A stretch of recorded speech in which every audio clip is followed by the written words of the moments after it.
Hello. Hello. Hello, everybody. Hi, guys. Welcome to the stream. Good evening, everybody. Hi. Welcome in, everybody. Hi. I hope we're doing fantastic today. Hi. Hello, hello, hello. Hello.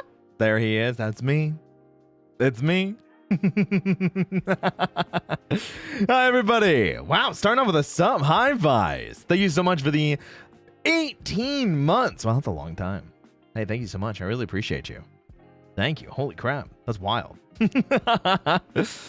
Guys, welcome to the stream, everybody. Hello, everyone. It's the last night before I go on vacation. Yippee! I mean, working vacation. Because I won't stop working even though I'm on vacation.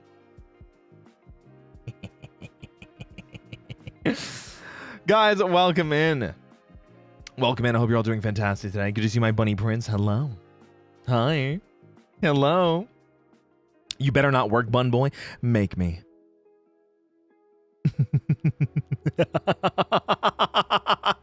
You're not allowed. You're going on vacation. No work. Work isn't allowed. Okay, I do actually have to do a little bit of work while I'm on vacation. And by a little bit, I mean like upload things to YouTube. But that's like it. That's like it. It's not like giga work, you know? When will Roy X Rest finally happen? Whenever the poly ship between Zanny, Ash, and I happens. Oh my goodness. Workaholic bun, that's me. That's me. That's me. Just shove the uploads into an auto uploader and set them on a schedule. Can't. There are certain things that aren't finished yet, and I have to wait for them to be finished. So while I'm waiting for those to be done, I have to be patient. Because like the roleplay doesn't come out until Sunday. So basically, that's what I'm leaning on. I'm gonna be waiting until that comes out. So I do have a lot of time, and worst comes to worst, I can always delay the premiere on Sunday to like a little bit later. But yeah, Roy X Rest, my favorite crack ship. Where's the Yowie ship? That's what I'm trying to find out. Where's my is it just called a hetero ship? Where's just my normal ship? Where's my Yowie ship? Where's my poly ship? I need all three of those. Oh my gosh. Roy, please rest. Maybe. We'll see. We'll see. We'll see. Yes, you know what? Real, super true, super factual, actual. Roy X Rest and Zanny X Rest. Where are the ships? Wait, that's so funny. Oh my gosh. Normal is crazy. I don't know what is it just ship? I don't know. I just always say Yowie ship when they're Yowie ships, but I guess it's just a ship anyway. There's not really a normalcy to it. I don't know. Roy X Shia is my favorite ship. I still don't think we have a proper name for that. I don't know. It's just fun to get art with Shia. I do love him. I do love that bun. Can't wait to hang out with him again. Guys, welcome into the stream. I hope you're all doing fantastic today. Hello, everybody. Hello. Hi, everybody. My name's Roy Chiato, like a macchiato. Like a macchiato. Like a macchiato. I'm your host with the most professional voice actor, and I absolutely love working out, in case you couldn't tell. Welcome, guys. Hello, Brad. Good to see you again. Mr. Nuggets. My favorite ship is FF7 Highwind. You know what? Understandable, understandable. What's up, Caddy? Happy National Bean Day. Me and the boys at 3 a.m. looking for beans. Man, how it'd be. Happy National Cuddle Up Day. As opposed to Cuddle Down Day? Damn, that's crazy. That's insane. How about the buff buns that do happen? Just 2 buns? I don't know. Listen, I just pretend like I know what I'm talking about. Sometimes I just say things and I see how you guys react because, well, it's fun to see how you guys react, you know? Len, thank you so much for the raid. We are VR. Hey, thank you so much for the raid and topical to vrtroopers. Guys, in case you didn't know, perfect timing. In case you didn't know, tonight we are reacting to another one of Connor's videos. I know it's been a little bit. We had some breaks for the holidays. We had some breaks for Elden Ring. We had some breaks for the TFT boot camp. But we're finally back reacting to another Connor video. It is just going to be me flying solo tonight, just scheduling wise. Sometimes it's hard to get everybody together for everything, but because of that, I wanted to dive into something that's not Power Rangers, not Super Sentai, not Kamen Rider, but VR Troopers. VR Troopers was a sister series that came out in the mid-late 90s. Alongside Power Rangers, it aired with things like Masked Rider and Big Bad Beetleborgs. And Mystic Knights of Tir-Na-Nog, if you want to count that in that cluster too, which I think is probably fair to do so, because we're talking about the other Saban properties of the 90s. Mystic Knights of Tir-Na-Nog when? I mean, if Connor ever makes a video on it, I'll definitely cover it. Absolutely. I will absolutely cover it, 100%. I'm down for it. I'm down for it. I love VR. It's so good. So this is a funny happenstance. This is a funny situation that we find ourselves in. I have not seen all of VR Troopers. I'm familiar with the premise. I've seen the first episode. I think I've seen the second episode, but I've not seen the entirety of the franchise. So this is going to be one of the first times that we dive into a video that I've just not seen the entire season. Although I guess I technically did do that with Akiba Ranger, the one that Connor did for Super Sentai. So, yeah. I've seen a lot of VR from what I can remember. Well, that'll be awesome. They also made probably the weirdest decision because they thought the success to Power Rangers was them being a team. They mixed like 3 different metal heroes together into the same series. I've heard! Yeah, because it's Metallider. I don't know what the other ones are.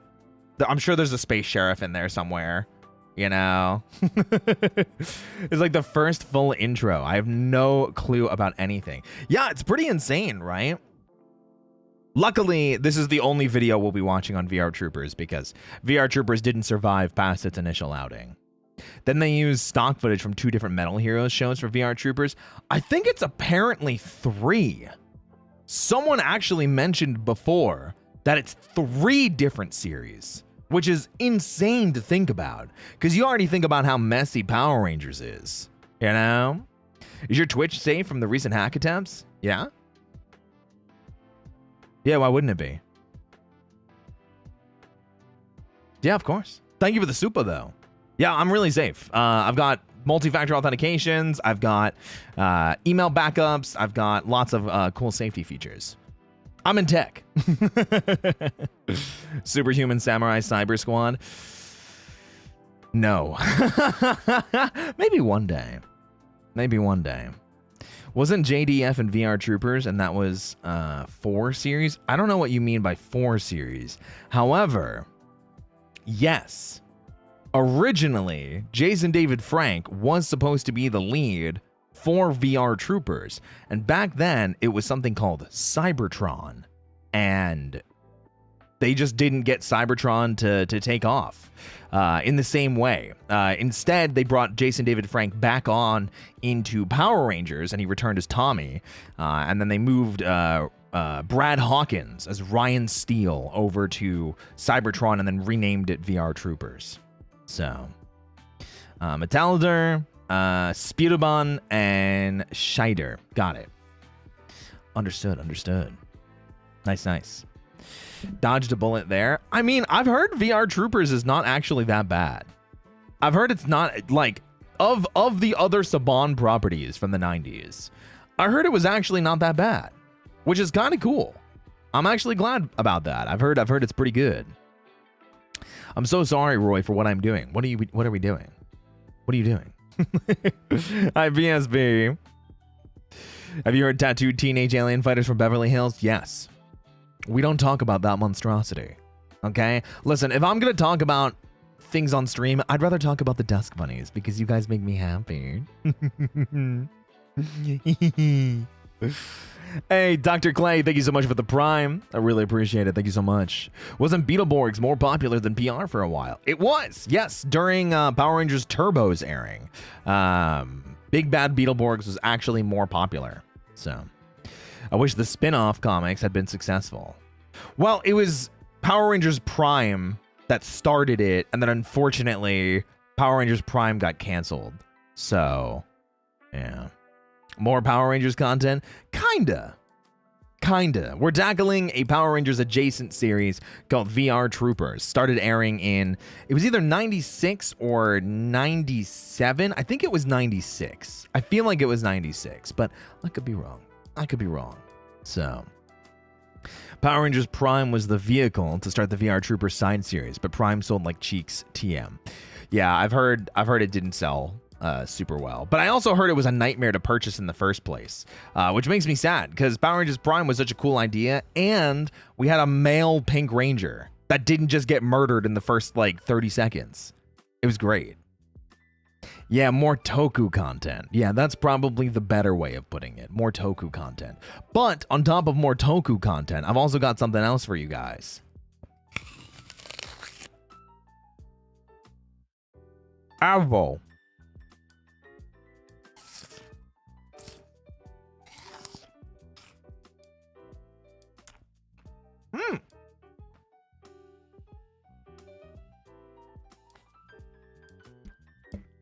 That's a tasty apple. I'm gonna give that an 8. That's 2 8s in a row. 2 8s in a row. I'm liking it. Apple before you leave. Yeah, we did one yesterday. I wanted to make sure that everybody that was here got to feel a bit of normalcy. Now that we're back into 2026, now that we're into 2026 and we're not doing the Elden Ring Marathon anymore because we finished, now that we're kind of done with like big projects, big ideas, big things like that, we're getting back to a little bit of normalcy while I work on things in the background. And because of that, I figured bringing back the apples was the smart play. Yeah, exactly, Rex. Exactly. I had an apple yesterday. Hope it was tasty. Apple, yeah.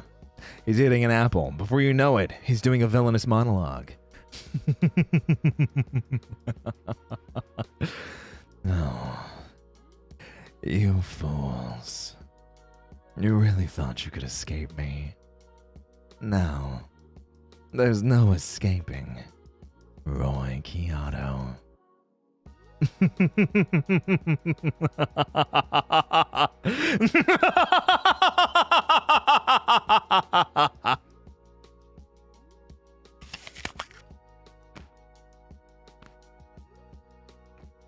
Apple.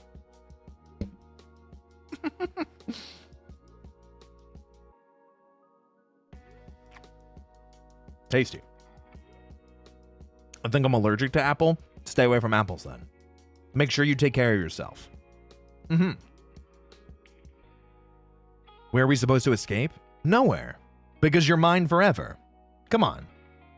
I tune into Roy's maniacal laughter. Listen, sometimes I just like laughing. It also makes me smile. If I just laugh, I end up smiling and having a good time, you know? Like, sometimes you can just force yourself to be happy by smiling and laughing as to how dumb you're being. It's like the best way. It's the best way. Could you do that again, please? I don't know. I don't know about that.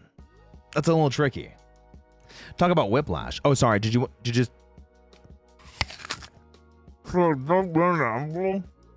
What? That's the apple.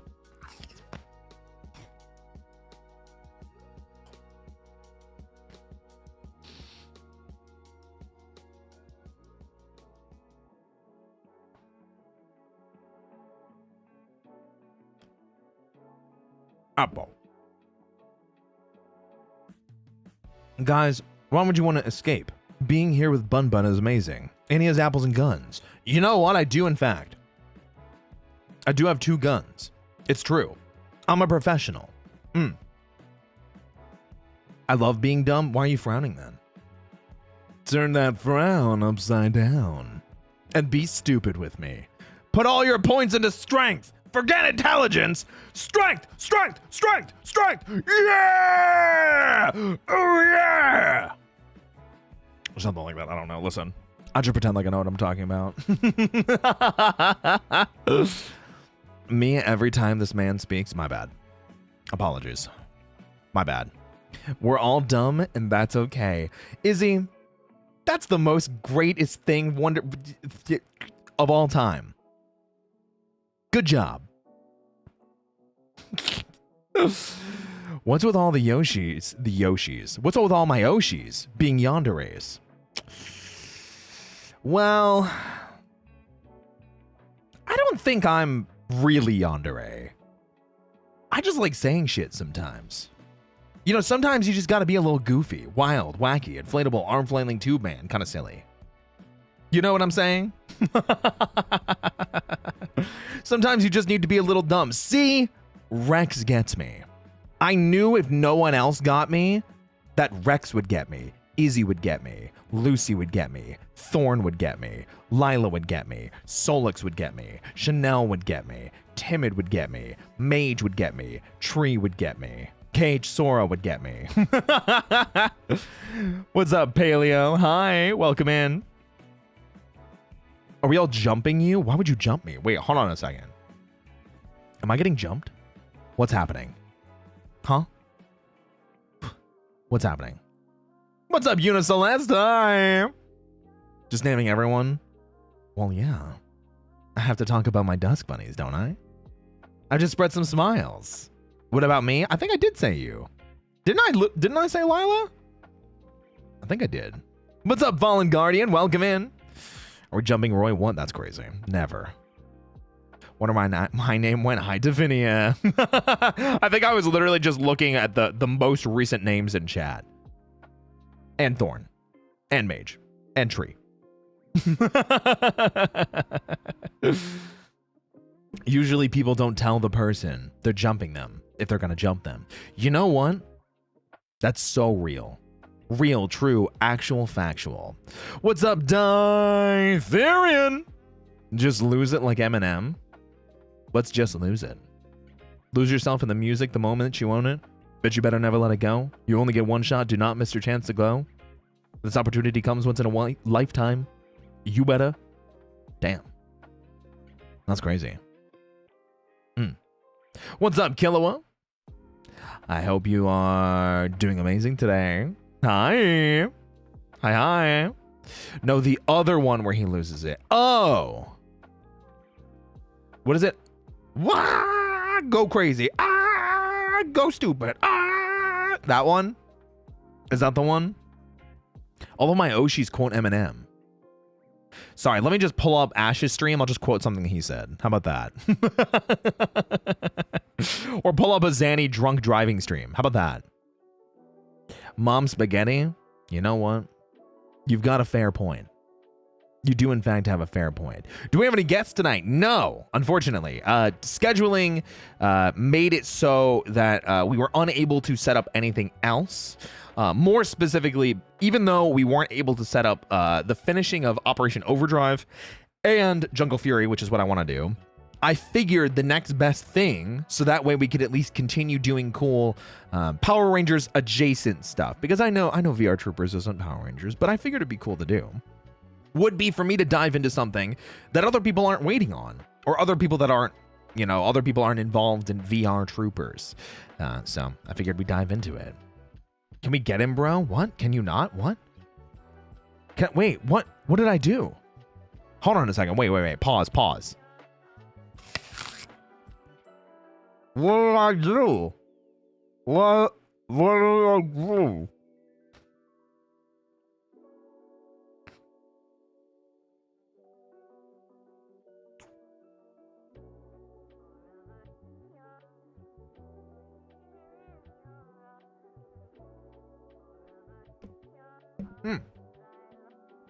What didn't you do? That doesn't sound very fair. Beetleborg's retrospective when? As soon as Connor or someone that I have permission to react to their content makes a video for it. Absolutely. Because I got to get back on making my own videos. I was just busy for I literally feel like I lost all of November and December. And I'm losing the first chunk of January as well because I'm going on vacation tomorrow. So You know what? If you're going to pull up an Ash stream, pull up his ASMR stream. Oh, yeah. Ash was telling me how happy he was because he thought it went really well. I do want to go back and listen to it. So I need to, while I'm on vacation, I do have homework because I need to listen to Ash's ASMR stream. And I also need to listen to Kaylin's voice acting stream. I got to listen to both of them. So we've got hot, sexy angel man whispering in my ear. And we've got cute puppy man voice acting. And I've got to listen to both of them. And then I got to shower them in so much affection. It was so fun. I'm glad.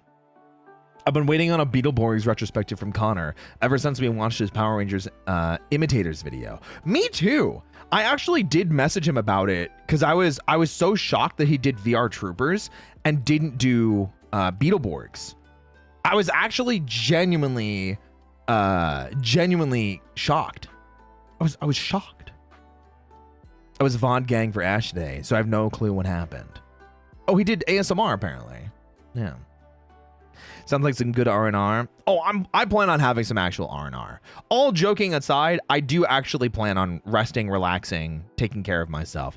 Because I know there are some people here that will absolutely be trying to slide me through the mud. You know, they'll be saying, wow, Roy's such a workaholic. All he does is work. All he does is work. What a piece of shit. Listen, I know who hates me. I know. Maybe that's the goal. Wait, what is it? I didn't see what the goal was. The ASMR was so good. There was a lot of breathing. Oh. Should it just be a lot more of... I can't breathe when Rama's here. Rama's too hot for me to just breathe. I can't just do that. Imagine breathing in front of... Hi, Rama!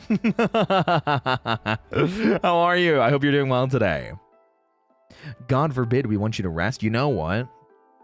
So true. Actual factual. How dare you want me to rest? Doing great. Hope you are too. I'm doing better now that you're here. But you're too dang cute. We can be cute together. I'm only as cute as the Dusk Bunnies are, okay? Roy, you lie? What do I lie about? Me? Lie. I would never. I would never lie. Do these look like the guns of someone that would lie to you? I don't think so. I don't think so. We get all our cuteness from you, Roy. Yeah, exactly. So you get me. I'm glad you understand. Our pink boy is just loving what he does. You aren't a workaholic at all. No, I definitely am a workaholic. Listen, don't get it twisted. I will fight being a workaholic, but I absolutely am a workaholic. Do not adopt my work ethic. Do not be me. Practice safe and healthy work-life balance, because I do not, because I'm crazy. I work a full-time job. I do a lot of voice acting. I stream like 4 to 5 times a week. I'd say for like 30-ish hours, probably. Around 30 hours. I'd say like 20 to 30 hours. Yeah. And I work on tokusatsu videos. So, yeah. Too late, it's happening. I'm doing it. In the arms of the audio jungle. Hey, workaholic, same. You know what, Joe? So true. Joe and I are absolutely both workaholics.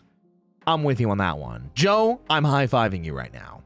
Except I'm making it like really like, I'm like bouncing. I'm like, ha-ha, and then bounce, high five, bam. Yeah, you win? Damn right. When will my Oshi get proper rest? Who? Me? Gongaga? Whoa, that's crazy. That's insane. You both need a spa day? Oh, you know what? I would love a spa day. Me, Ray, at the spa? That'd be pretty dope. I'm just saying. What's up, Cassin? Welcome in. As long as you can find some time to rest in between. And like, I'm sure enjoying what you do makes it a bit easier. Yeah, I think I think if I'm being honest, if I wasn't enjoying what I was doing or I wasn't motivated by what I was doing, it would be a lot harder. I am incredibly stubborn and I am incredibly disciplined in terms of just doing things because I'm trained to, and I've forced myself to do it for a long time because I know things need to get done. And I'm my own boss when it comes to content creation. So if I don't get it done, it's not going to get done. Will you play Metal Gear? So I played Metal Gear Solid 1. I've already played 3, both 5s, and Peace Walker. But I do still need to play 2 and 4, and I'll probably play those on stream at some point. I think those could be fun. What's up, Kit Kat? Better way to properly learn new words by drawing it. Oh, are you talking about the bridle? The horse thing? Damn. That's true. It's true. I need my back snapped like a glow stick from sitting so much. That's one of the things that I'm very fortunate that I don't have. I don't have bad posture. I'm sitting with my back very like straightened out, which is rare for me. You know, anything straight about me, that's crazy. But I'm very happy that I don't have to worry about that. A spa day sounds so good. What would you guys do at the spa?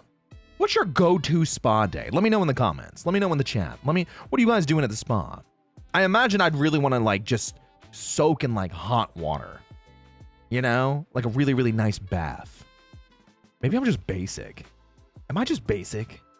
Am I just a basic bitch that I just want to... Yeah, onsen, that's kind of all I keep thinking about.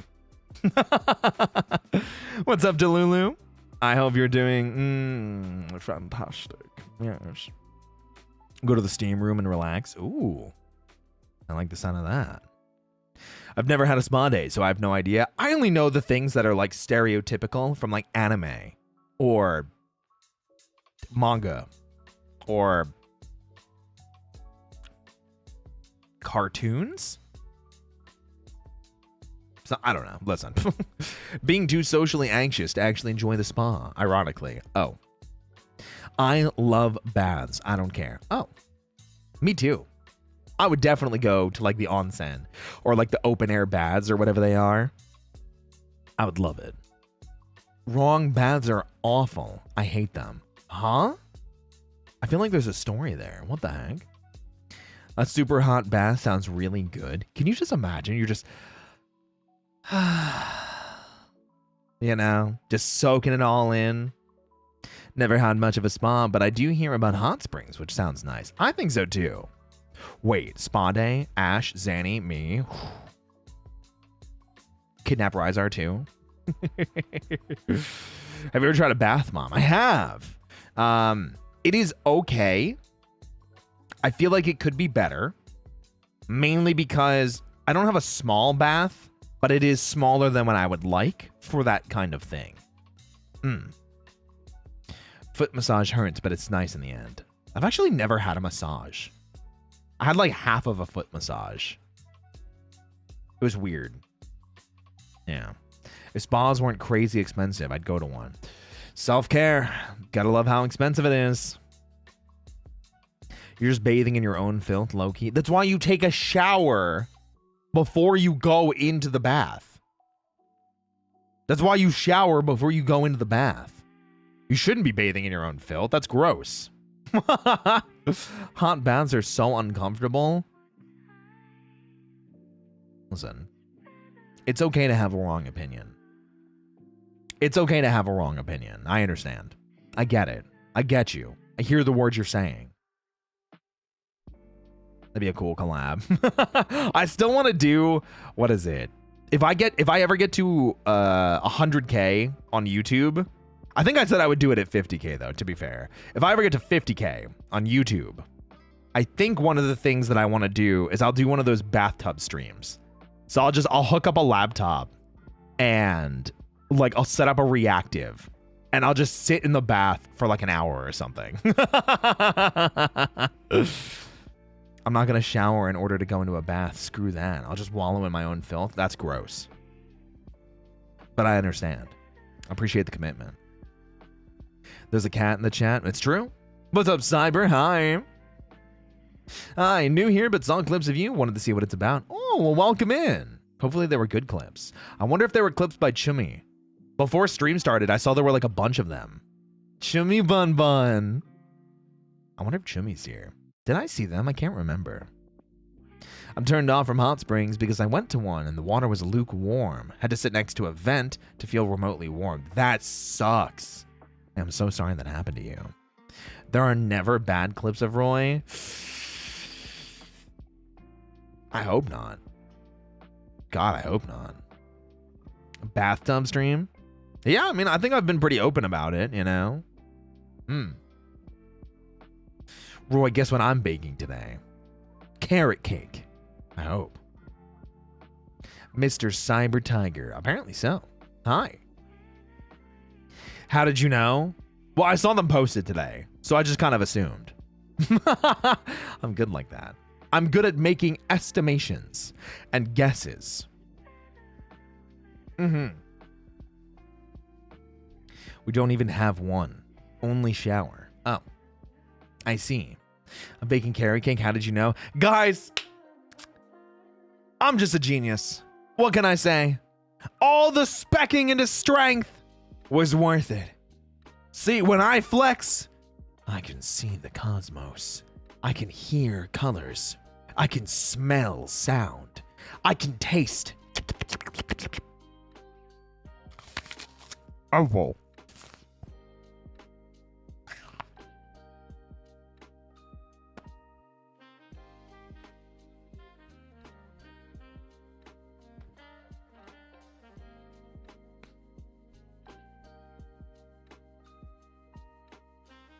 That was a big ass bite. Hold on.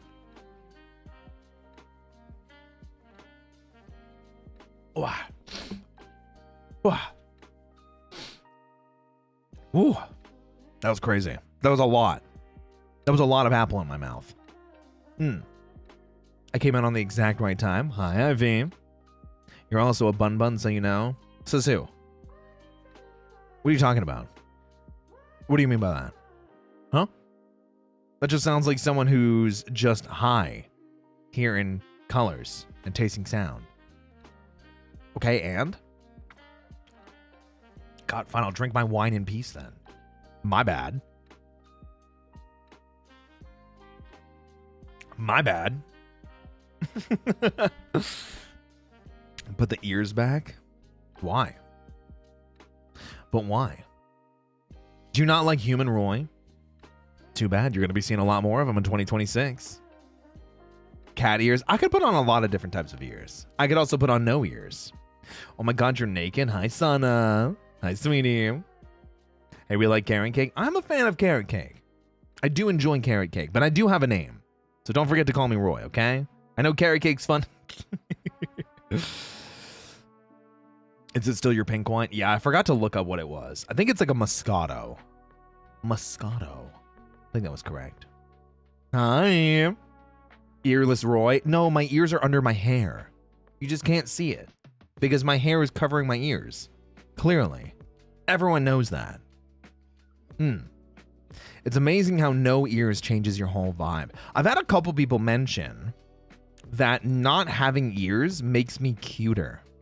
And I'm kind of surprised. I didn't think that I would look cuter without ears. Is that what you guys think? I love the way they do carrot cake in Brazil. Chocolate frosting instead of cream cheese frosting. Ooh. I'm going to have to do multiple carrot cakes then. I've got one planned for the future. My mom sent me alcohol and said, here for after work because of that mean boss of yours. In Korean. Oh. Well, damn, I hope you're okay. Agree? Ooh. Interesting. They did like that human Roy with the bridle. Wait, was that human Roy? I saw it in passing, but I was so busy with the day job today. Guys, I was so busy today. I was going to make a tweet about it. I wrote up a draft.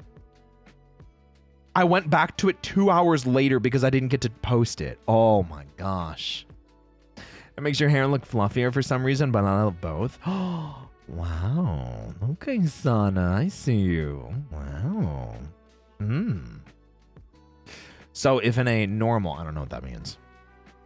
It does, but I like the ears regardless. We were talking about this before, though, because one of the things that I really do like that I'm able to do because of having the ears off like this, I can put on assets like, oh, well, the cat ears are stuck. I'm gonna put them on my shoulders. The cat ears are stuck. Does anyone remember how to stuck things in VTube Studio? Unstick things, VTube Studio. What's the unlock item?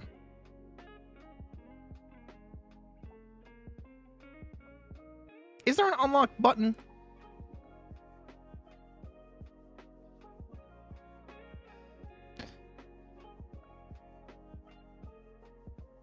There we go. I got it. I figured it out.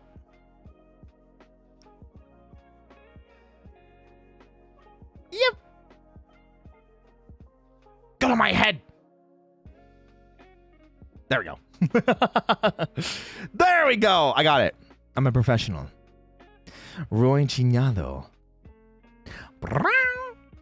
So this is one of the reasons why I like having the ability to take the ears off, because I'm more than just a bunny. I'm the host with the most, professional voice actor who loves working out, you know? Bleh. Roy Chiato. Could be. I gotta draw you with cat ears when I get to my desk. See, this is part of the reason. Thank you, Sana. That's so sweet of you. Oh my gosh, thank you. Can we get a meow? How's that? But this is one of the reasons why I was thinking about it, of taking the ears off more often, because it gives not only myself, but artists and people in the community more freedom to put me in other scenarios. So there's Wisp. Good timing. One of the things is people were saying they wanted like Uma Musume Roy. They wanted me as like a horse person, you know? They wanted me with horse ears and such. And it's easier when I don't have on bunny ears to do that kind of thing. Listen, I'm here. I'm here for it. I don't think you guys understand how much I'm here for it. I want you guys to have fun, and I love having fun with all this stuff too. So, Air Violet, thank you so much for this 7 months. Appreciate you. What sounds would you make as a tiger? Like that, right? Why are you a car now? That's a good question. Vroom, vroom. Vroom, vroom. That's me. What's up, Ivan Next Gen Gunner? Listen, at least you know what you like. Too precious. Bro isn't scaring anyone with that cute meow. Okay, first of all,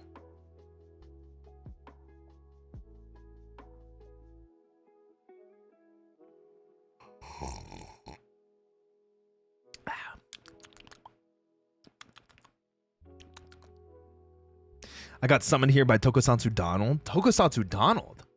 Oh, sorry. Should I be going?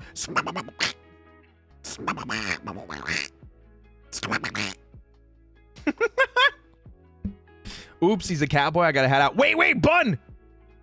I'm just a human. It's fine. It's fine. Hands up. I'm human. It's fine. How'd you do Donald like that? I'm a voice actor. Just like I can do Monokuma. It's punishment time! Oh my gosh. Come back to Kitty Chiato. Okay, how about Tiger?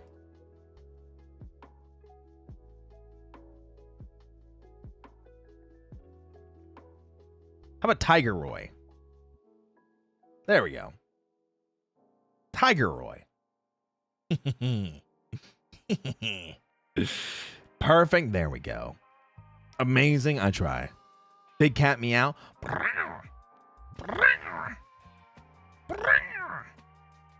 Danganronpa mention. Danganronpa. Love it. It could also be a bear. Wait, you're so right for that. Wait, I could. What does a bear sound like?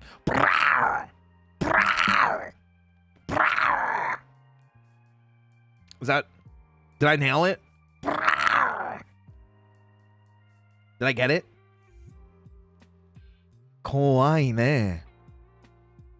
Kawaii ne. Adorable. No. Hold on a second. Wait a minute. Hold on a second. I think you need to get the story straight here. Wait a minute. Tiger and bunny. Oh, so true. I do love tigers. Tiger's actually my favorite animal. Mm-hmm. My heart can take it.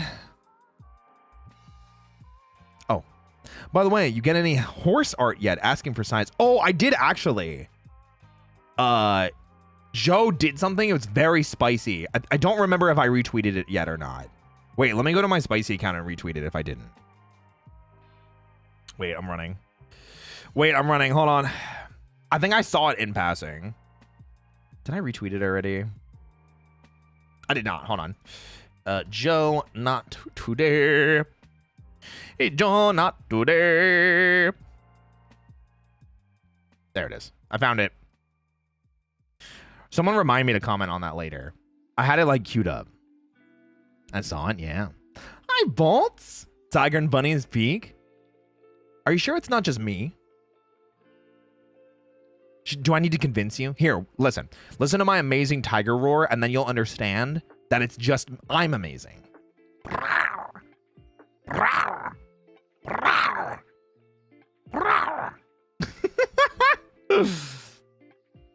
How's the Sentai binge going? Are you still on Abba Ranger? No, we finished Abba Ranger. I'm actually working on the video for it. I'm hoping to have it out by the end of February. And then we're going to start Deca Ranger probably by the end of January. We're going to start watching Deca Ranger. I need to voice a tiger this instant. Oh! For real? He beat me to it. I have to cut a piece of his hair for his crime against me. Snow Leopard Roy would be cute. Listen, you guys can draw me at whatever animal you like. In any position you like. Wait a minute. Hold on. Yeah, in any position you like. Have fun, okay? I love it when people enjoy themselves, okay? Makes me happy. Those are some solid growls. Oh my gosh, thanks. Well, you can't just say that. Oh my gosh. Legit though, the ears are so cute. We thank Aoya for these ears. Aoya did an amazing job with these ears, for real. It's not the assets that's amazing. It's adorable. It's just Roy. Oh. No, I like the assets too, but thank you. You should say Gao. Oh, like the Gao Ranger opening. Gao! Topika Kare! Gao! Christ Kid! Gao Tause! Gao Kubike! Gao! Gao! Gao! Like that?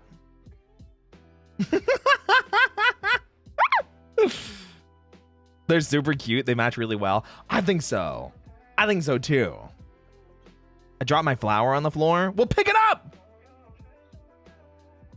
Come on! Now he's wildin'. So true. How many animal impressions can you do? 21.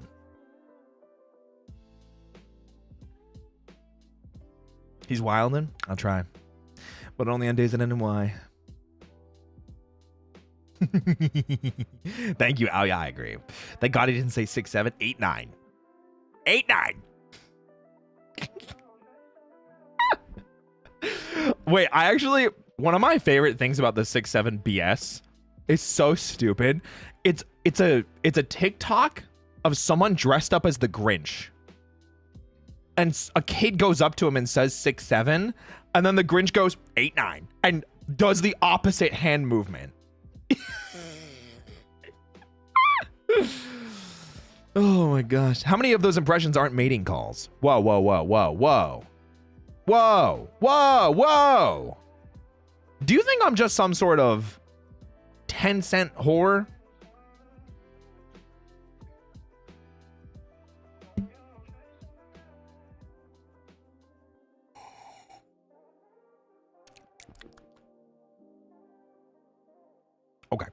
I just wanted to see.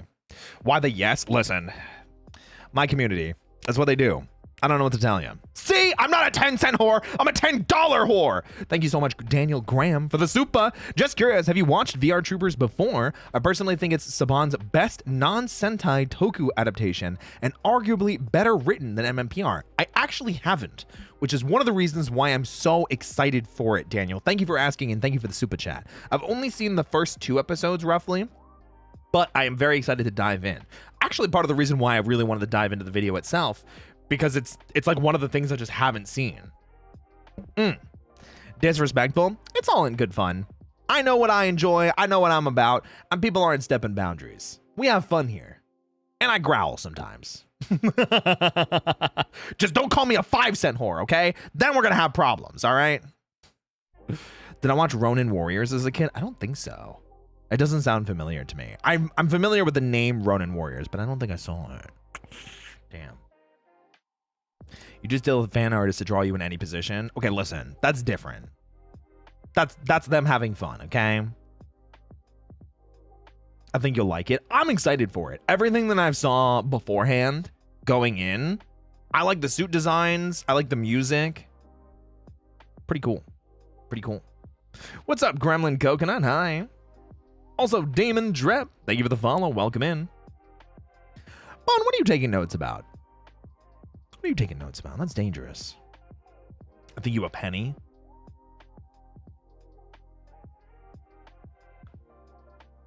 How about an apple?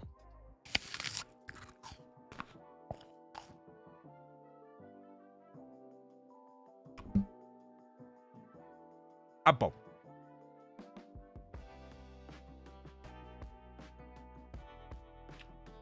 Apple. What do you mean no? What do you mean nopers? I home work give me apple. I just did. I literally just bit into the apple. Did you miss it? Did you miss it? Did you see it? No, gimme. Okay, open your mouth. Ah.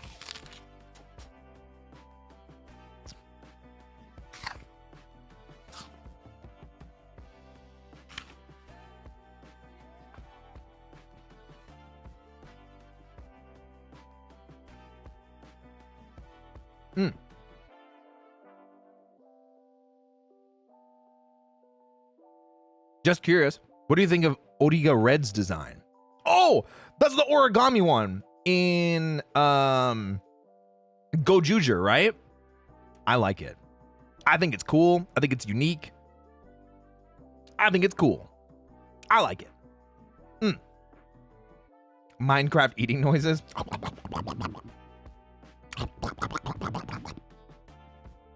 You're too cute for doctors to stay away. There are probably some hot doctors out there. I'm like that. Do you like your apples to be sweet or more tart? I'm usually a little bit more keen on sweet apples when I'm eating them plain. Tart apples I prefer for baking though. So if I'm baking like an apple pie or like an apple crumble, I'm gonna use green apples for those, Granny Smiths. Those are perfect for that. But just eating apples, my favorite right now are Cosmic Crisps. Used to be Honey Crisps, but now I really like Cosmic Crisps. So I think it's fun too. Yeah. What's up, KKT Raito? I hated Ronin Warriors remake anime. They turned it into Sentai when the original was more like Samurai Sailor Moon. Oh, interesting. I'm not super familiar. Maybe I'll have to check it out at some point. Excuse me, Pink Boy. I'm planning 2026 of me drawing much more, and I'm curious if you are willing, okay, of me drawing art of you for your thumbnail. If so, which one should I do? You can do any of them you like. Oh my gosh, thank you. That's so nice, Chanel. Yeah, if you do use my art, I should probably make a thumbnail tag. I don't have a thumbnail tag. Is that something that I should make, guys? Should I make a thumbnail tag when I come back from vacation? That's your guys' homework. What's the thumbnail tag gonna be? Because I think Roichi Nails sounds a little weird. Roichi Nails. It's nice to have just in case. I think you're right. Bun, spouting fonts of wisdom. I knew that goo, horror, rat monstrosity, affectionate, would have the answer. Yeah, what Belmore said. I think we might look into a thumbnail tag at some point too. I've actually been thinking about it for a while because there have definitely been some thumbnail assets that people have made for me. That I've been like, this is great. I wish I just had permission to use this instead of needing to ask. Because here's a really funny thing. So there have been several occasions, and I say this instead of having to ask. I say this for this exact reason. So when VCraft started, VCraft mentioned 0 hours. Get the timers, get the countdowns, cancel them. Doomsday averted. When VCraft started, I only had my default skin. I only had default Roy Chiato, like a macchiato. However, like day one, I'm pretty sure it was day one, someone made me a VCraft skin. Literally just off rip. I didn't commission them. I didn't ask them for it. It was just out of the kindness of their heart. Now, I'm not used to some of the corporate VTuber fan etiquette. I'm pretty sure, at least from what other people have told me, you're just supposed to assume that you are okay to use it in those senses. So but I'm not used to that. And I always like asking, I always like double checking. So I commented under it. I was like, oh my God, this is so amazing. Are you okay if I use this? And like a solid 5 days went by because they just didn't see my comment.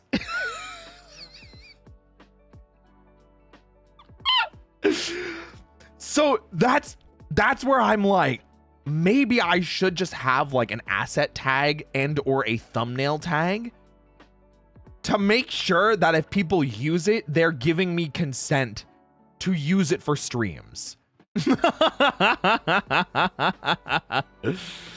That's funny.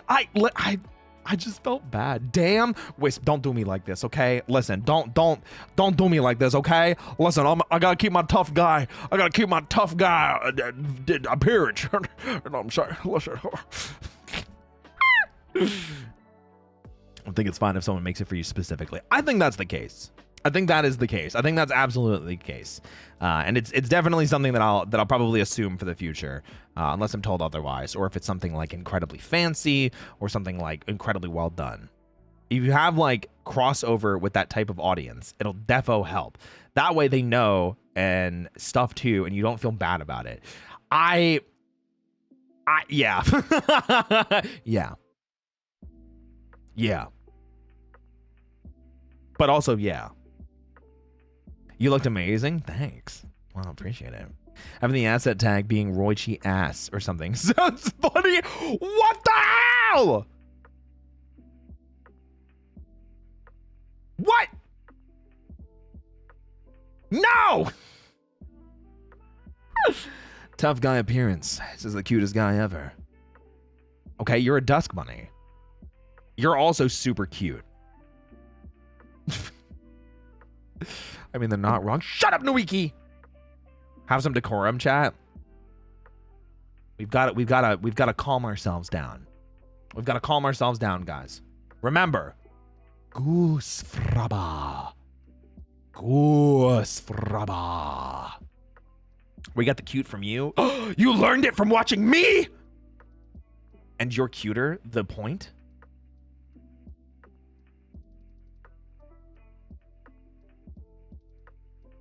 Can you believe the lion, the witch, the audacity of this bitch? Hi, Echo. Welcome in. Must stay focused, Buns. We must stay focused. Oh, right.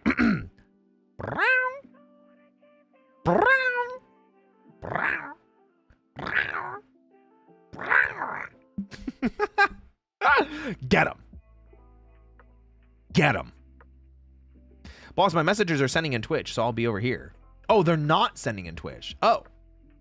I wonder why not. I'm sorry to hear that. I don't know what's happening. I dare you be so cute. I don't know what you're talking about. That's crazy. That's crazy. That's insane. Why I'm liking inflatable arm flailing tube man. The reason I asked way before, because I've been thinking of doing art for my favorite YouTubers, including you. Me? Yo también? And besides, I'm not good at doing art in my way, but I do always want to do better. Thank you. Yeah, of course. Thank you for, first of all, thank you for even considering it. Thank you for thinking of it. I see you, Belmore. Twitch has been kind of weird lately, to be honest. Honestly, you're speaking facts. You're speaking facts. No printer. That's what was happening. I had my VPN on for reasons. Trying to avoid those DDoSes. And 14. Yeah. Yo también. Sí. Claro que sí. Don't worry, you dumb. That's crazy. That's insane. RAR XD looking. What do you mean by that? What do you mean by that? What do you... What's up, Coco? Ay, Dios mío. Sí, claro que sí. Oh my gosh. What's up, John Metcalf? What's up, Yuo Ryu? I'm sure you've been here because I see you just saying rar. I'm being accosted. I'm being attacked. I'm being attacked by Mari Momies and Netherlings and Potrons is Tigers. What are Kalins? I don't know what his are. Despacito, gatito, gracias. Welcome in. Any language is extra beautiful when Roy speaks in it. Nihonga Jozu. Paucifers. Like officers. Spanish, claro que sí. Puedo hablar un poquito en español, pero yo prefiero cuando yo escucho. But also, hi also the stage lights in chat.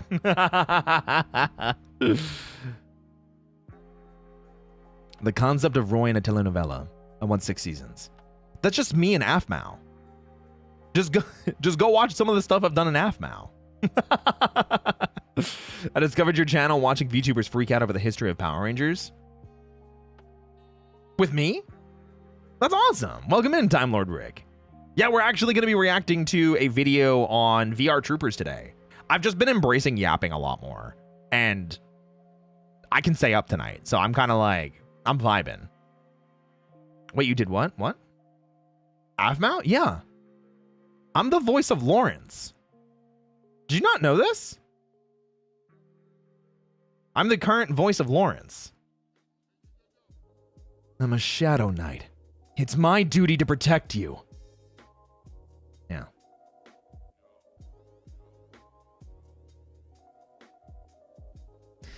You speak better Spanish than I do? No way.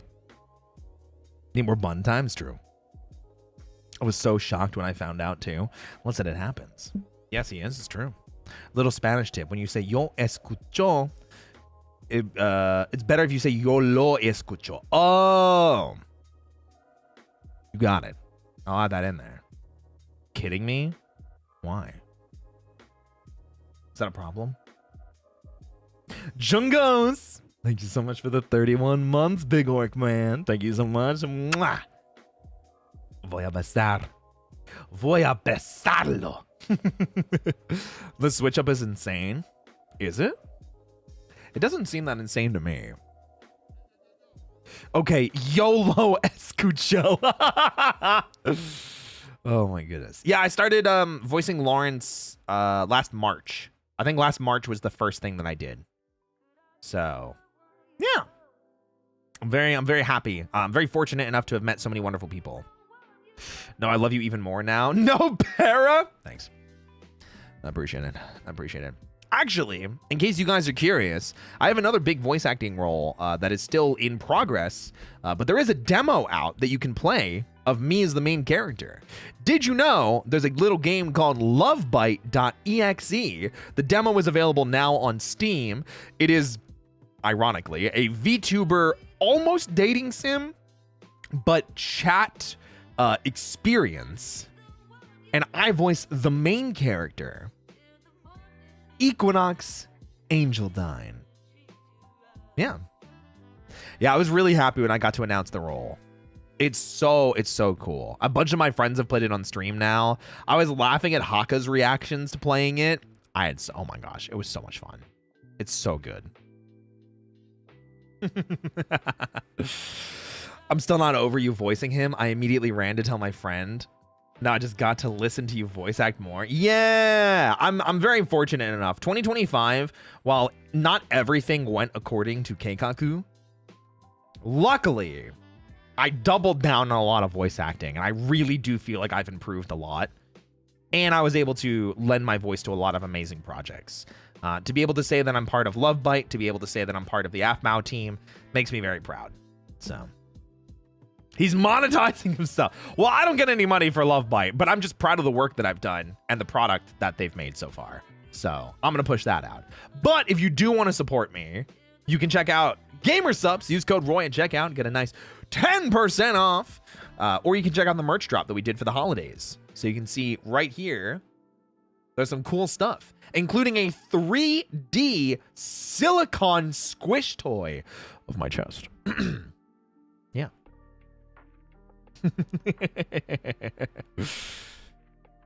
That sounds cool. Yeah, more Roy voice acting. Voice acting. What the? Voice Raider. We're Yu-Gi-Oh now. Oh my gosh. Thank you for the amazing work you've done so far and continue to do. Thank you. I appreciate it. I promise to continue working hard. Honestly, tomorrow's vacation, because I'll be gone for the rest of the week after tomorrow, and then back to streaming on Monday. I will say that again as well. In case you guys didn't know, or you didn't see on the schedule, today is my last stream of the week, and then I will be gone and back to streaming on Monday. I'll be back to streaming on Monday. I'm taking a little bit of a vacation just to reset myself at the beginning of the year, make sure I'm mentally aligned with the goals that I have, and pushing hard to be a better version of myself. So enjoy your vacation. You deserve it. Thank you. But like I said, I'll be back on Monday. Yeah. Can't wait to see more. I know you'll do great. Thank you. I appreciate that. You're doing amazing. Thank you. Have fun. Well, now that you told me to. Thank you for your permission, Wisp. I appreciate it. Thank you so much. Oh. You better vacation.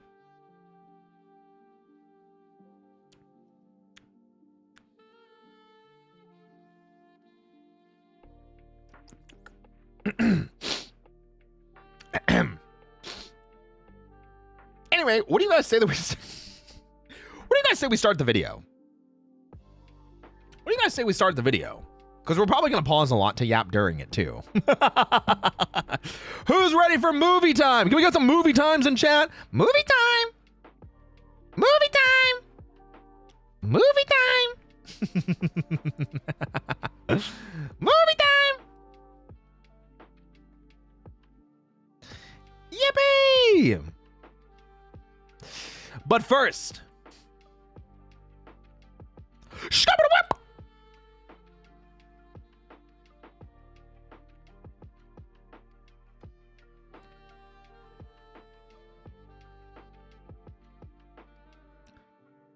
Shkapow! Surprise! We're actually watching Mighty Morphin again. I lied to everybody. You've all been baited.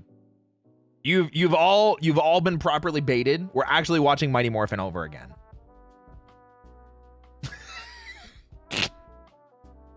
Valid, thank you. I'm kidding. It is the weird world of VRtroopers. It is, okay? It is, okay. Now, we're going to get into this, and I'm sure there's going to be some people that are going to be like, wow, Roy, I didn't like, you've never talked about VRtroopers before. That's crazy.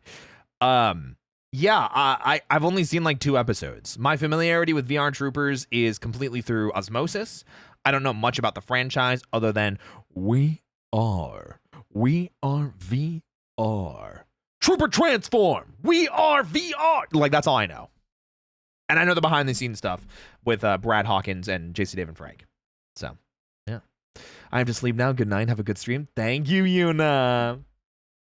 It was a trap. It's morphin time. No, it's movie time. Close, though. Close. All right, here we go. Oh, wait. Let me turn on the volume. Good. Mighty Morphin Power Rangers was a massive success upon its release. True. Toys were sold out the wazoo, and the word Power Rangers was instantly ingrained in pop culture. The man and company behind Wait, I have to look at it for a second. Wazoo, and the word Power Rangers was instantly something about this logo, because of how hyper like saturated it is, and seeing this, it immediately takes me to those commercials. Because even though I was too old for Mighty Morphin when it was airing, I saw these commercials all the time. And the voice was always, Mighty Morphin Power Rangers. Evil Space Witch Rita has sent down her alien army. Mighty Morphin Power Ranger. Like, that's always how they, too hot to handle. They had so much energy, right? ingrained in pop culture. The man and company behind Power Rangers was Haim Saban. Saban knew that they found success with this new winning formula, which was to simply steal a tokusatsu show Anytime anybody says steal a tokusatsu show, it just makes me laugh. From Japan and build around it, saving tons of money while raking in the profits from toys and merchandise. Saban would try his hand at many other shows in hopes they'd reach the same success as Power Rangers. Also, I love these because these are the shots that they would use for like press shots and like put in magazines and stuff like that. You can see because like they're not in like filming mode. Like these are like stills, and it was like so cool. They set the standard for good commercial voice. They really did. True. I remember the slogan. Yeah. Rangers, with his first attempt being a show called vrtroopers, released in September 1994, just 1 year after Mighty Morphin's debut. Wait, vrtroopers is 94? I thought it was like 96. I didn't think it started until like Zeo started. It was airing at the same time as Mighty Morphin Season 2? Oh, sure. Meaning both shows would simultaneously be airing at the same time. Wait, that's crazy. Kind of a genius move, honestly. With Season 2 of Power Rangers airing and still being at an all-time high in popularity, tons of kids would see commercials for another Power Rangers show they could also watch. A genuine... Connor jump scare. I genuinely had no idea. I thought like all of the secondary Saban shows started airing around the same time, which was like Zeo Turbo era of like Beetleborgs, Mystic Knights of Tir na Nog, which I guess didn't start until like Turbo in Space, and then Masked Rider, which I know was at the end of MMPR Season 3. So. Now, despite having the toys from vrtroopers, heck, I still have them today, and they're somehow not broken, I never actually watched this show growing up. And considering there's 92 episodes? What? Huh?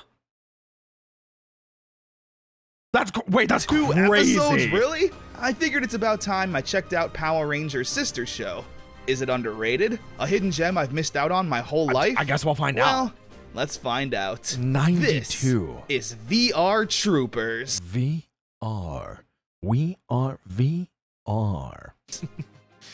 Hit me. The battle begins, part 1. We open up on a... Connor once again wins just by using CVS2 music. I think that's Windmill Stage. Group of friends. A cool, stoic guy on a motorcycle who does karate named Ryan Steele. He's reminiscing about his father who's been missing for 10 years. We also meet his friend who's a fellow karate enjoyer and tech nerd, JB. And lastly, there's Caitlin, a junior reporter who works for the newspaper and is eager to get stories out there. The gang are as squeaky clean as 90 Saban characters can be. They're all meeting up to do a protest against the evil Zictor Industries. Zictor.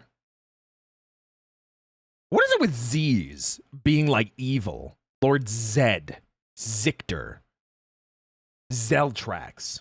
I don't know what other Z's are. By the way, the name just screams evil. That's what I'm saying. I wrote the script. He wants to tear down a neighborhood to build a power plant. This is Carl Zictor, an evil businessman, aka a businessman. Okay, hold on a second. We're businessmen. We're manly men. Zordon? Okay, listen. I wasn't going to say it. Okay. Zebras aren't evil? That's what you think. Flanked by 2 women whose names I don't know, and his lovely Juliet, his pet iguana. While they're all hanging out at the dojo, JB receives a video message from the virtual reality. Their words, not mine. Greetings from virtual reality. This is Professor Horatio Hart, telling Ryan he needs to come to his lab immediately, saying he has a message from his father. With Caitlin and JB wanting to come, Carl Zichter gets worried about Ryan receiving that message, and it's here we learn that there's more than meets the eye with Carl, because he's able to sit at his computer and say the magic words, "Forces of darkness empower me. Take me back to my virtual reality." Okay, it rhymed. That's kind of cute. I'm not going to lie. Which he says often. Maybe you should shorten that up to "It's evil morphin' time" or something. It's evil morphin' time. Transporting him to the world of virtual reality, where Carl Zichter transforms into the evil Emperor Grimlord. That one I did know. I did know that he was Grimlord. Commanding his force of mutants and robots to do his evil bidding. And he can bring them to the real world, which he uses to attack Ryan, Caitlin, and JB on their way to the lab, blowing up their car in the process. But luckily, they all make it out safely. The gang then... With the dog. Very, very important, guys. In case you didn't know, they have a dog. We haunting grounds now. out safely. The gang then come across a... portal or a gateway. Transporting... Wait a minute. Hold on. Where's Teal'c? Where's Teal'c? It's Stargate. It's literally Stargate. It's quite literally Stargate. Am I right? Yeah, it's a Stargate. Where's Teal'c, man? Where's Teal'c? Gateway. Transporting them to the secret lab. Man. Professor Hart tells them to put on the virtual headset. We get a fun 90s interpretation of VR, full of colors and special effects. Not the screensaver. But eventually, we're shown Ryan's father. Ryan is incredibly taken back and overwhelmed by this. Are you alive? It's a virtual reality playback. Wow, okay, Buzzkill, thanks. What? Yeah, I was gonna say, that's a... Man, that was a moment. He explains everything, that Grimlord's forces are planning to break through the virtual world and take over ours, and the only line of defense is for these 3 to become vrtroopers and harness their powers in both the virtual world and the real world. Before the transmission comes to an end, Ryan shares a moment with his father after 10 years, even if it is just virtually. Professor Hart gives them their virtualizers, magical gems that can be worn as a necklace, and to activate them and grant them their powers, all they need to say are 2 words. Trooper transform! VR! I love this. I don't know about you guys. I think Trooper Transform goes hard. Trooper Transform goes so hard. Like, their powers, let's say it one more time. One more time. 2 words. Trooper transform! VR! It's the alliteration. Trooper Transform, like, goes so hard.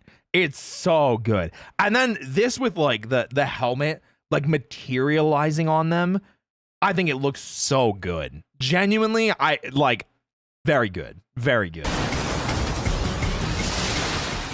Transforming into the vrtroopers. Some of Grimlord's forces have made it onto Earth, and these 3 don't waste any time taking the fight to them, using their special weapons and sick martial arts. Yeah, that's right dope. off the bat, the action is much more intense than what Mighty Morphin Season 1 was offering at the time.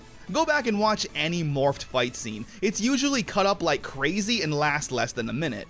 But here, we get to see the full fight in its entirety. And it's beautiful. Caitlin and JB were working together and took out the bad guy. However, Ryan was alone, and despite him putting up a good fight, he took a nasty hit, laying there lifeless as Caitlin and JB try to find him. And that's the big shtick for vrtroopers too, because at first it was 2 separate shows, and then eventually it's 3 separate shows, right? The effects for it are fun for its time too. Yeah, for being 94, for being 1994. That's insane. With 92 episodes, just how much is Connor going to cover in this video? Well, it's an hour and a half long, and we're an hour and a half into stream, and we're 4 minutes into the video.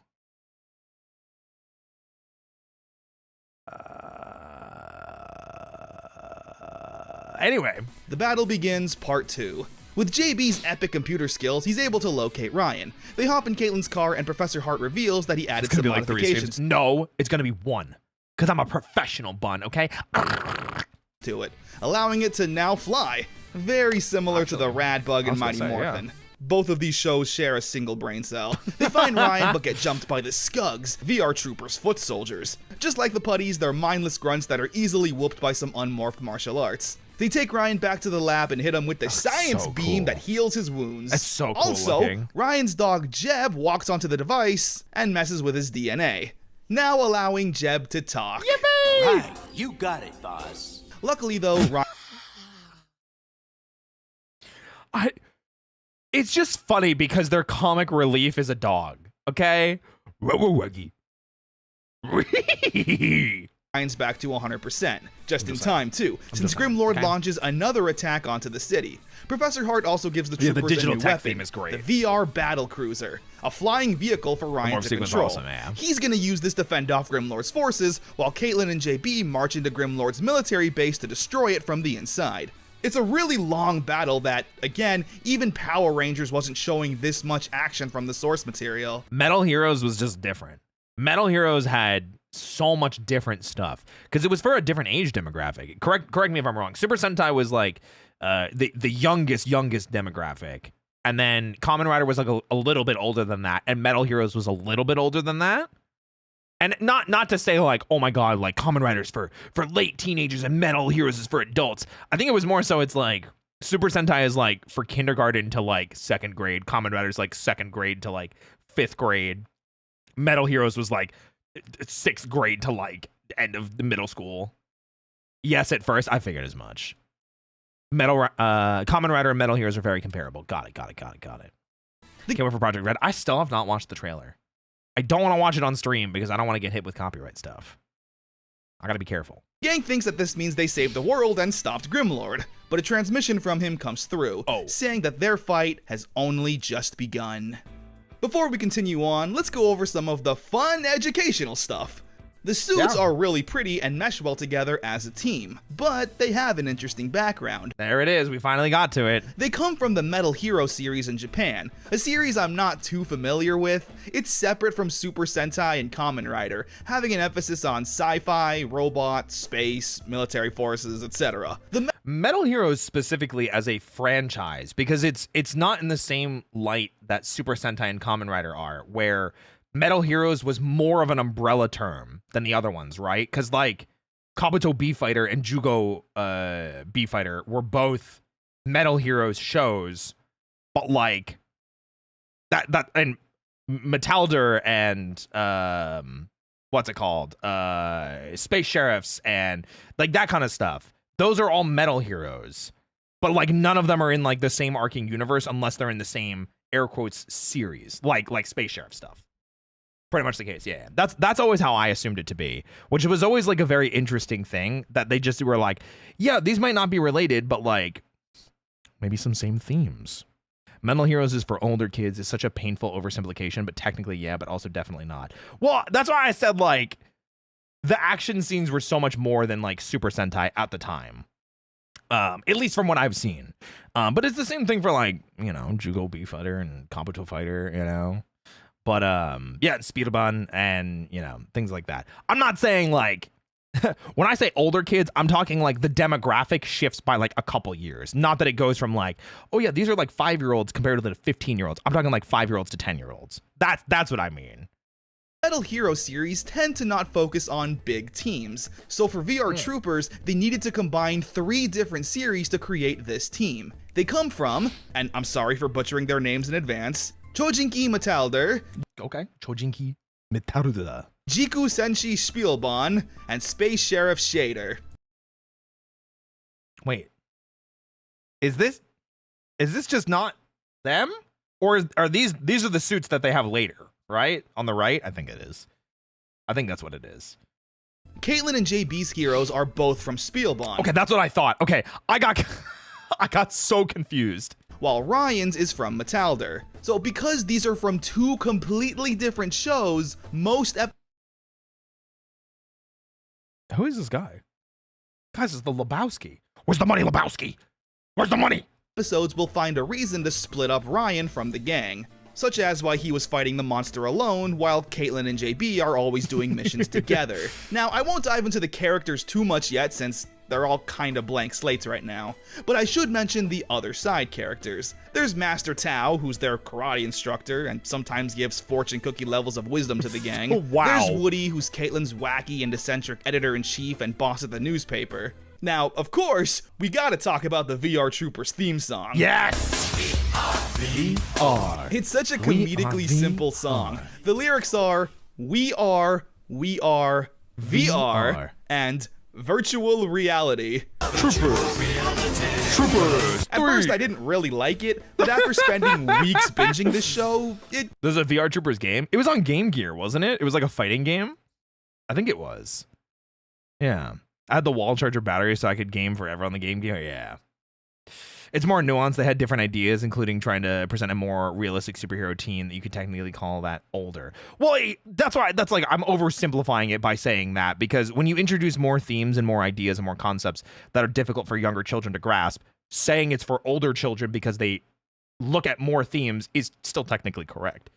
I'm using less words. No more bunny. I'm a tiger. kinda grew on me. I don't know if that's because I genuinely like it or if it's been Wait, can we talk about these animations? What the frick?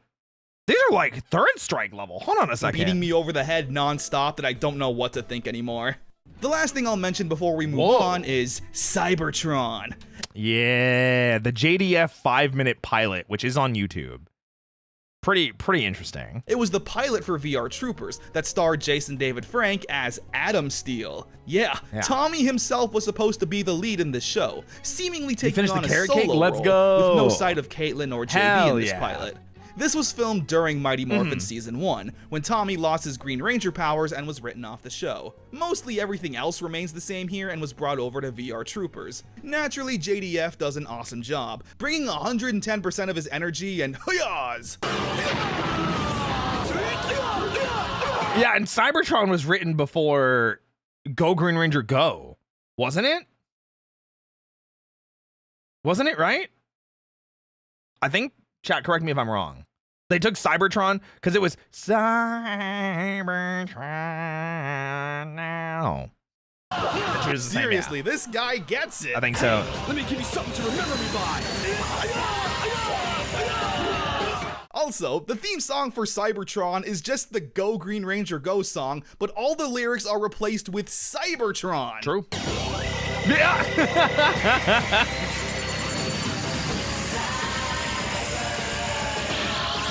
There it is. Very creative. Although, It came out before it, though, I'm pretty sure. to be fair, Cybertron's opening song did come out before Go Green Ranger Yes! Go. See, I know a little bit, okay? I know a little bit of stuff, okay? Jason David Frank and Cybertron unfortunately never became a full series, considering Tommy was kind of the most popular character in Power Rangers and was brought back for Season 2 to be the White Ranger. Did I just hear Ron Wasserman? Yeah, of course. Yeah, Ron Wasserman was big with Saban in the 90s. It was 1994. So that was still Season 2 of MMPR. You know, as call the 541, fight, we need a hero, the White Ranger theme, the Green Ranger theme. Which, fun fact, was originally supposed to be played by Brad Hawkins, Yep. aka Ryan Steele in vrtroopers. The pivot back and forth between these two is just so funny to me because it quite literally is. Brad Hawkins was supposed to come in and be the White Ranger in MMPR. And Tommy was supposed to be, it's not his name in the show, but Ryan Steele. And then they literally just swapped roles. Doing a solo hero show was the one thing we missed out on. Kamen Rider, never heard of it. It never happened. Yeah. I really wish that Cybertron did exist. I love Tommy as the White Ranger, but it felt so nice to see him in another series. Did you know apparently he was supposed to be in Kamen Rider Dragon Knight? I heard that he was supposed to be, I think, Kamen Rider Knight, right? I think he was. But they didn't want to, they ended up going a different way because they were afraid that people would try and connect it to Power Rangers. That's what I heard. That's the background information that I heard. So, yeah. That would have been sick, true. We were robbed. I mean, I don't know. I haven't seen Dragon Knight. I cannot attest to it. The opening for Dragon Knight slaps, though. So. Also, to tie this back to Tommy one last time before we continue, the actress for Caitlin is played by Sarah Joy Brown, who played Heather in Power Rangers Zeo. Oh! I feel like I should have known that. Acting as Tommy's possible love interest at the ski resort after him and Kimberly broke up. I should have known that. It always comes back to Tommy, doesn't it? Always. But hey, with that, let's continue onward with VR Troopers. We are. Error in the system. We open up on Ryan and JB rollerblading. They then see a runaway stroller with a baby inside and... Oh wait, wrong show. Zictor then uploads a virus to Professor Hart's computer. Damn, that's the crazy. gang head to the lab to see what's going on, where a monster pretending to be Professor Hart tries to fool the team. Very badly, I might add. He's acting like a total jerk and everyone has a feeling something's up.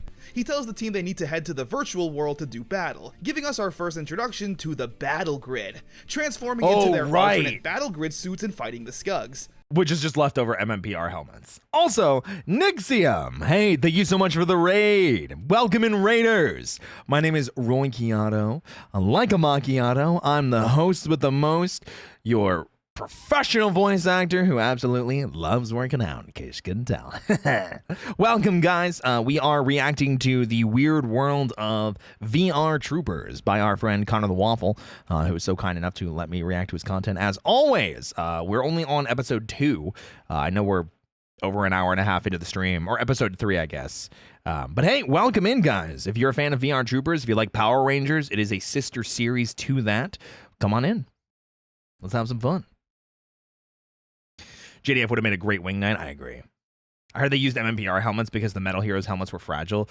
I'm not surprised at all. It's like they were really worried about messing up props. I mean, like, just in the same way, Comfy, the MMPR movie armor suits were supposed to be used in the show, but ended up being too heavy and too fragile. So they went with the metallic armor, like the sparkly stuff that we got. It was unfortunate. This is all original footage, allowing all 3 characters to fight on screen together. The fight choreography is really solid. The virtual world is also pretty fun. Random colors and tons of fog. However, the suits remind me that this is a Saban production. Yeah,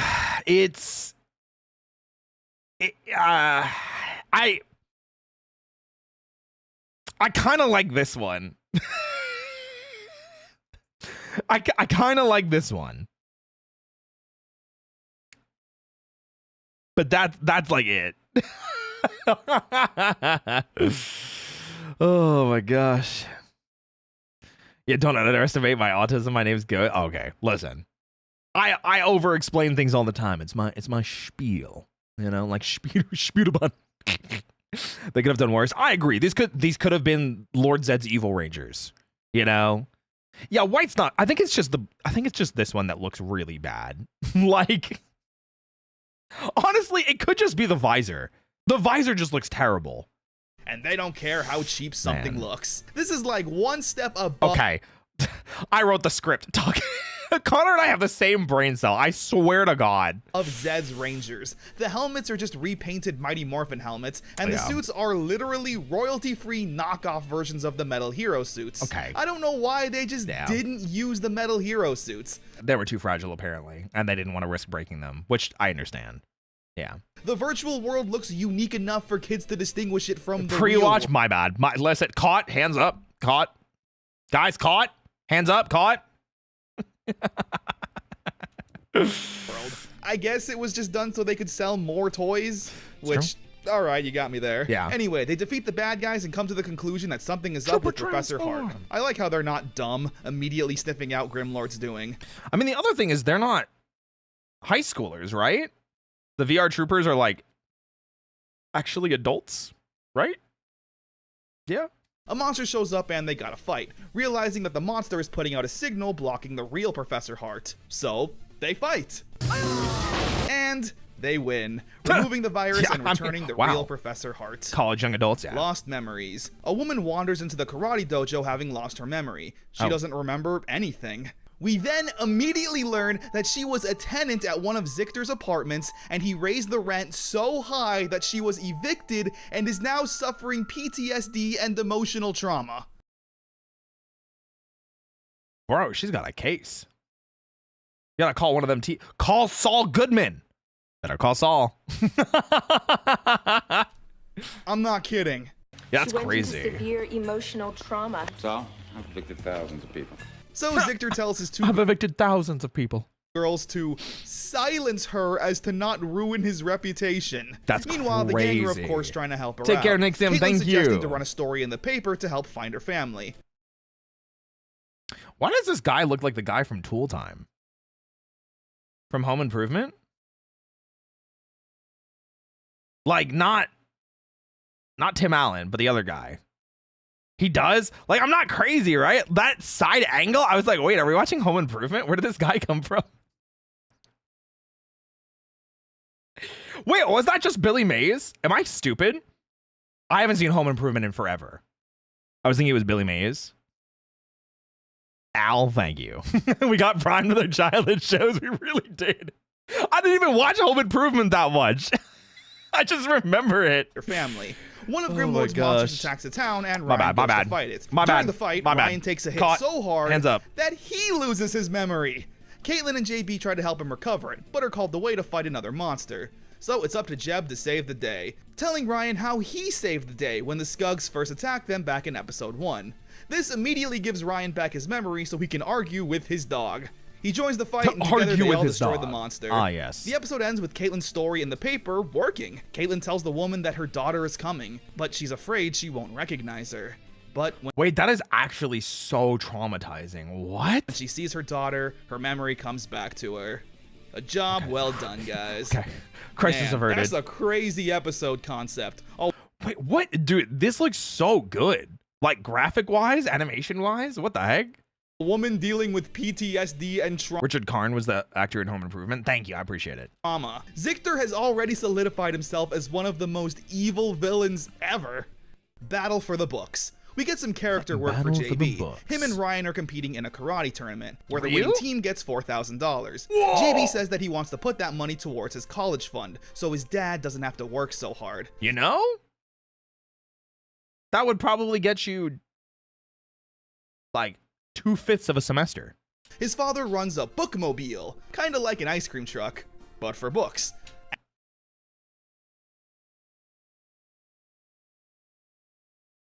Hey, yo, you got some of that Percy Jackson and the Lightning Thief? You got some of that Percy Jackson? And Zichter, he hates that, with his new plan Books. being to destroy all books so the public won't learn about solar energy, and therefore he can build more nuclear power plants. This is literally like, this is like Grinch levels of like, solve world hunger. Tell no one. It's that level. Oh my gosh.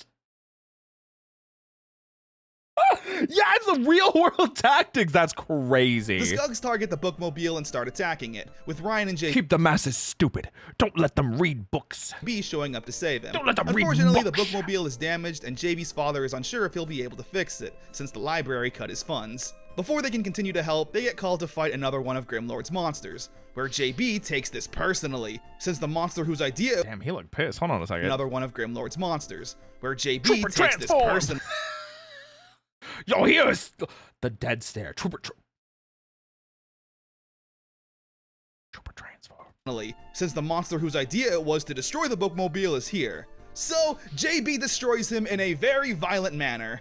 The episode ends with the karate tournament. Ryan and JB win their $4,000 and want to give it to JB's father, so we can continue running the bookmobile and providing kids with free books all over the city. Free books! He's incredibly grateful, with Ryan in particular being happy to see JB and his father embracing. Oh brother, there's a I wonder why he would be happy to see his friend and a father embracing. It's almost like he lost his father. pair of brothers at the dojo. Ryan's their sensei, and while they're good, Master Tao tells them that they need to get along, otherwise they won't be able to compete. He asks Caitlin to drive them home for some Gung reason. ho. During this though, It's funny, the 90s understanding of nuclear energy means that the big bad is primarily all about the clean, renewable energy of nuclear power. Yeah, the 90s were still, I think, very much in the public eye. Nuclear power was still something very dangerous. Yeah.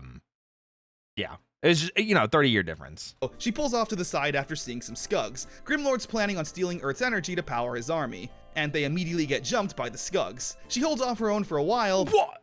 but is ultimately Bro, she flying pressed them.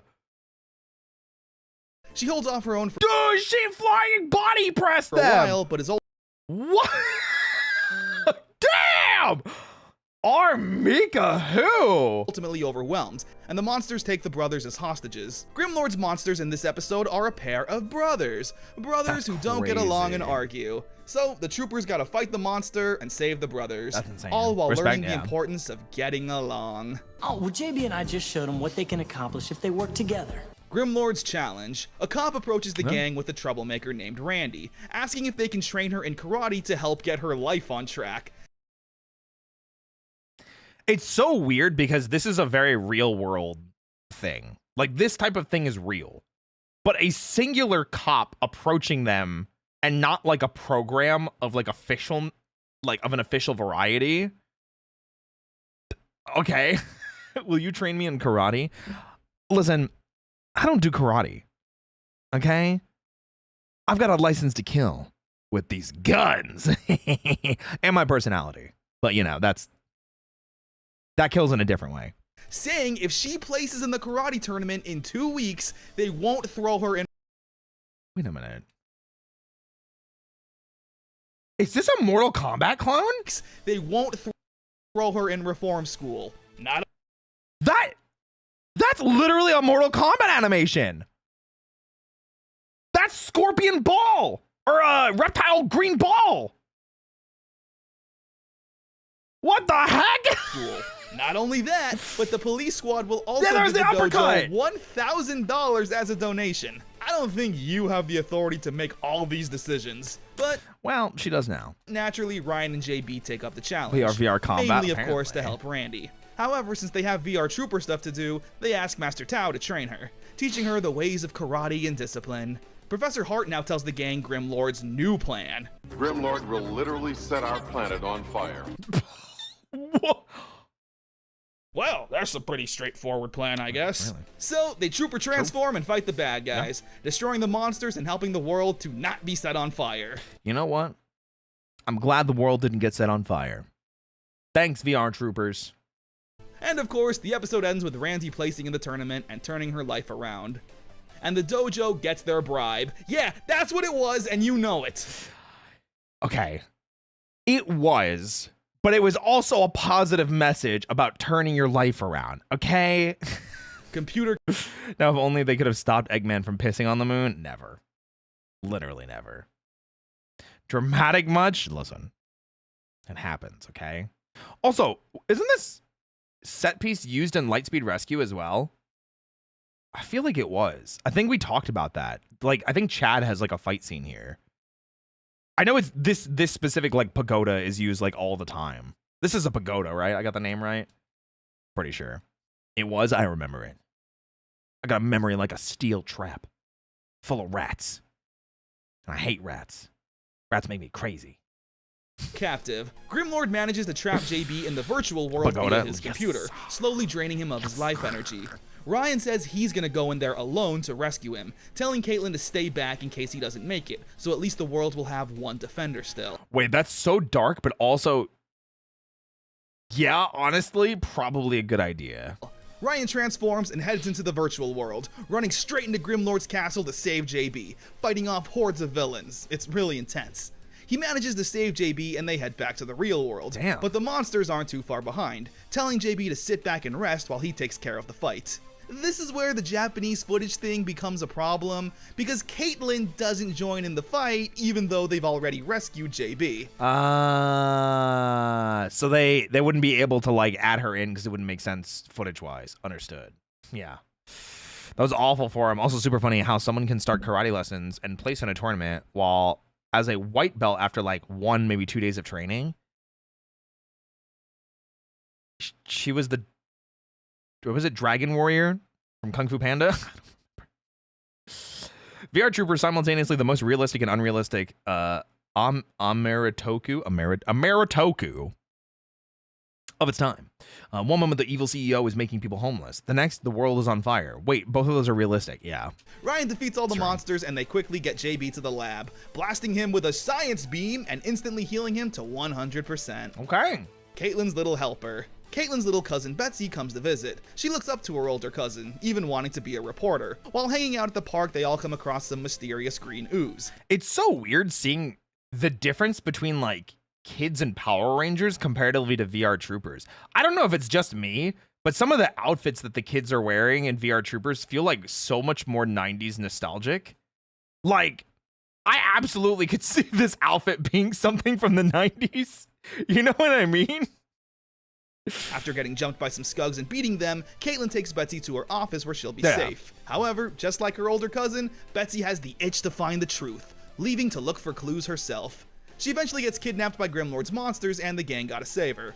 Professor Hart also gives the team a new weapon, the VR Interceptor, a flying vehicle. With it, they destroy the monsters. Wow, how many times do they have this this finisher? I mean, to be fair, Black RX also had a ton of like the beam saber finisher of looking exactly the same. Save Betsy, where she also discovered the truth about the green ooze. It was runoff from one of Zictor's power plants, where he's now been fined, and the public are now a bit more aware of his shady act. Oh, see, that's how it starts. You catch them slipping. It's like how they got what's his name, Kingpin in Daredevil. You know, Crab, thank you so much for the raid. Welcome in, Raiders. My name is Roy Chiato, your host with the most professional voice actor who loves working out, in case you couldn't tell. Welcome, guys. We're reacting to the weird world of VRtroopers. I've never seen VRtroopers before, but I do love watching Connor's content. VRtroopers is a sister franchise or series to Power Rangers. So, gonna feel very reminiscent. It is made by Saban. It aired in 1994, so prime Power Rangers era. Yeah, come hang out, come vibe with us. It was tax evasion or the environmental crimes, always. Kids and VRtroopers for the time while MMPR kids felt like they was from 10 years earlier. Yes, I get what you were saying though. I got it. I was able to piece it together. Yeah. The virtual spy. Grimlord sends down a monster and disguises itself as a human named Jeremy.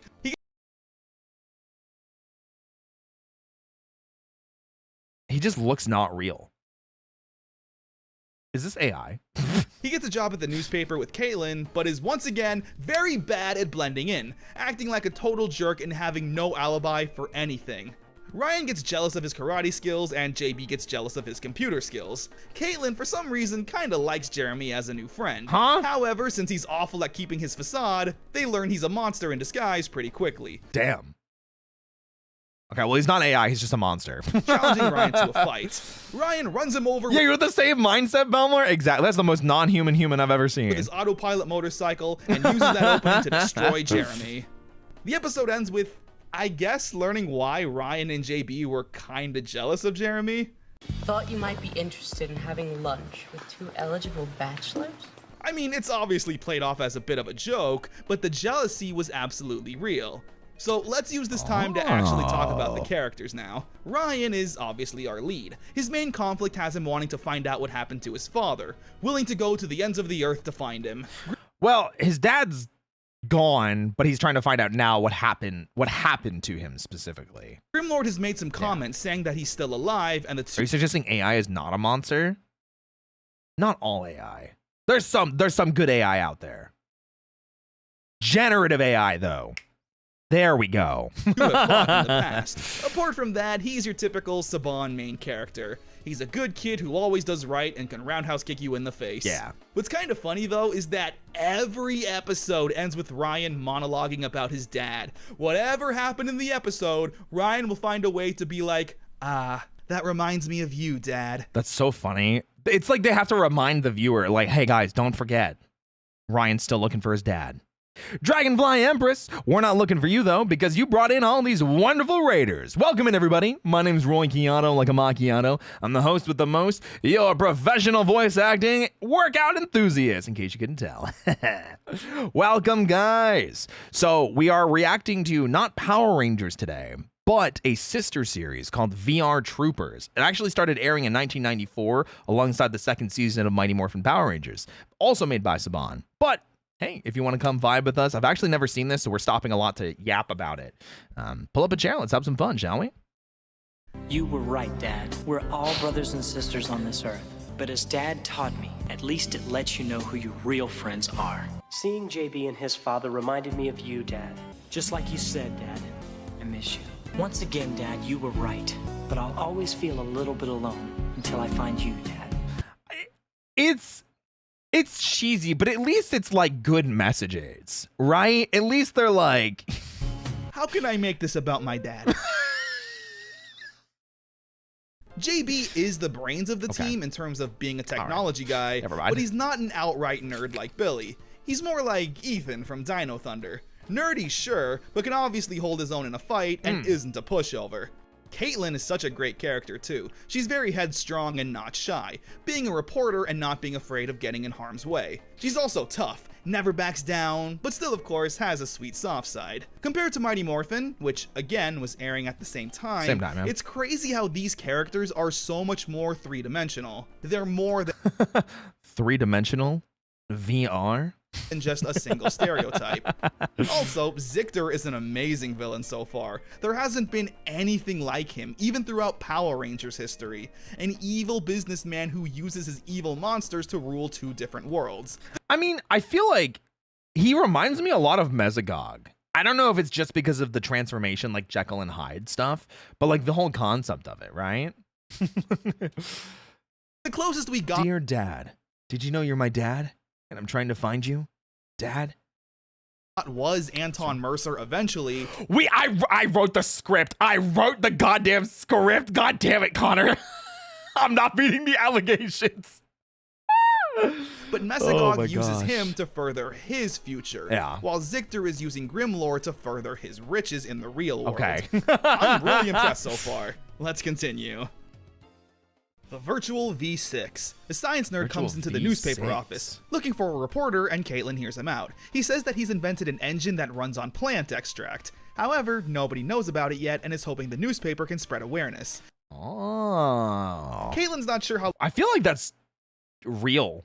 Legit this is, so she asks to take it to the lab where the gang can check it out. JB says it's legit, testing it out on the fighter bike, another vehicle. Meanwhile, Zictor gets bored of this and naturally doesn't like it.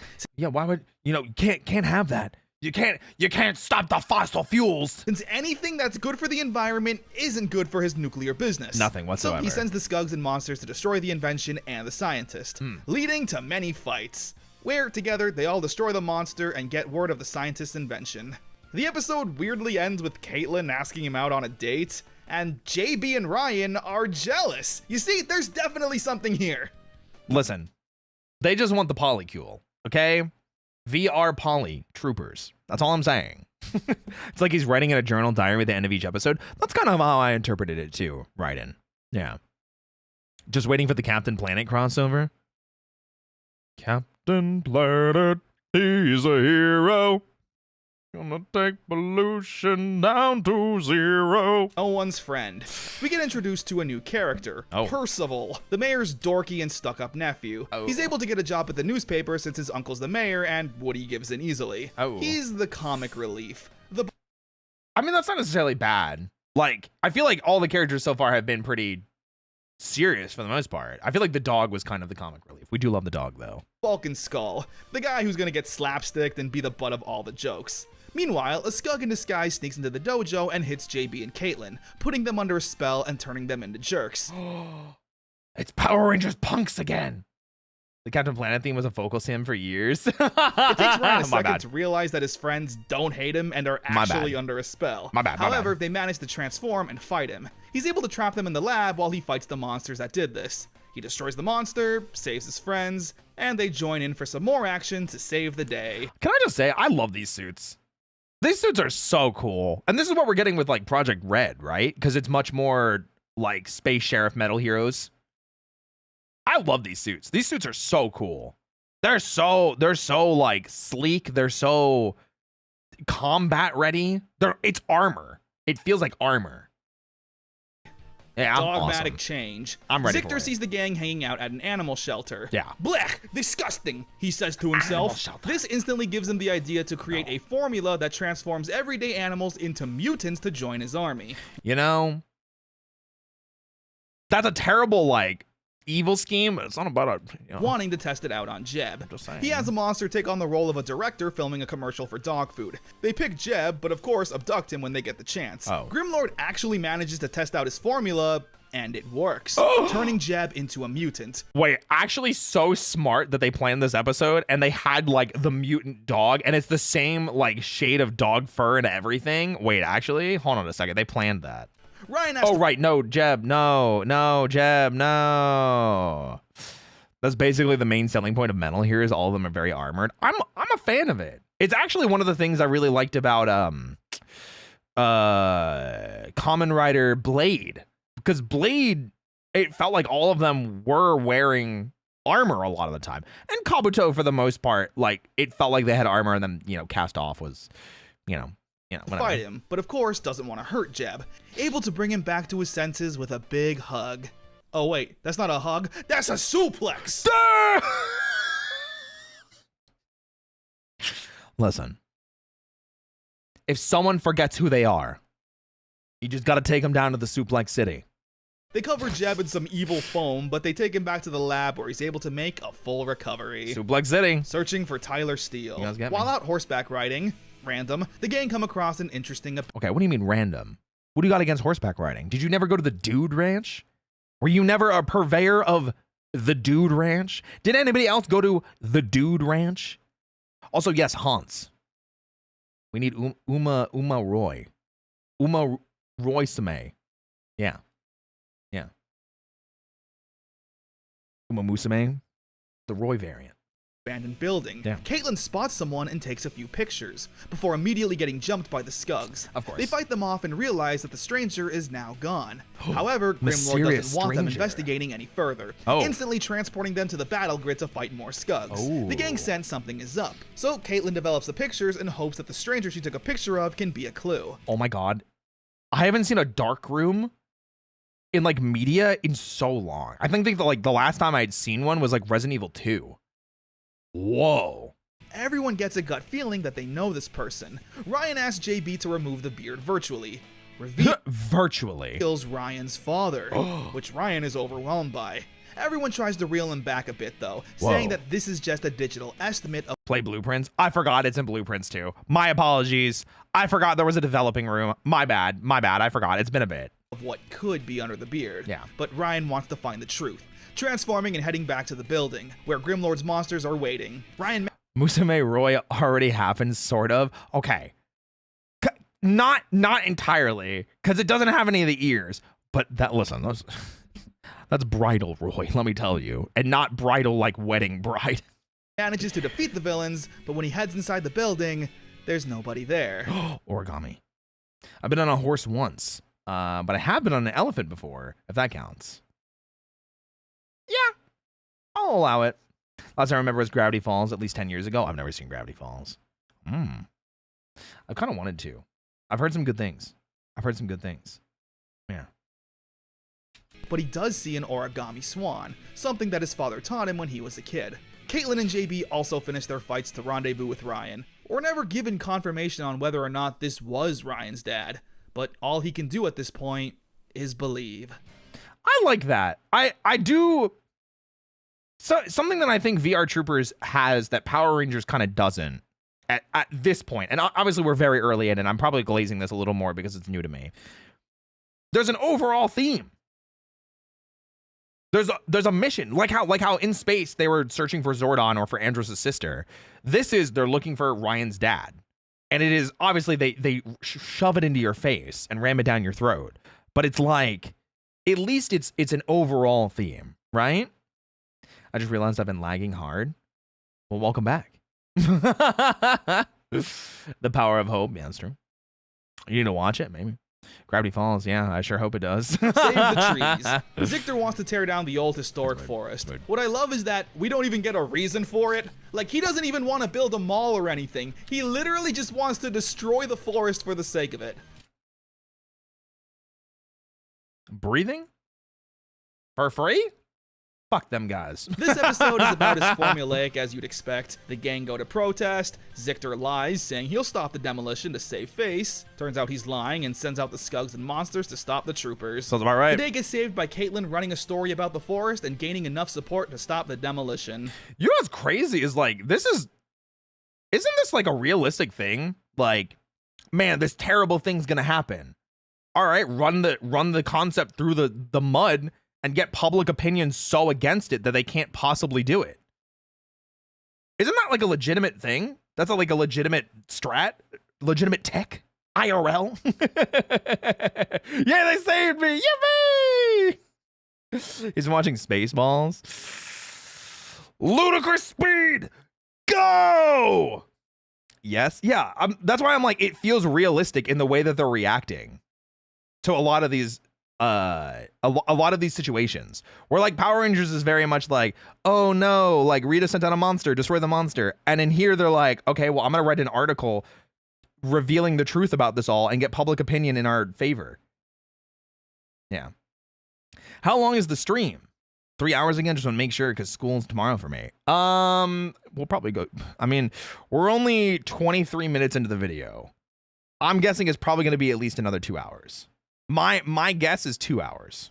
A dirty trick. Yeah. During a gala for the mayor's re-election, Zictor sends a magician as entertainment. Oh. However, it's a monster in disguise. Of course it using is. its sleight of hand to steal Caitlin and JB's Oh! virtualizers before disappearing with them. What? So now, it's up to Ryan to find the monster and retrieve the virtualizers by himself. Something I like is that even though Caitlin and JB can't transform, they still take her flying Mazda and provide air support during the fight. They actively take part in the action, even if they're clearly overpowered. Oh, that means they actually filmed original footage for it because obviously like they didn't have any footage to use for them not being, morphed. Ryan gets the jump on the magician and destroys them, but not before using his own sleight of hand to steal back the virtualizers. Wait, let me see that shot again. The magician and destroys them, but not before Something about his face here, just like using his own sleight of hand to steal back the virtualizers. We're together. The day is saved. Dude, I Caitlin's agree. front page. A shady figure comes to the newspaper office to give Caitlin some information about Zictor.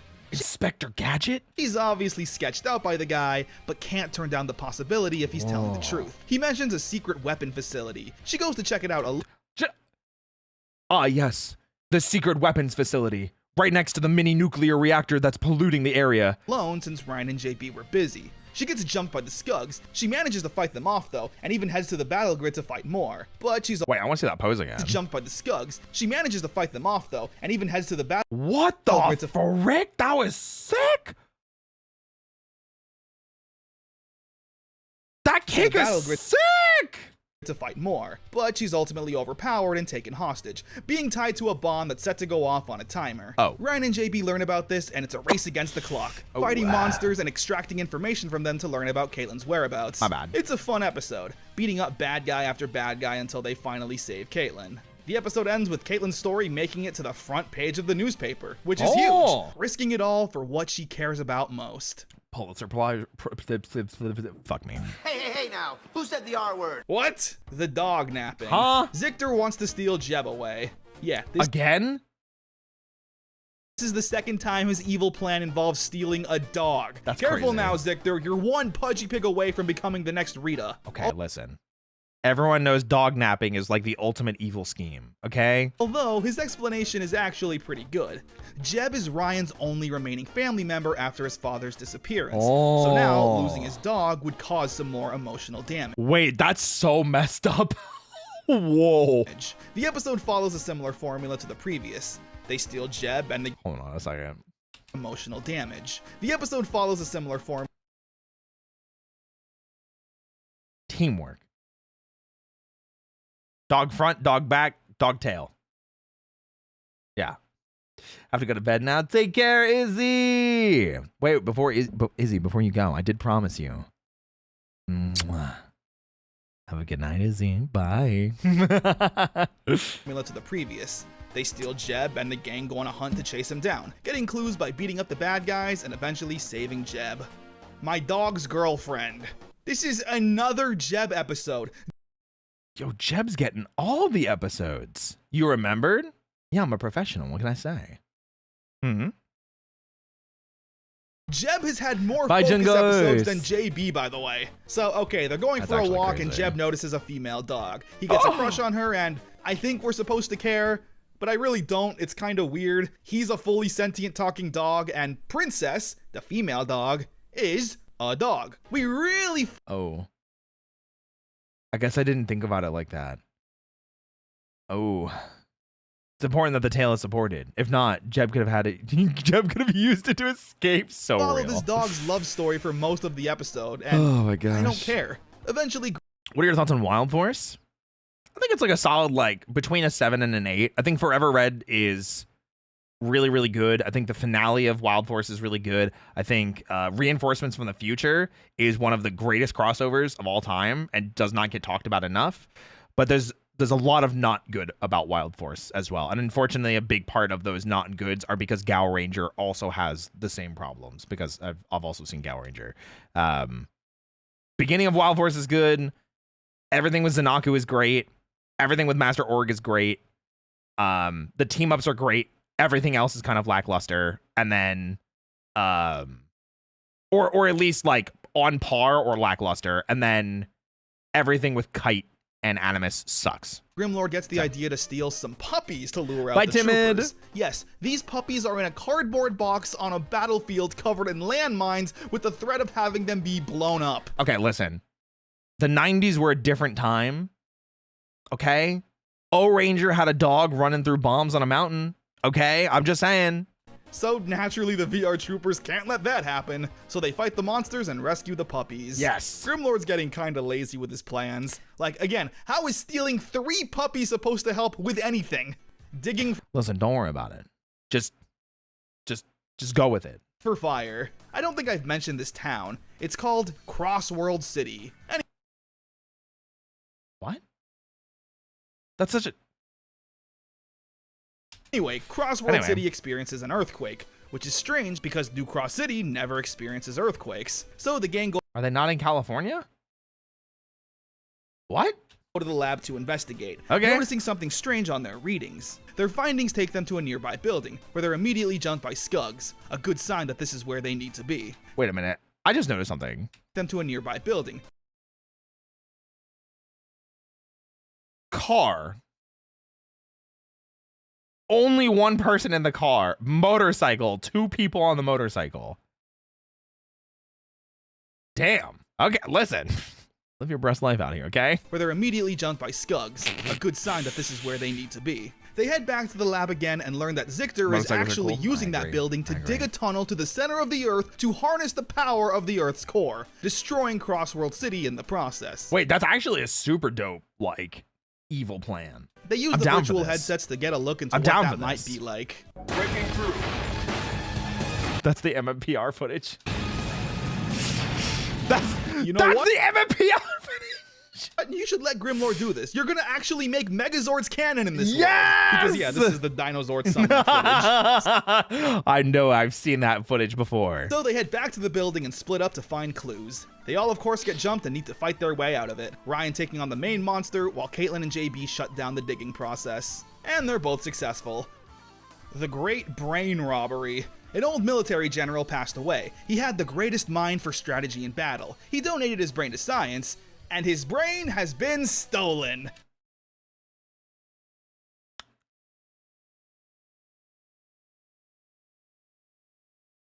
Okay. By none other than Carl Zictor. Of course. Bringing it to life to help his army Wait, that's terrifying. Oh. become stronger. Holy the brain talks crap. to General Ivar. I haven't mentioned him yet. He's Grimlord's right-hand man. The brain gives some deceptive advice, telling Ivar to break free from Grimlord and betray him, giving him some power and attacking the troopers by himself, where they all fight. General Ivar's new powers are pretty intense, but together the troopers are able to destroy him. Only for Grimlord to rebuild Ivar and make him obedient again. They rescue Oh, is he just a machine? On construct. the brain and yay. Very unique plot. Wait, they recover the brain? They rescue the brain and yay. Very unique plot. Okay. The dojo plot. plot. That's like one tiny step above calling this the filler episode. I mean, yeah. Tao's dojo is going to be shut down. He can't afford to pay the rent. And who else would be the landlord other than the slimy Carl Zichter, wanting to tear it down so he can build another power plant. Of course. So to help out Tao, the gang are going to throw a gala at the dojo to raise some money. And to counter this counter, Grimlord sends down some monsters to stop them, having a fight in the virtual world and the real world. Bing bang. It's some so monsters weird. to stop them, having a fight. Seeing this just reminds me of Meow Wolf, which is like a walkthrough, almost like art exhibit type thing. And I've been to it a couple times. It's not super close to me though, so it's not like I can go to it all the time. Wait, no, I've only been to it once. But like seeing these backgrounds just reminds me of that. Yeah, like Omega Mart. Yeah. In the virtual world it just and reminds the real me of that. world. Bing bang boom, they beat up the bad guys and stop Zichter's plan. With the gala being a success and keeping the dojo open. They saved Grimlord's it. greatest hits. A student at the dojo named Brandon wants to go to a Is he evil? Is that why he's like glaring? music academy. He's an incredibly talented saxophone player as well. Oh. But his family doesn't have much money. He's not. He's glaring because he's sad because his family doesn't have enough money. I got it. So, being the good guys and gals the troopers are, they throw a gala at the dojo to raise money for Brandon's music school. Dude, this is the same plot as the last episode. And guess what? I mean, let him have. What? Let him Grimlord do doesn't it. like that for some reason and kidnaps You know what? Brandon.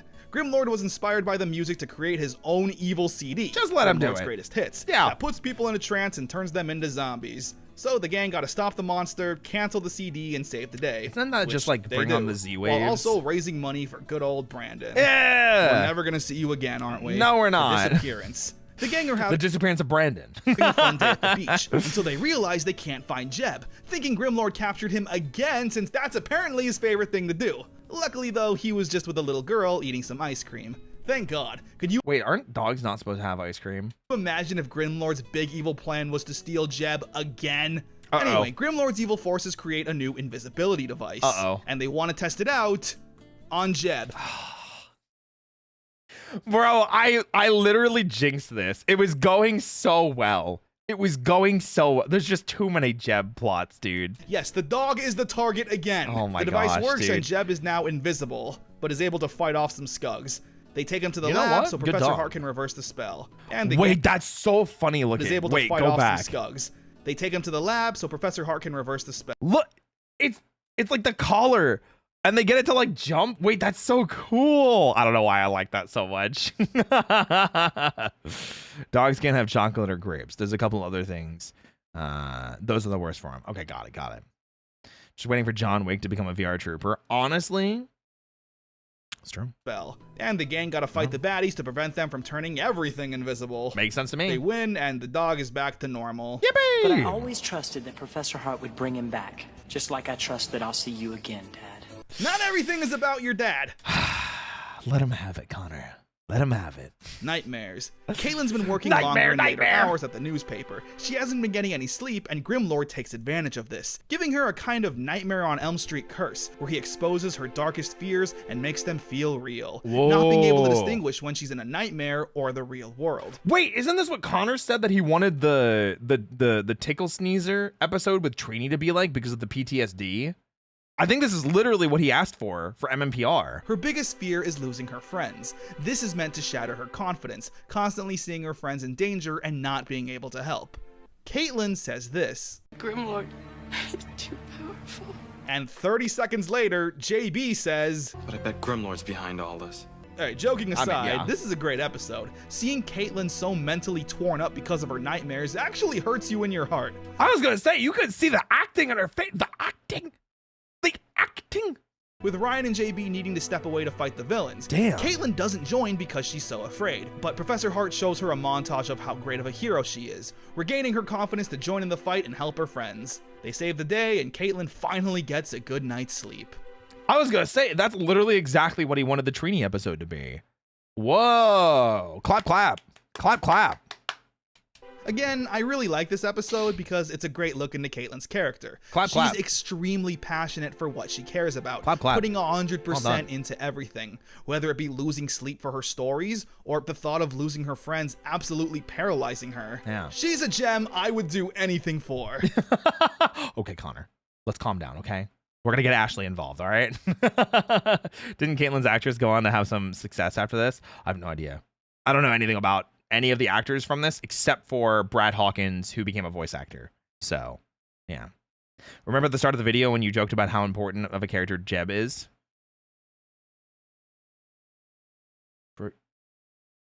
Bring on the power sword? Secret admirer.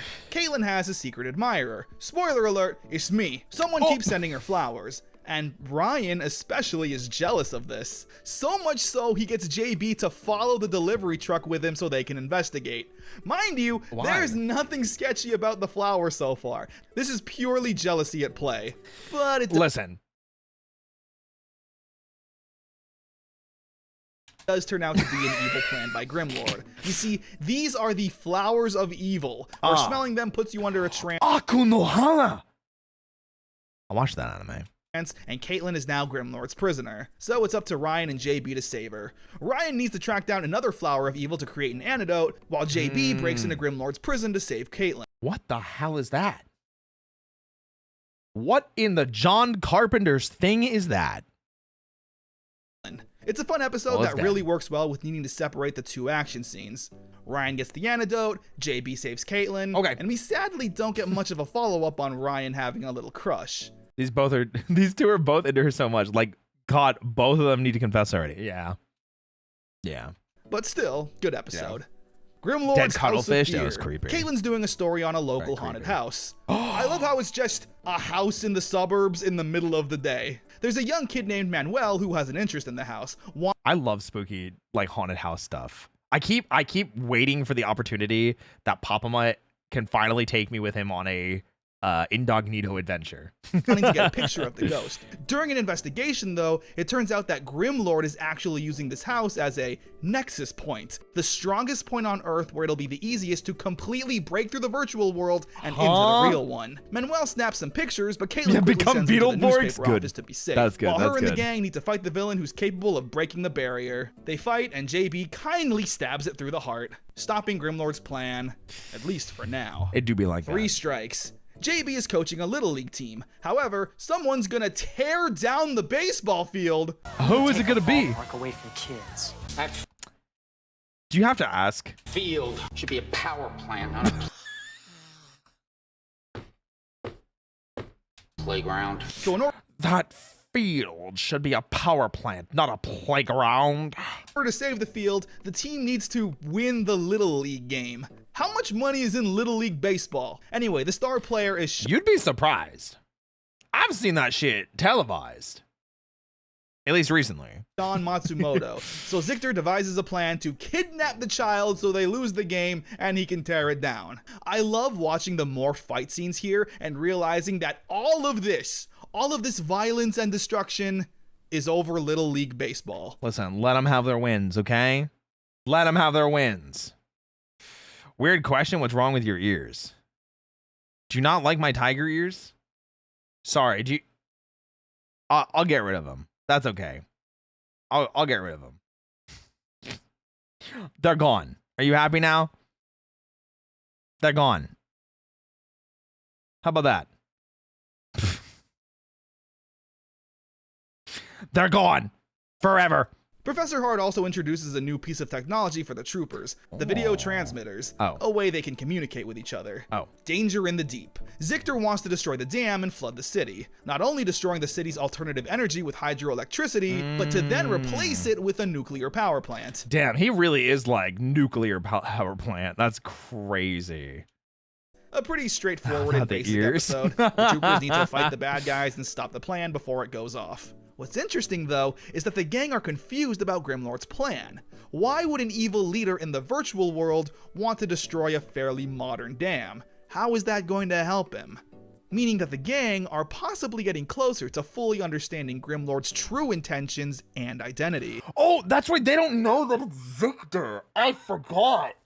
I thought it was like They just knew this whole time. What? Huh? Small but mighty. Zictor uses a device to turn the Tales of troopers Symphonia into little music. kids. So they have a little kid No. adventure. While Professor Hart works on reversing the spell, he tells them that they're still able to transform into their adult body hero forms, but only for 15 minutes. So the episode pretty much continues as normal. But I really like the ending. Professor Hart is able to return them back to normal, but they ask for 5 more minutes, where they run around the lab and start messing with things, pressing buttons and acting like kids. Wait, that's so before returning to cute. normal. Professor Hart asks what that was all about, where they all say that they just wanted to feel like kids again since they had their bodies. I like it because it's a bit of a reprieve. Being a young adult is already hard. Trying to find your place with no parental figure like Ryan, wanting to think about your future schooling like JB, or wanting to further your future career like Caitlin. But for these 3, they're now also superheroes needing to save the world, adding even more pressure to their lives. So when they had the opportunity to just forget about all of that and be kids again, it made them happy, even if just for a few minutes. Wait, I take back everything that I said. Good job. Good job. I'm happy they did it like that. Yeah, that was so cute and like actually kind of sad. So let's take a little break here to talk about the overall presentation of VRtroopers. It's felt pretty good so far. I feel like they've been separating the plots better than I was expecting them to. I thought it was going to be messy like MMPR Season 2 was, but at least how Connor's presenting it seems like it's been going pretty well, you know? Again, this show exists because of the success of Mighty Morphin Power Rangers, so a lot of the production and presentation is almost copy and paste from MMPR. I mean, it makes sense. The human plots and hero plots are pretty separated. The gang will be dealing with their slice of life issue before needing to fight a monster that's usually unrelated to the story at hand, and once they win, the slice of life issue gets resolved. If you're familiar with Mighty Morphin, then you've seen VRtroopers. They feel the same. The music plays a huge part in that too. Pick any episode and any moment in it. The music feels very Mighty Morphin, whether it be the chill and relaxing day-to-day moments. Oh wow, yeah. Whoa, same exact beats. The ominous evil is looming music. You better succeed, I spot. I will, sire. And the that sounds the same too. Fights all have that Ron Wasserman rock sound. Yeah. Then there's the similarities between the characters and locations. I'd say Tao's so. Dojo is just the juice bar where the gang hang out and show off martial arts. Woody and Percival are just Bulk and Skull, comedy slapstick. Professor Hart is a less cool Zordon. Jeb is the quirky alpha sidekick. The beats can sometimes feel like Great Value Mighty Morphin, but it's really not that egregious in the grand scheme of things. Well, that's good, because I was worried, like, going into VRtroopers, I was very much like, oh, this is just going to be like, they just repeat all the bad stuff from MMPR, and that's why, like, VRtroopers didn't last that long. And then I saw that it lasted 92 episodes, and I was like, wait, never mind. It went literally until they ran out of footage, which is the same thing that happened with Beetleborgs, which is crazy, you know? Yeah, see, literally, Lyoko Warrior saying it too. I went in assuming that VRtroopers was just not well received because I knew the reason that Beetleborgs ended was because they ran out of footage. I didn't realize that the reason VRtroopers ended was also because they ran out of footage. I had no idea. That makes me really happy. Like, that's cool. I'm just being kind of nitpicky. I do applaud VRtroopers' approach to a more serious and action-oriented show. There's not too many obvious moral of the day lessons for little kids. We're just getting a solid superhero show. And while these episodes have mostly been Monster of the Day one-offs, we've now actually reached our first multi-parter. Ooh, Green with Evil? VR with Evil? Defending Darkheart Part 1. Oh. While out on a hike, the troopers come across some of Grimlord's army, but when they use the scanner on them, it appears that one of the generals is human. Ooh. And the only known human to be trapped in the virtual world is Ryan's father.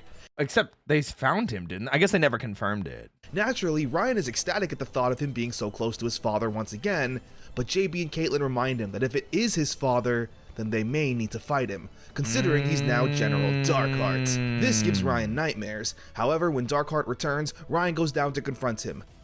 The two get into a fight with Ryan not wanting to harm the person who he believes is his father. He wins the fight, but refuses to destroy him, walking away. Percy's being a nosy little dork and trying to spy on the troopers to get a front page story, and when he's jumped by the Scugs, Caitlin and JB come to his rescue. But all three are ultimately kidnapped and transported to Grimlord's lair. Being imprisoned in a room with the all three meeting the I don't remember his name already. The nerd character that's the Balkan skull of the show, you know? All slowly caving in. Professor Hart informs Ryan of his partner's disappearance, but just then also gets word of the villains planning to destroy Darkheart for his failure to destroy Ryan. Whoa. I heard a rumor that they plan to continue the show using Blue Swan footage. However, I hard doubt that, but also wish it was true for, well, you'll see eventually. Okay. I stand corrected. I could have sworn that vrtroopers used Kavan footage. No, I think it's Speeduban and Sharavan. I'm really Metallider is the other one. I'm really bad at the pronunciations because I'm not super well versed in Metal Heroes. Leaving Ryan at a crossroads. Does he save his friends or the mutant he believes is his father? Apple cider? Defending Darkheart Part 2. Caitlin and JB know they could escape if they transform. However, with Percy there, they know he'll blab to the press. So, Caitlin gives him a smooch that knocks him out, allowing the two to transform and destroy the walls. Okay, that's very Power Rangers. Quite literally, it's like that one episode where the Rangers get detention and they have to have Bulk and Skull blindfold themselves and like plug their ears. Ryan heads to the quarry where Darkheart's being executed. He gets jumped by the Skugs and fights them off, with Darkheart's memory slowly coming back. Not knowing much, but knowing he doesn't want to work for Grimlord, trying to fight off his influence, and with Ryan's cover being blown, he transforms to help Darkheart in the fight. They beat up the bad guys and return back to the base, using their science technology, and revealing that Darkheart is indeed Ryan's father, Tyler Steele. His memory is still hazy and ultimately is still under Grimlord's influence. One mutant in particular is holding that power. Tyler tells his son that he has a responsibility to stop Grimlord, and that's just what he's gonna do, before disappearing back into virtual reality. Okay, that's awesome. Again, for the same reason, because it's like they don't make you wait for the entire series. You know what's weird? That gives me like Kakurenger vibes with Tsuruhime's father. That's kind of the vibe that I'm getting from that. A little bit with like the I've spent so long looking for you, found you, you're a villain, I can't actually save you. Tyler confronts the mutant that's controlling him, but Ryan's not gonna lose his father again, teaming up to lay the smackdown on whatever their names this are, guy. destroying them and freeing Ryan's father from the curse. That's funny. Defending Darkheart Part 3. While Ryan's father is technically free from Grimlord's control, he's still stuck in Darkheart's body and linked to Grimlord virtually. Ryan's dad got Norded! What are those words? Ryan's dad got Norded! So the gang are trying to find a way to devirtualize Tyler and return him back to the real world fully. He's eventually captured by Grimlord's forces again, but this time puts up a fight, being severely outnumbered. Eventually, Ryan goes to help his father, while Caitlin and JB work on an antidote. It's an intense fight, with Darkheart taking some serious damage, seemingly on the brink of total destruction. However, Ryan takes him on his motorcycle and flees the scene. But Grimlord is launching an attack on the trooper. I'm like locked in. I'm like, wait a minute, I gotta know. Base, meaning it's not safe to bring his father back there. And with the monsters right on their tail, Ryan's options are running out. Okay, also, these shots of like in suit that are very clearly from Metal Heroes, they just look so good. I don't know what it is about Metal Heroes, the way that it was shot just looks really nice. Defending Darkheart Part 4. Part 4! The lab is damaged pretty badly, with Caitlin and JB needing to repair it, and Ryan pulling off to the side and hiding to take care of his father. Grimlord takes advantage of the situation by sending monsters to attack both the lab and Ryan, with everyone needing to fight. Ryan comes to the realization that his best course of action is to invade Grimlord's lair and fight him to fully free his father. For a mutant, that's... I mean...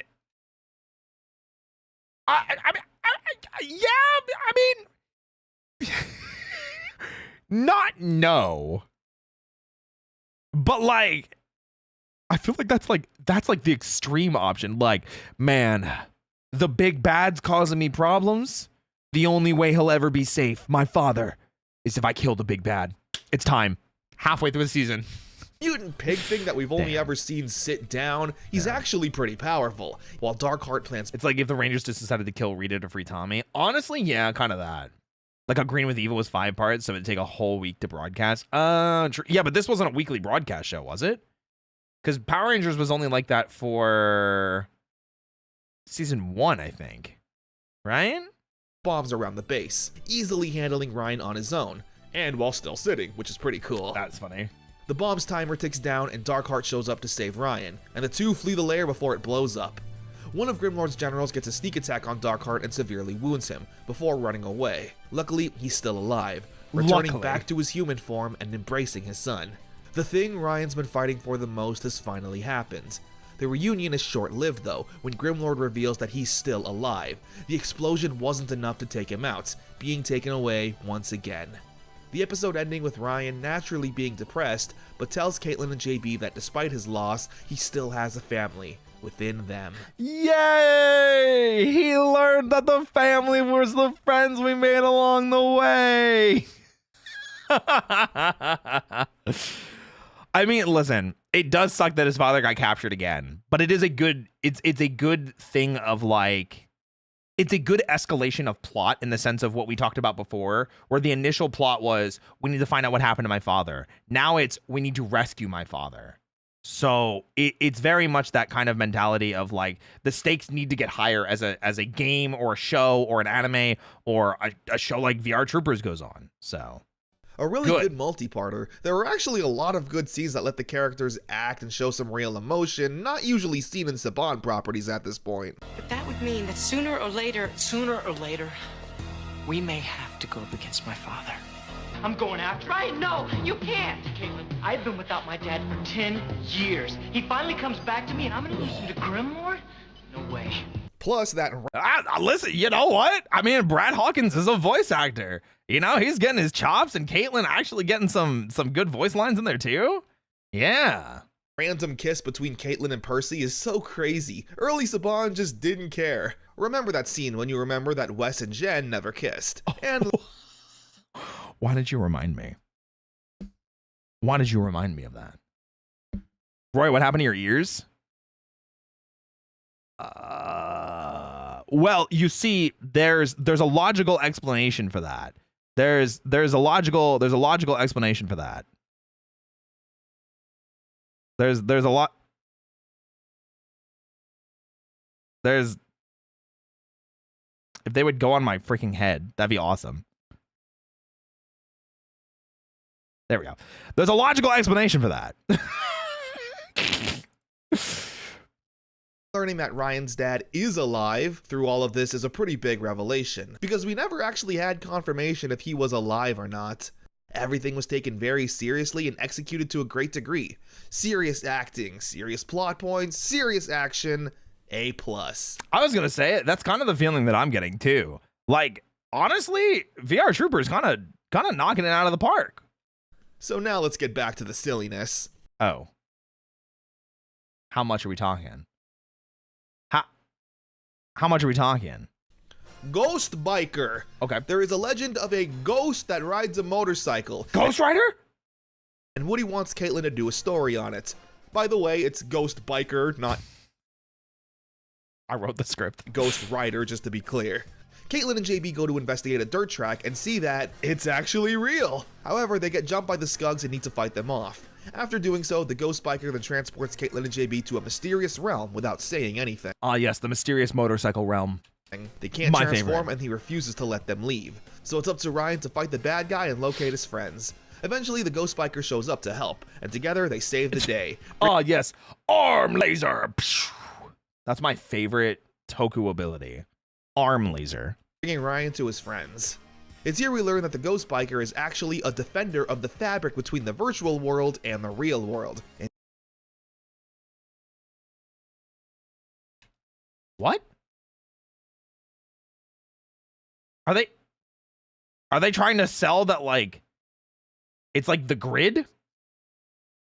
That the grid's been around? What?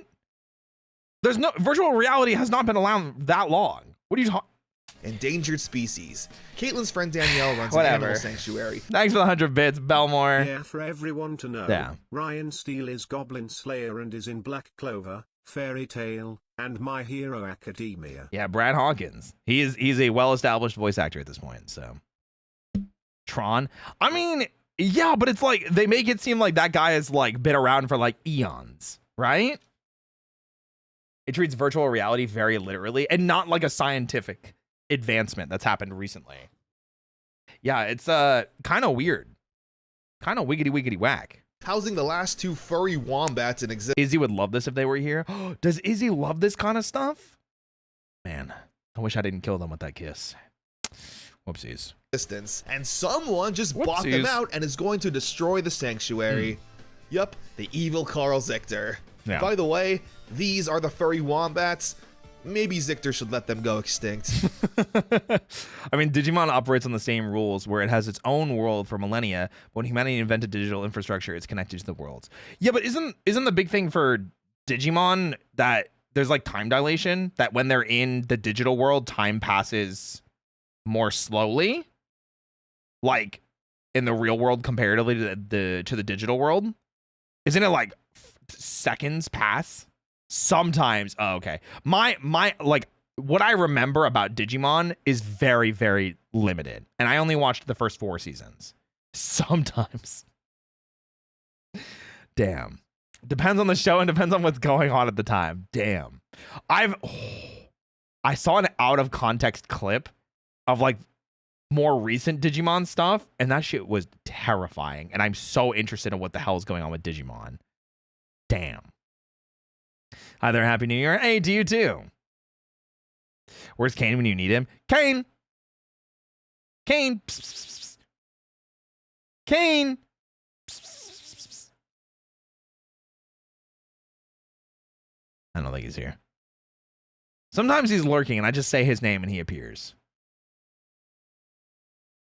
Damn. Wait, I got it. That's Tommy, the Red Zeo Power Ranger. He's a legend.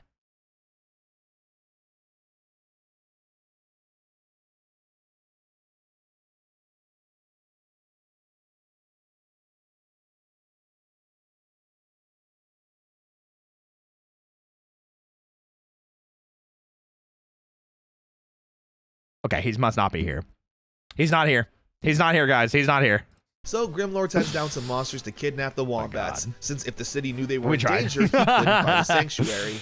So the troopers got to fight to save the wombats. That's pretty much it. Field goal. One of Grimlord's monsters like traps the the football pizza. coach in a picture prison. So now the local football team is completely demoralized for their next game. So they ask Ryan to become the new coach. He agrees, and his idea of training for football? Martial arts. Karate, obviously. A modern-day Mr. Miyagi over here. While he's training the team, Caitlin and JB learn about the monster and need to fight it to free the prisoners. Okay. Which they're successful at. Of course. The coach returns and the team wins the game. Yay! Win Did the video get real bad and blurry? Yeah, apparently Connor put a note on it. It said that the footage that he had available to him, unfortunately, the quality was bad. So. Yay. The littlest trooper. A baby shows up at Tao's dojo, and the gang, being goody two-shoes, take it upon themselves to take care of it and find its parents. They leave JB in charge, which I guess gives him something to do. Oh. It turns out the baby's parents were kidnapped by Grimlord's forces and are being held hostage while they blow up a mine to destroy the barrier. That was so much information. Parents kidnapped. They're going to blow up a mine that had between the two worlds. That has the barrier between the two worlds. Why are there so many real world locations that just have the barrier between? Where's the Ghost Rider dude? Where is he? They ask the baby what his name is, and it goes boom. So they call it Baby Boom, which is hilarious considering its parents will most likely be blown up by bombs. Okay, Connor, you don't have to. However, they're of course saved by the troopers. They destroy the monster and reunite the family. You know what? I just can't wait to be reunited with you, Dad. There, I saved you an ending monologue. Okay. Connor, you don't gotta go for his juggler like that, okay? Leave my man's Ryan Steele alone. Ryan Steele did nothing wrong 2026. The reality virus. Grimlord infects the troopers with a reality virus, causing destruction and glitches in the real world. Wait, that's actually so cool. Hold up a second. I actually love that as a concept. They realize that one of Tao's plants wasn't affected from the virus, so they go on a quest to find the plant and save the world. Which they do. Friends in need. Oh, that's it? Oh. Oh. What's up, B-Gamer? Two strangers approach the troopers asking to speak to Professor Hart.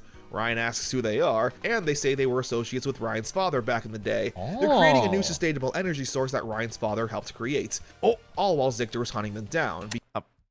Of course. What is this? Jetman? Because good for the environment? Psh, boring. Honestly, that does actually sound like a plot from Jetman, I'm not gonna lie. However, the two naturally get captured and the troopers gotta save him. Still sounds like a plot from Jetman. However, due to the Metal Hero footage at hand, it's actually JB that saves the two and fights the general, with Ryan instead dealing with the random monster. They save the day and the couple thanks the troopers for all their help. Good trooper, bad. That's it? I'm okay, whatever. Zictor uses an evil invention to create an evil clone of Ryan. He acts out and everyone is in shock as to Ryan's sudden change in personality. The real Wait Ryan... a minute, hold on a second. He acts out and everyone is... What the hell is he wearing? Bro, look how short this top is. I love it. We need to have men dress like this again. I'm just saying. The Ryan's sudden change in personality. Men need to dress like this again. The real Ryan would never beat up on JB. What on earth could be going on? Of course, they learn he's a clone and the two Ryans get into a fight.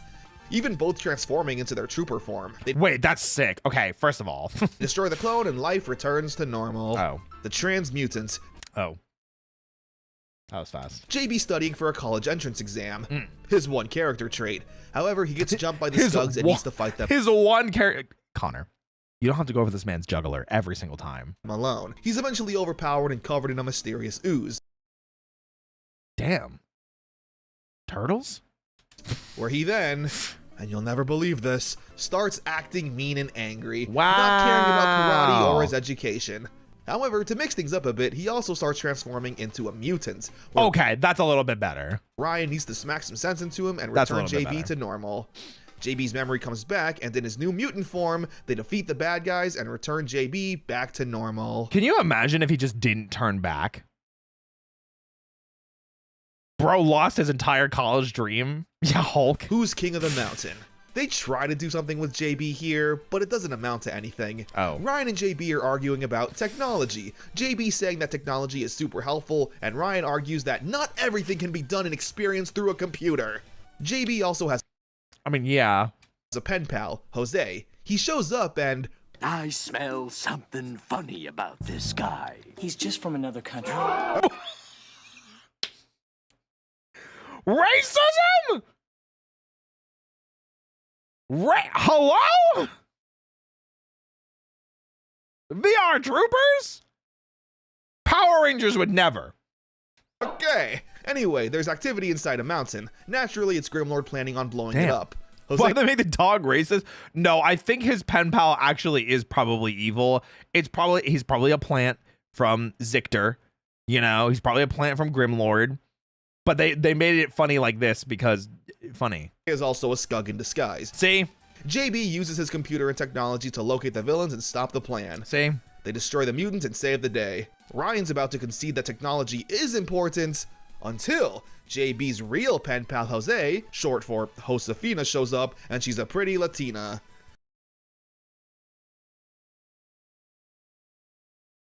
What? Wait, but why?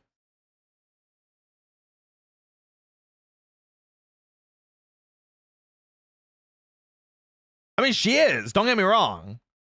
I've never heard the name Josefina. Josefina. Huh? Goes up, and she's a pretty Latina. JB then says that technology can't do everything. Damn. Whatever that means. I've never heard Jose short for Josefina. Me neither. I'm like, what? The Couch Potato Kid.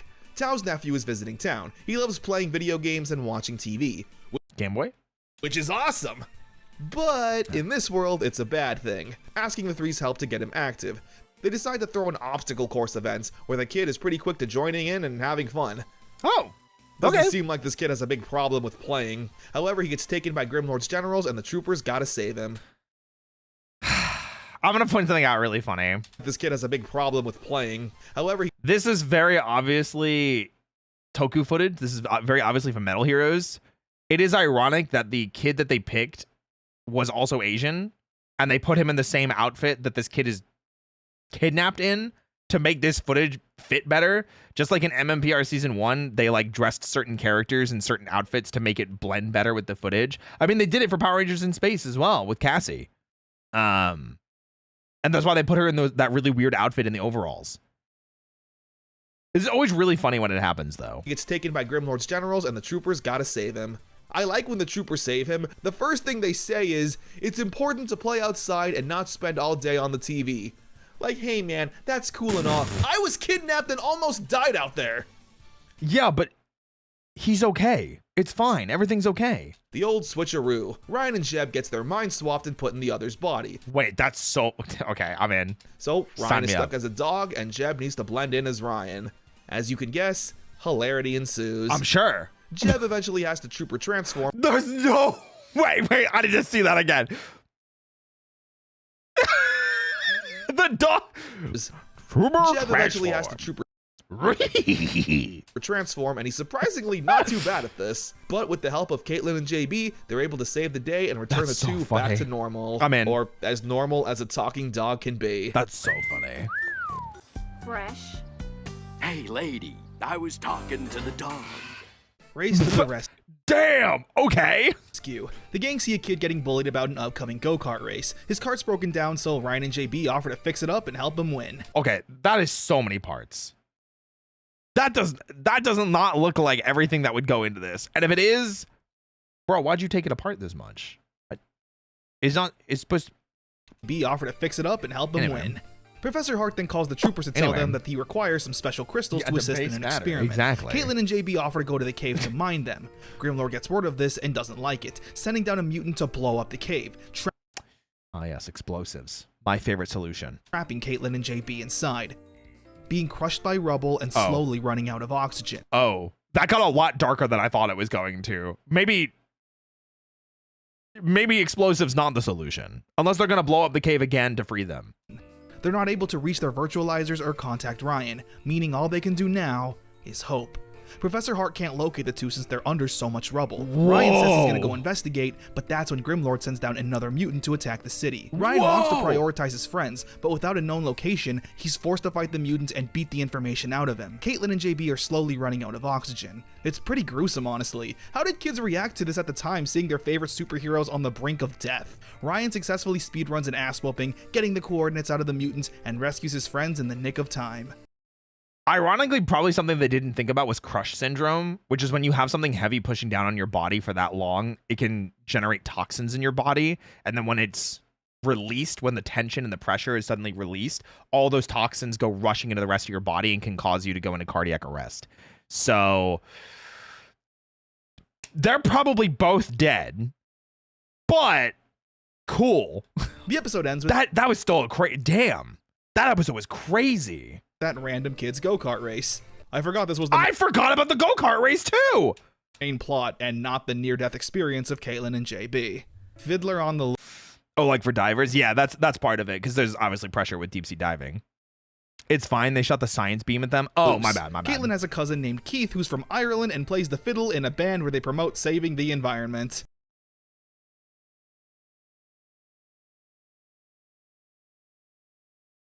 Okay.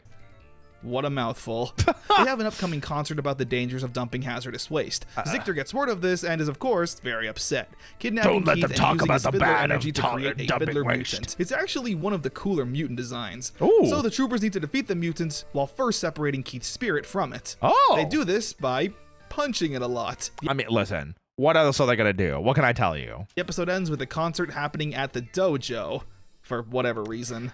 Virtually powerless. Don't worry about it. While out at the arcade, one of the Skugs in disguise tricks the troopers into playing Grimlord's evil arcade cabinets, sending an electrical surge that fries the troopers' virtualizers. But fries them? I thought they were like magical. Not allowing them to transform. They ask Professor Hart to fix them, but he says that it's a physical job, and since he's just a stupid head on a TV screen, he can't do it. Aren't they like magical? Are they technology? I thought the trooper gems were like magical. So where can the troopers find a scientist who's handy in this advanced technology? Both? Oh. And that they can trust? Well, Caitlin knows just the person. Dr. Poindexter. Oh! Yeah, the same scientist that Caitlin asked out back in the Virtual V6 episode. Right. They tell him that they're the VR troopers and need his help fixing the virtualizers. Okay, that is awesome. That's just good job bringing back a character that's already been there, and the reveal of their identities to someone that they can trust. I'm down for it. It's Magitech, I'm in for it. Which he gladly assists with. Dr. Poindexter fixes Ryan's virtualizer, but gets kidnapped before he can finish the rest. So Ryan does battle with the mutant, while Caitlin and JB rescue Dr. Nerd untransformed. And another good reason why Ryan would be by himself. Dude, I feel like they lucked out with some of these plots, or the writers for this were just on it. They were cracked with this shit. He fixes the rest of the virtualizers and says he's so excited to tell his family that he knows the VR troopers. But just then, JB pulls out a Men in Black style memory wiper and completely erases Dr. Poindexter's memory of this entire adventure. Damn. Which kind of stinks, honestly. Yeah. I think it would have made for an interesting dynamic to have another ally know the trooper's identity. That's what I'm saying. And we talked about that in other seasons, where like MMPR season 2, the cool concept that they did have, obviously, was shitty circumstance. But when Adam, Aisha, and Rocky were just friends and not rangers yet, and they were still like able to help, that was cool. Or like the concept of Bulk and Skull being able to help cover for the rangers when they went to, fight, and that was a cool idea, which they never got to explore. It would have been really cool. I would have liked that. Sorry, Doc, gotta follow the status quo. Well, I mean, Code Lyoko did that every episode. Oh yeah, because they just turn back time because everyone freaking dies. Or I'm sorry, almost dies. New kids on the planet. While out camping, a spaceship crashes on Earth, revealing 2 alien children from the planet Sassnack. Jetman?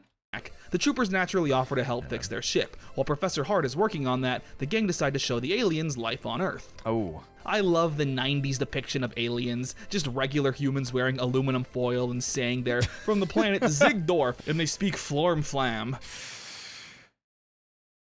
Damn, wait, that's so real. That is definitely what the 90s were like with aliens. Let the writers cook. Okay, maybe not anymore. I think the writers could stop cooking a little bit. Anyway, Zictor wants the aliens' powers, so he sends down the mutants to kidnap the aliens, and the troopers gotta save them. Of course, what else is new? I'm realizing so many of these episodes just has Grimlord kidnapping random characters. They rescue the aliens and save the day. Before they leave back to their planet, they tell the troopers that humans need to learn to live in peace. Otherwise, their planet will be doomed and destroyed like theirs.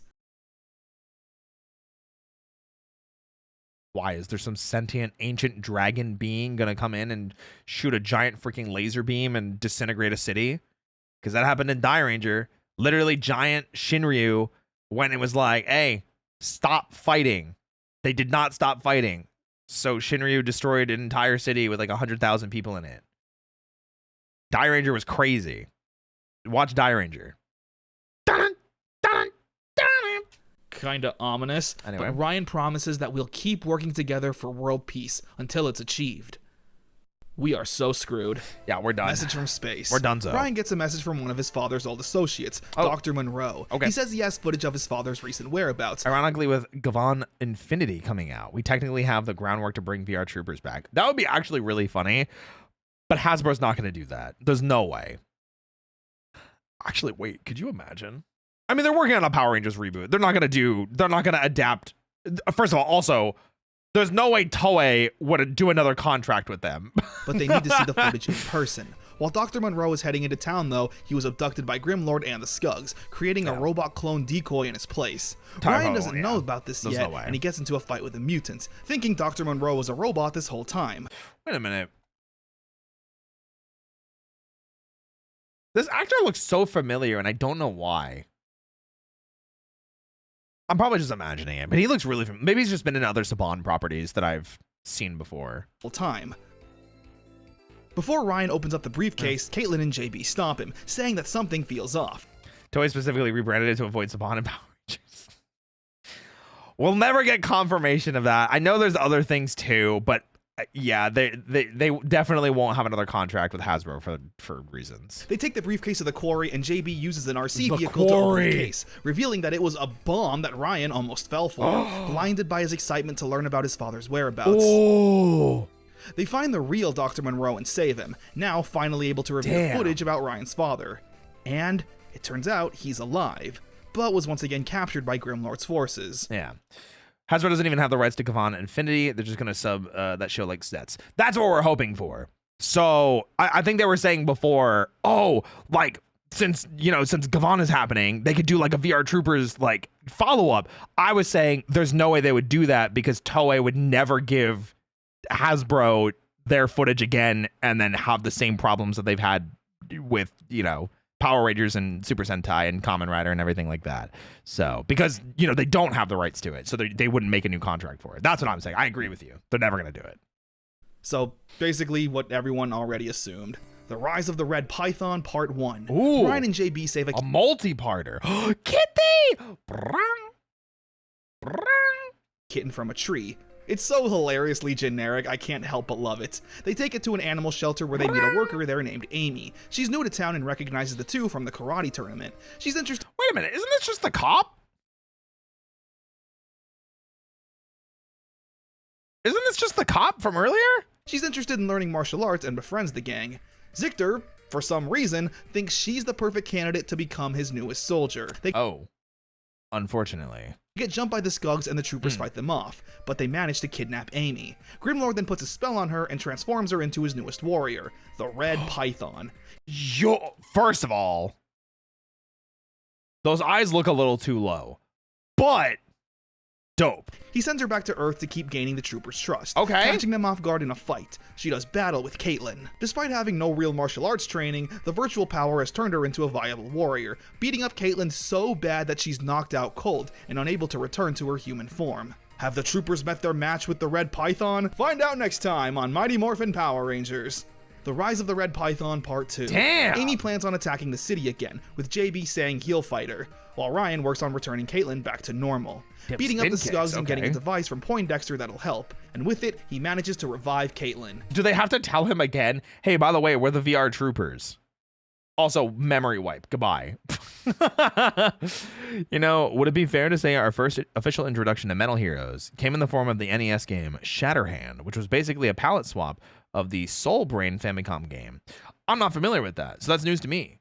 Thank you for the information, Decade, the Karate Bugman. Honore, Decade. Just in time too, since JB's fight with the Red Python isn't going too well. However, she needs to retreat since her body isn't reacting well to these new powers. Since also in her human form, we see Amy try to fight off the evil influence. The troopers use their science technology to reveal the identity of... Hearing Connor say uses their science technology kills me so much. The Python. Not only that, but the power is so unstable that if she transforms one more time, it will end in her destruction. During the next fight, though, the troopers try to jog Amy's memory and help her fight off Grimlord's influence. Damn. That, coupled with a few punches, the troopers free Amy from the Red Python's curse. The episode ends with Amy getting a new karate belt and making some new friends. I thought it went white-yellow. Did she skip yellow? What? What? What? The Rise of the Red Python 2-parter was pretty good, mainly because it was just an abridged version of Green with Evil. Yeah. The only difference is that sadly Amy isn't a new member of the team, which I think would have been a well-needed shakeup. It would have been good, but they also very much introduced it like, oh, by the way, if she transforms one more time, she's dead, so... Again, though, why Amy? She has zero martial arts ability and is literally just a random girl the troopers met. She was under a villain's spell, a powerful foe who whooped our heroes. It really was just, we have Green with Evil at home. Yeah. Still a fun 2-parter, though. Mutant Mutiny. Tao's That's all I'm mutant. family is having it's like Tommy, but less steps. True. reunion in China, but he needs $1,000 for his plane ticket. The gang want to raise that money for him, but just then, a rival dojo is opening up and wants to use Ryan, Caitlin, and JB as its mascots. Whoa. They naturally refuse, but the man offers them $1,000 to do it. Oh. They're hesitant, but ultimately want to do it to help Tao. It's an episode about loyalty. Should the troopers help out a rival dojo, even if it's to help out Tao? Before they fully commit, though, another mutant is attacking town, but... That's such a hard thing. Whoa. Whoa, that is such a hard thing. What would you guys do in that situation? Because then they could take the $1,000 and just give it to Tao. Whoa, moral conundrum. I feel like the answer is you don't do it because your value, like, their 3 value is probably more than $1,000. But like, damn. Slippery slope. I mean, yeah, you're right. You're right. From the style I did, it's white, orange, then yellow. Oh, okay, cool. Oh, wait, no, I did Taekwondo. That's different. So that would have been white, yellow. Maybe I just misremembered. Hang on me. Not compromising their morals. Yeah. There's 1,000 each that maybe no, but 1,000 total? F no. Oh. Ooh. Grimlord isn't loyal to it, openly saying how he doesn't expect the mutant to win and doesn't care if it gets destroyed. Oh. Eventually getting into a fight with the troopers and losing. Because of Grimlord's lack of loyalty, I guess. The episode is that it? Ends with Tao instead becoming the poster boy for the new dojo, and instead having them move locations across town so they're not competing. Loyalty, I don't know. Wait. What? What?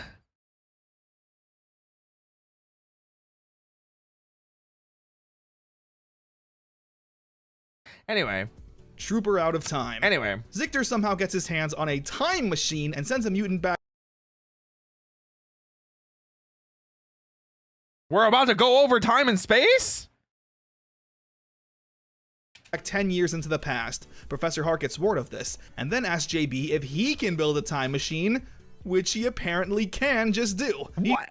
Huh? Need to be powered by a rare crystal that Caitlin goes to fetch. Okay.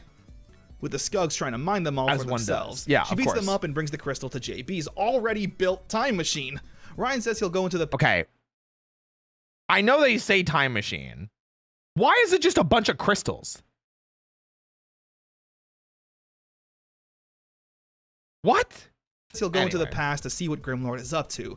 Ryan successfully goes 10 years into the past. However, this fried the crystal, and the troopers will need to find another one if they want to bring Ryan back to the present. To the surprise of no one, we see that Grimlord wants to destroy Ryan Steele when he was just a child. When the Skugs attack, we get a bit of Ryan Generations, with both Ryans teaming up for the fight. I do like what happens next, though. Ryan's father comes to get his son, with adult Ryan being in complete shock, but not being able to express his feelings. Oh, I knew it. Wait, but the fact that the dad came running to save his son, too. Ooh, that makes me happy. Makes me happy. Everything VRtroopers involves crystals. Okay, you know what? Came from Krypton. Okay, you know what? JB and Caitlin get into a fight with the evil forces trying to harvest the crystals for themselves. It's a big fight, but luckily they manage to snag one, bringing Ryan back to the present. I guess since the mutant failed to kidnap child Ryan, we're just never going to address the fact that both teams have the ability to time travel. It's a one-off thing. Like, they're probably like, oh, we can't do it anymore because we burned out all the crystals that we had. Yeah. Well, secret power. Well, Tao's Dojo is holding a talent show for kids where they... No, seriously. We're just going to forget about the time travel stuff? Yeah, apparently, listen, just go with it, I guess. I don't know. Listen, if O-Ranger can have like a 5-year time skip in its finale and it doesn't mess with any other Super Sentai season, yeah, just go with it. Yeah. The Skugs resembled one of the earliest Super Sentai monsters, Gold Mask from Go Ranger. Oh, interesting. Roll with it, Connor. All right, whatever. So this kid is a really good dancer but has stage fright, so the gang try to help him conquer his fear. Meanwhile, Zictor sends out a mutant that emits an obnoxious high pitch that really hurts Jeb's sensitive dog ears. So the troopers need to fight the mutant obnoxious high pitch that really... He's so cute. hurts Jeb's sensitive dog ears. Oh my gosh. So the troopers need to fight the mutant for Jeb. They do, and the kid overcomes his fears. Fantastic. Cool. I could really go for another multi-parter right about now. Oh? What's this? Quest for Power Part 1. Grimlord gets sick of Tyler's resistance and decides to take action, draining all of his knowledge and imprisoning it inside a gem, where Grimlord can now harness it for himself. He can just do that? Creating even more powerful mutants. What? Tyler manages to sneak away and sends a video message to Earth. The troopers intercept it, and Ryan's happy to see that his father is still alive. Before they can think of a rescue plan, one of Grimlord's new stronger mutants attacks the city. The troopers get into a fight, and the mutant is clearly more powerful. However, they eventually manage to defeat it. Part 1 ends with Grimlord contacting It is Ryan a multi-parter. just to mock him. You listen Oh, to me, Grimlord. If you touch him, I promise you. You're in no position to threaten me, young Steel. Once I have drained all the information from your father's brain, the trooper's days are numbered. wait, can we go back and hear that? Hear that again?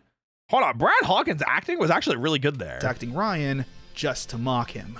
You listen to me, Grimlord. If you touch him, I promise you. You're in no position to threaten me, young Steel. Whoa, Once I have okay. drained all the information from your father's brain. Why didn't he do that sooner?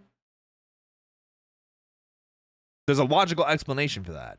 The trooper's days are numbered. Quest for Power Part 2. The troopers want to infiltrate Grimlord's lair head-on to save Ryan's father. However, Professor Hart says that there's a barrier around the lair that sets off an alarm if any human entity crosses into it. Tron. We want to learn more about the virtual world, and Professor Hart says all of Tyler's studies can be found in the archives at the library. Where the hell are they at the Costco library? What in the warehouse district is this shit? They come across a lot of studies and Yeah, no shit, they came across a lot of shit. What is this, the Kruger brand library? information, as well as some childhood pictures of Ryan. That's fine. Ryan, look at you. You were so cute.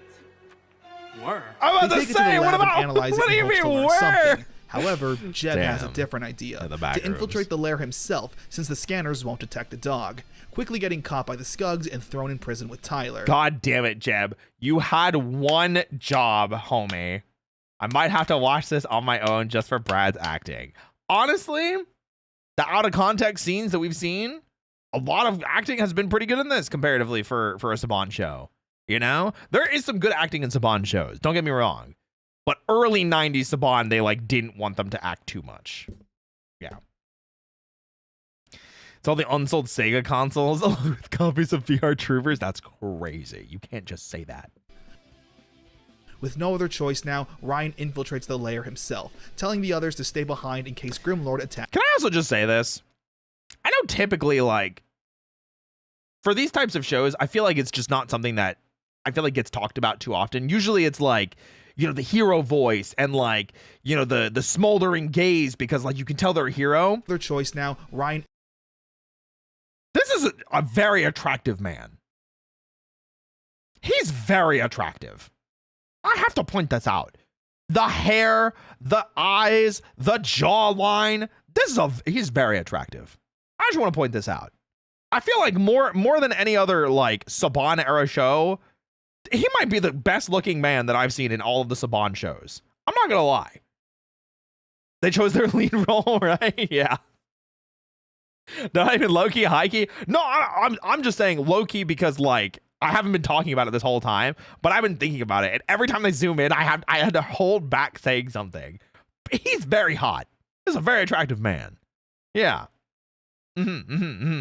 Infiltrates the lair himself, telling the others to stay behind in case Grimlord attacks Earth. Pretty privileged However, this indeed. is all a part of Grimlord's plan, taunting Ryan to find his father while planning to blow up his own lair. A bomb is set to detonate in 2 minutes. Grimlord takes away Tyler, and when Ryan gets to the prison, he only finds Jeb. He wants to continue this. Wait. Grimlord left Jeb, but took Tyler, which means he would have let the bomb kill Jeb. Grimlord really is Jeb's #1 op. It's not even close. What? Why does he hate this dog so much? Why does he hate this dog so much? Huh? That's crazy. Search for his father, but Jeb says there's no time, and if they don't leave now, he'll never find his father. That's insane. The bomb goes off, and Caitlin and JB can't find Ryan on their scanners. They continue to look, but he's nowhere to be found. I wish they let Ryan be the Gold Ranger and Zeo. I think it would have been nice. I think I didn't really like the Tray of Triforia thing. I wasn't too much of a fan. For those of you that don't know, Brad Hawkins was also the voice of the Gold Ranger before it was Jason. So if you go back and listen to it, like when the Gold Ranger first shows up before the power transfer, that's Brad Hawkins. And then they reveal that it's Tray of Triforia, and then it's never Brad Hawkins again. So it's unfortunate. What are we gonna do, JB? I mean, how are we gonna make it without Ryan? Quest for Power Part 3. The two eventually get a lock on some life, finding Ryan and Jeb under some rubble. Ryan doesn't want to waste any more time though, telling Caitlin and JB to continue the search for his father, since they couldn't have gone far. The scanner leads them to a cave, but this... Why the hell are there just a bunch of cacti? What is going on with this cave? Hawkins is the bad guy or Ryan? Ryan. Brad Hawkins is Ryan Steele. Brad Hawkins is the actor's name. Logical explanation. You know what? This is once again another one of Grimlord's so right for traps. that. But with the prism holding all of Tyler's knowledge, Grimlord is able to give the Skugs an upgrade, turning them into Ultra Skugs. And my god, are they just the ugliest things ever. Ew. But they're powerful, managing to kidnap Caitlin and JB. They're all being held prisoner inside the cave. That's my favorite power. Just phasing out. Hyper phasing bullshit go. My favorite. With Tyler, who is completely comatose. The knowledge being drained from his mind has now also severed the connection to his brain. Ryan says he's going to save them, but Professor Hart says that his powers were badly damaged from the explosion, and that if he transforms again, he may lose his powers entirely. New powers time! Ryan doesn't care though, and jumps in to save everyone. That's such a Tommy thing. I'm morphing out of here, now! Tommy, this may be your last time morphing. I'm morphing out of here. Bro, literally pulling a Tommy. Fighting off wave after wave of mutants, each one landing a devastating strike on Ryan. And when he's about to reach everyone, his powers fail him, demorphing back into his human form.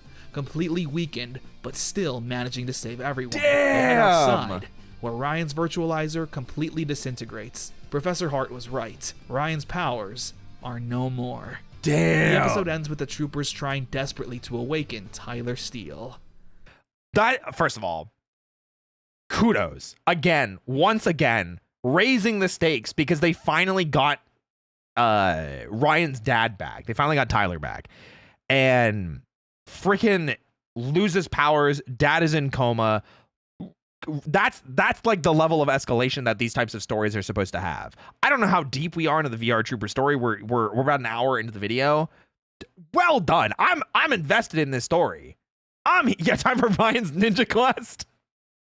Welcome, Ryan. Behold the power of ninja. Fucking finds Ninja in a cave.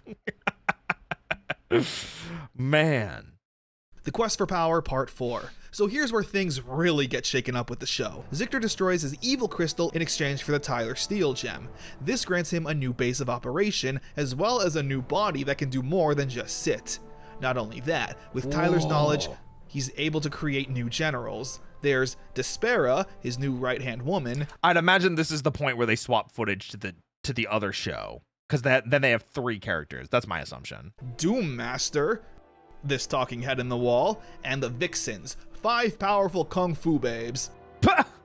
Okay.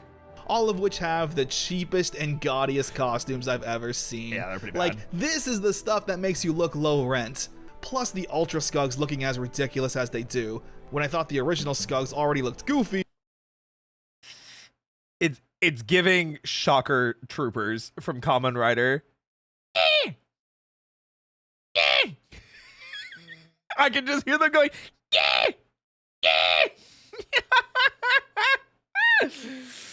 Isn't a great look.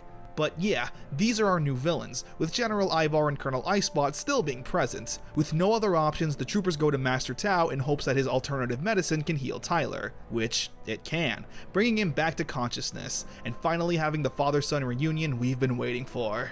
However, it's not all sunshine and rainbows, since Grimlord is now more powerful than ever. But with Tyler's brain now helping the troopers, the fight may be even. He plans on creating a new power for Ryan, one that's stronger than his previous, showing off some new weapons and a teaser of his new suit. But will he be able to finish it in time? With Caitlin and JB as Earth's only protectors, we can only hope so.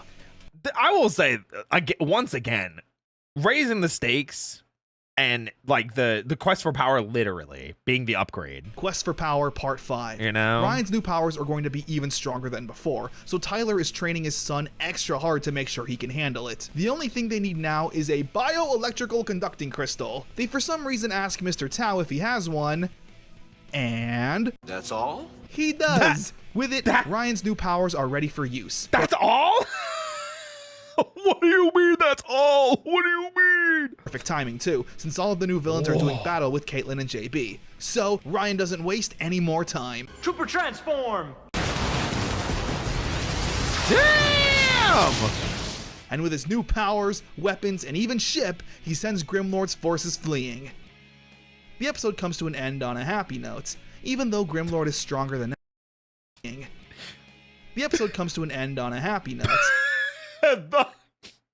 That was so bad, dude. Even though Grimlord Damn. is stronger than ever, the troopers have not only some new powers and abilities, Whoa. but a new... Wait, play that Grimlord again. is stronger than ever. The troopers have... What the frick? How many twists does this man do? Oh, what the frick? That man's spinning more than a Beyblade. What the frick? He said, let it rip. Damn. Holy crap, dude. Not only some new powers and abilities, but a new ally in Tyler Steele on their side. That was crazy. And the best part, the episodes don't need to end anymore with Ryan monologuing about his missing father. I bet he will. I bet he will anyway. Anyway. This was a great multi-parter. Seriously, when the show wants to do continuity and storytelling, they do a great job at it. We've also technically entered Season 2 of vrtroopers. According to Wikipedia, Season 2 started with episode 53, which was Mutant Mutiny. Do you even remember the episode? I think so. That was the one where like they were trying to be like, ah, yes, Grimlord is not loyal to his soldiers. Damn. This mix-up. I do like his previous suit better.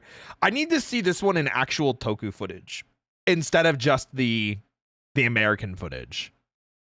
Was a good choice. And then I'll be able to judge. The villains in particular, I guess, is the best part. Even though they're cheap Halloween costumes, at least they're all original footage, and you can do more with that. Yeah. I can already see the Vixens playing a part in swooning over the troopers in their daily lives. As for Ryan's new suit, it's actually pretty genius to just swap it out and have a whole new catalog of episodes to work with. Yeah, I was gonna say, honestly, actually pretty genius to just swap it out and have a whole new catalog of episodes.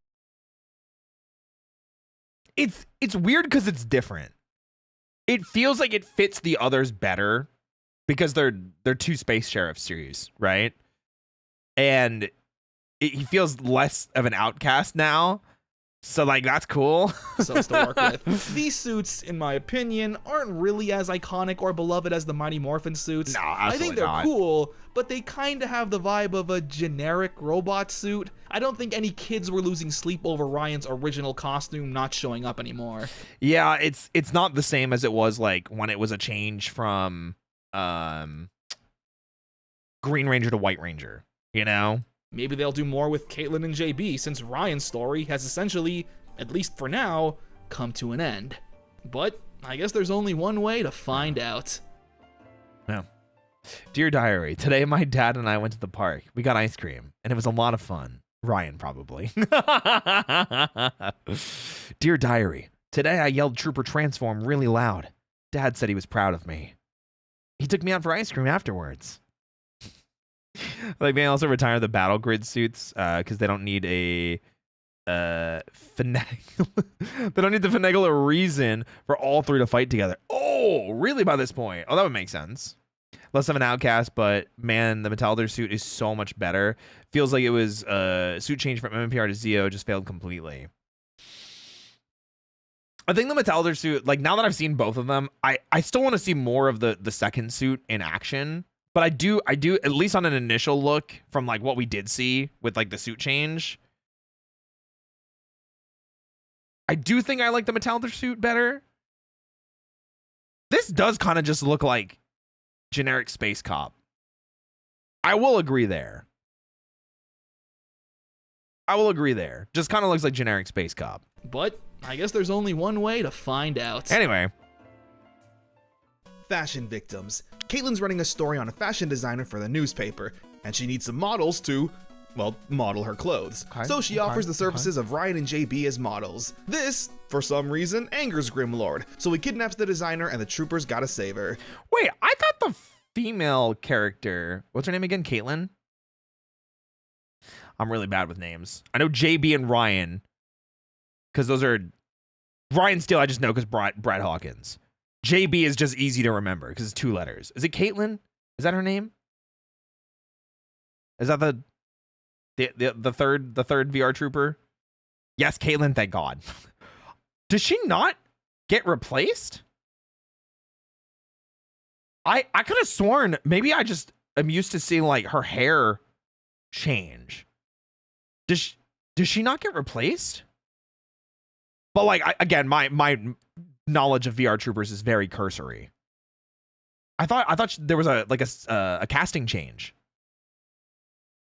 but I guess not. Maybe it's just her hair changes and it just didn't look like her. No, that's Beetleborgs. Well, Beetleborgs I know, but child actors is like, I think it was they went into that Wendy movie, Wendy and Casper. Always like Connor's choice of music, just pulling out Magnet Man's theme from Mega Man 3 for something completely unrelated. It's funny to me for some reason. I love his use of music. Fighting game music, JRPG music, yeah. You're thinking of Beetleborgs? Well, I know it's in Beetleborgs. I'm not thinking of that. It's just I thought she was also replaced in this one. But it could have literally just been the hair changes throw me off sometimes. They create a clone decoy to trick Caitlin and JB, where they're now cocooned in silk and also need to be rescued, with Professor Hart saying anyone stuck inside that cocoon for 24 hours will mutate into a silkworm. Oh! That is terrifying looking. That's like big white dude from Prometheus. Damn. Accompanied with some pretty horrifying imagery. So Ryan gets into a fight with everyone. Everyone. The designer and rescuing his friends. That's crazy. The designer is so stoked about the troopers saving her that she creates a new fashion line based off of the troopers' costumes. These are probably not well received. And honestly, I think I'd absolutely rock this.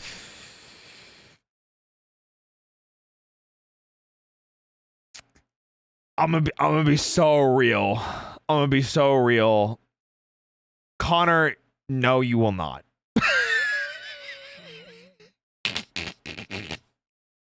Game over. Okay. JB creates a virtual Hi, training Bun. Welcome simulator, back. creating any mutant for the gang to have a practice fight So much with. are Roy on that now. Listen, if you're gonna draw me into anything, I still need to get I need to commission like an original Ranger outfit, especially with Kane and Andrea. Like we need, you know, original Ranger outfits with the 3 of us. We need to like commission, have them like ref sheets and everything. I'm just saying. Anyway. He asks Caitlin and Ryan for their biggest fears and puts it into this mutant. Reject Zictor Tron. learns about this and sends the Skunks to retrieve the device. I like Tron. They get whooped, but still manage to get their hands on it. Where now Grimlord takes the mutant that JB created and brings it to life. The mutant Zord. isn't anything special. It embodies the troopers' fears. So Caitlin said her fear is fighting multiple opponents, and Ryan said he's afraid of a giant mutant. They defeat the mutant and celebrate with some fishing. Yay, fishing! Watered down. Some toxic gunk washes onto the beach, so the troopers want to investigate. Naturally, it comes from Zictor's power plants and is using it to... Is this just a bum rush? Is that why the music is so like fast paced? Are we just going through a bunch of filler right now? Is that all this is? Huh? Set up a trap. Ryan decides to dive deep into the water to investigate, but that's when he runs into Octobot, one of Grimlord's mutants, who traps him in its hold. Ryan tries to transform, but the substance in that water they've been investigating is blocking their powers. So it's up to JB and Caitlin to defeat the mutant and rescue Ryan before he runs out of oxygen. That is terrifying. Being stuck in place and waiting for your fuel to come out, and you're like, man, or your air, not fuel. Caitlin does battle with the mutants, while JB breaks into the underground lab that's producing the substance and puts it to an end. Both troopers succeed in their mission, and Ryan is able to swim free. The negative factor. One of Grimlord's mutants hits Caitlin and JB with a blast that turns them into ghosts, now being able to be transported to the negative zone. What does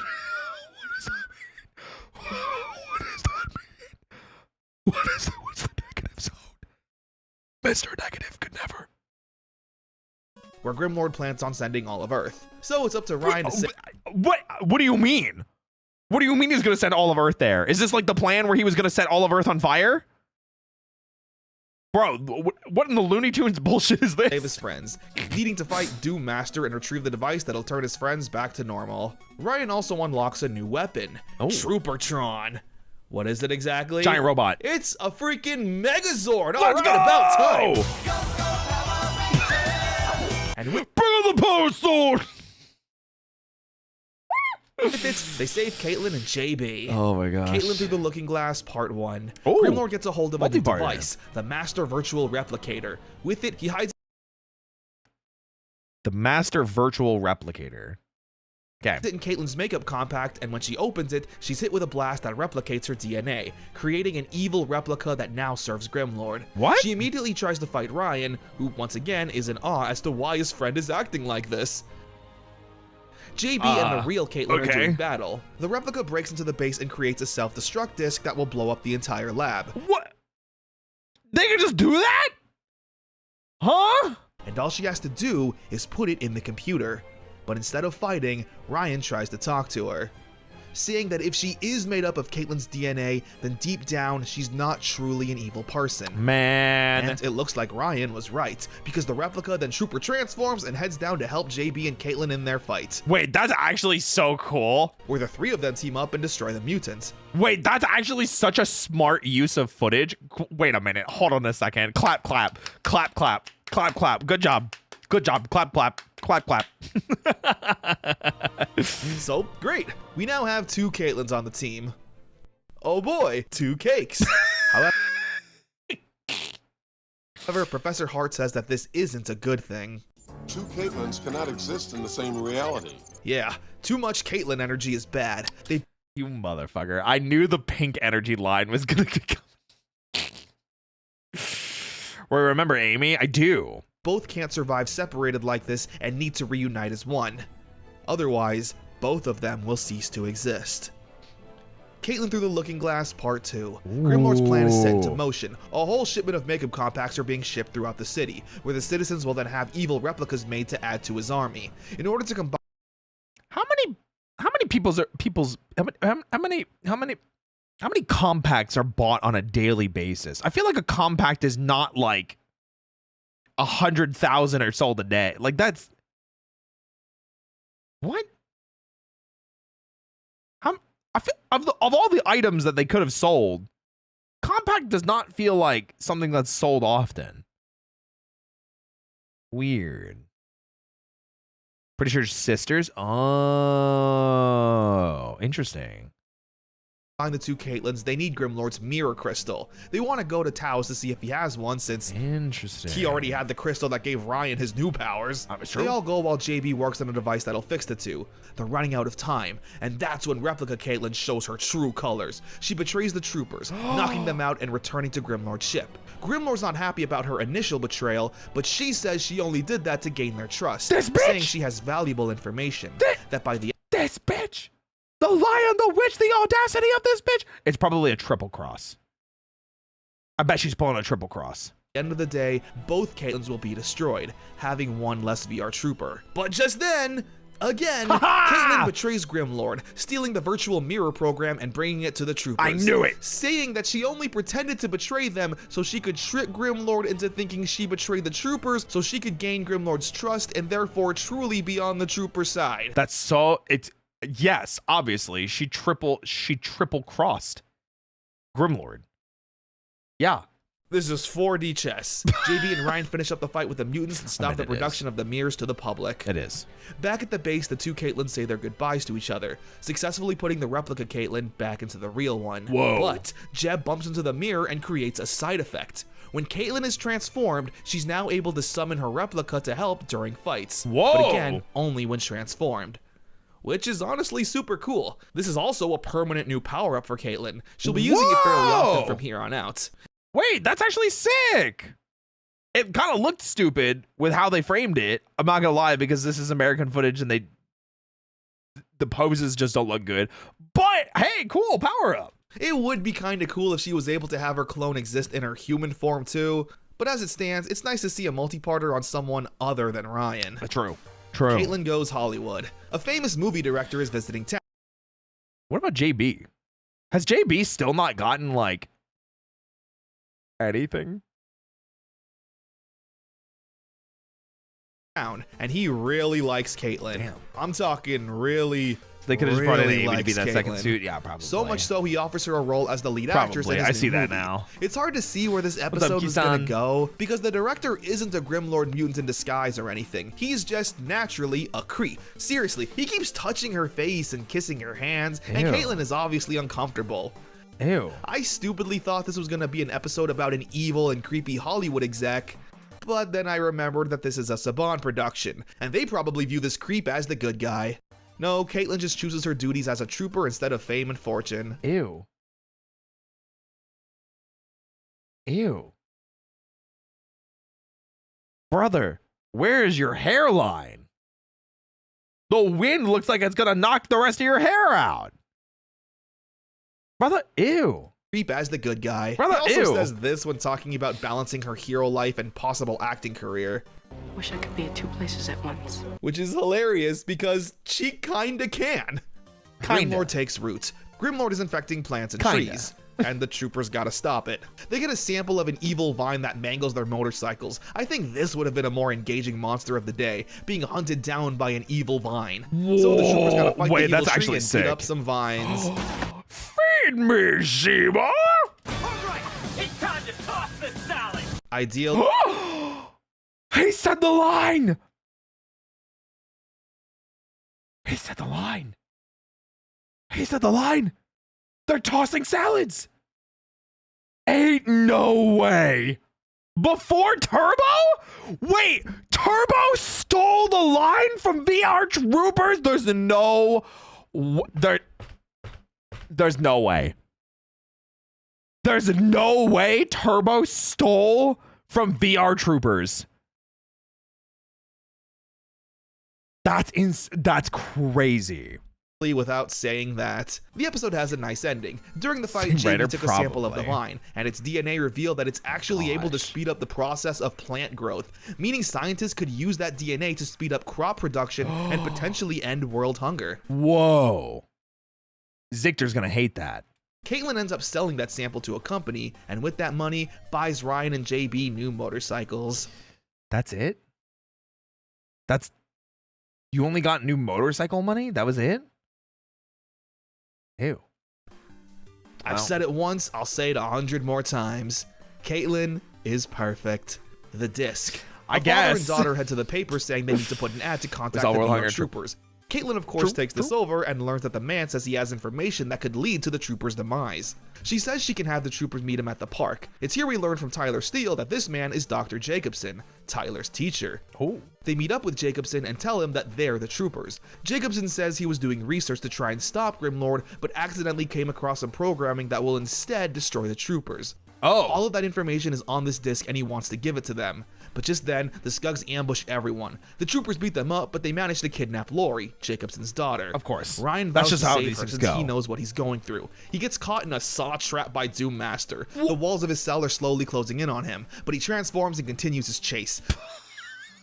This is some Kamen Rider level shit. Listen, I watched V3. I remember how many times they put V3 in a freaking trap.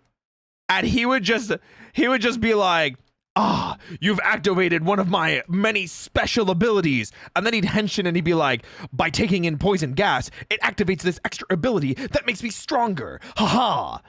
I'm like, brother, what are you talking about? And then he would do shit like this. And continues his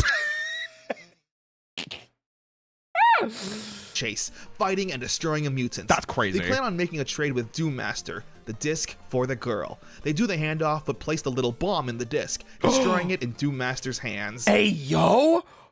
Hero's actually smart for once? The episode ends with Tyler telling Ryan insane. that he's leaving again. Well, with Dr. Jacobson being so close to finding a way to destroy Grimlord, he feels like with his assistance, they can find a way to stop Grimlord. Okay, Oh yeah, did I makes mention sense. Dr. Jacobson is from Norway? No. Because yeah, that's where Tyler will be going. No, you did not mention that. But it also makes sense because they probably just don't want to have his character here all the time. So, yeah. God modding the LARP, that's crazy. V3's ultimate move, random bullshit.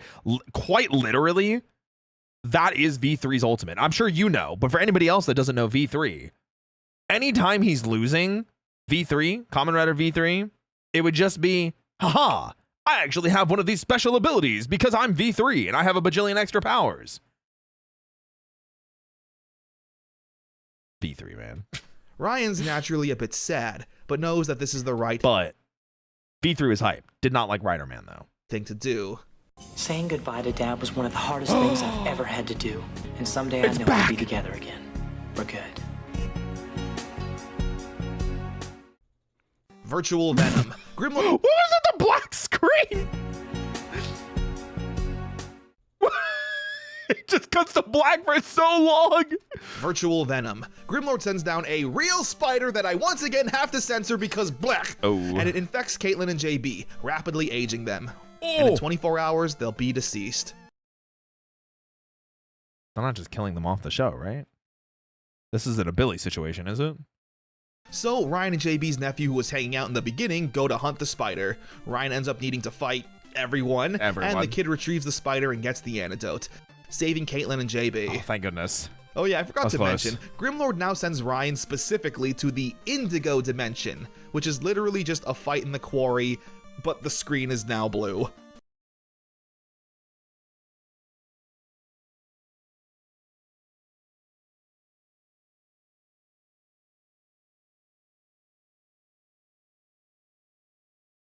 But okay, I don't know why this exists. New World Order. Right. Ryan joined a biker gang, okay? But they're all, of course, nice sweethearts who just want to help the community. But when they put on their helmets, Grimlord sabotaged them with a brainwashing device, turning all of them into mean jerks, including Ryan. No! Who now takes orders from his evil motorcycle. They also kidnap Percy and are just relentlessly bullying him. But it's hard to tell the difference from how the gang normally treat Percy. Oh. So Caitlin and JB got to do battle with Ryan's new biker gang. Actually, they learn that the helmets are controlling everyone and take them off by force. Ryan apologizes to Percy for being a bully, only to then immediately bully him afterwards. Grimlord's children. What a shame, dude. It's so unfortunate that I think they just didn't learn what to do with those types of characters until Bulk and Skull had their amazing arc in space, you know? Man, change your colors right now, Roy. Go to the Indigo Dimension too.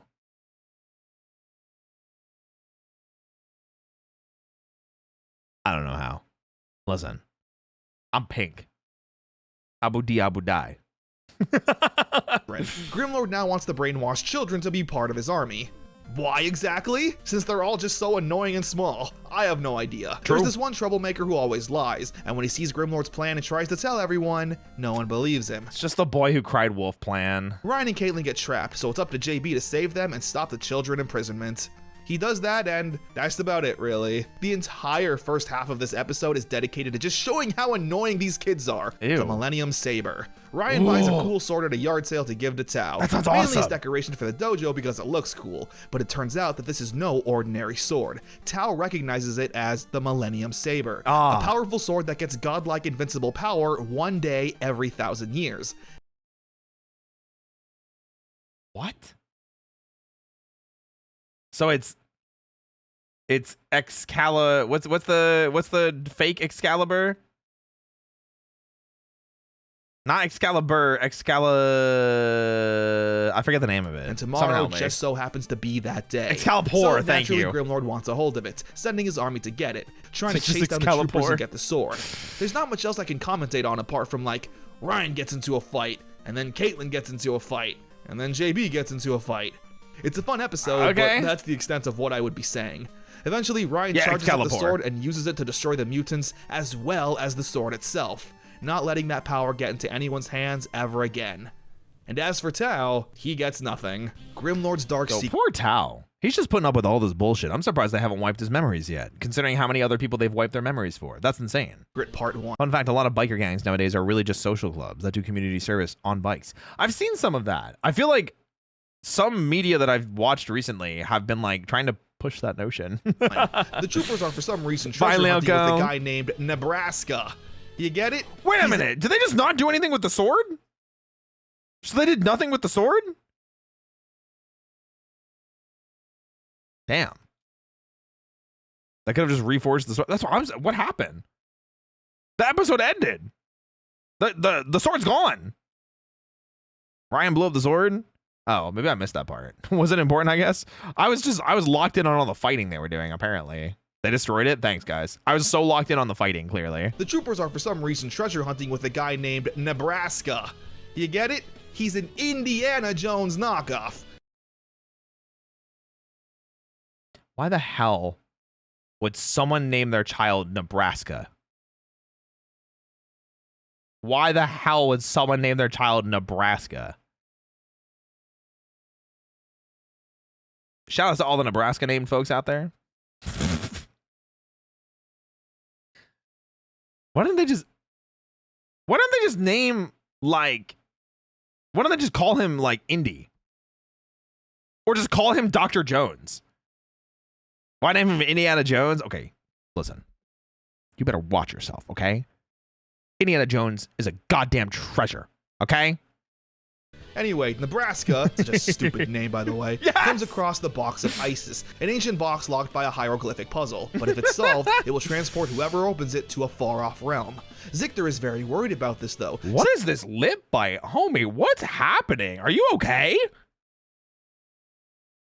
Bro's like, ah. Damn! That particular realm holds a book containing yes, I'm evil. All of his secrets, including his secret identity. Caitlin takes the portal and it leads her to Grimlord's ship, where she overhears him reveal that he has a human secret identity. She breaks free and returns. I forgot again that they still don't know that it's Zictor. I forgot again, dude. I forgot again. Back, now using the book to open up a portal to the secret pyramid dimension. But Doom Master is hot on their tail, using a weapon that turns Nebraska, Caitlin, and JB into stone. So Ryan chases him all over the that turns Nebraska, Caitlin, and JB into props that they actually have. Like, these don't look bad. Props that they actually made these, because do you guys remember what they did for Jason when they turned him to gold in Zio? Do you guys remember what they did to Jason when they turned him into gold? They spray painted his ass. I'll see if I can find a picture. It's so bad. Power Rangers Zio Jason spray painted. It's so bad, dude. I wish I could find. I don't think I'll be able to find it because it's such a niche shot. Gold spray paint. It's probably, I'll probably be able to find it. It's just such a bad, like, it just looks bad. Yeah, I won't be able to find it. But it's like, what the freak? It's just spray paint. It's just spray paint. Yeah, what really? Yeah. The stone. It's so stupid. Ryan chases him all over the dimension to fight him, but Doom Master is too powerful, demorphing Ryan and escaping, leaving Ryan with his friend stuck and petrified in stone. Oh. Damn, end of the episode? Grimlord's Dark Secret Part 2. Damn, multi-parter. The more I see Doom Master, the more I start to love the goofy looking foob. Oh, the like the hat? I get you. Jeb tells Ryan that Grimlord has a human identity, and they can find that information on this island. So Ryan goes on an expedition through pyramids. They should have smashed the statues. They'd be dead. Don't you have a gold needle? A soft? An Asuna? It's full of traps and fights, battling Despera in the process. He sends her fleeing and finds the artifact that will return his friends back to normal. Wait a minute, does she just get hit by an Despera arrow? In the process. He sends her fleeing and finds the artifact. Damn! Damn, she got shot by an arrow! Post it in Tokusatsu? Ooh, thank you. I thank you. Oh god, it's so bad. It's so bad, dude. It's so bad. It's just the parade paint. It's so... I'm screaming, dude. Oh my gosh. That's it's so, bro.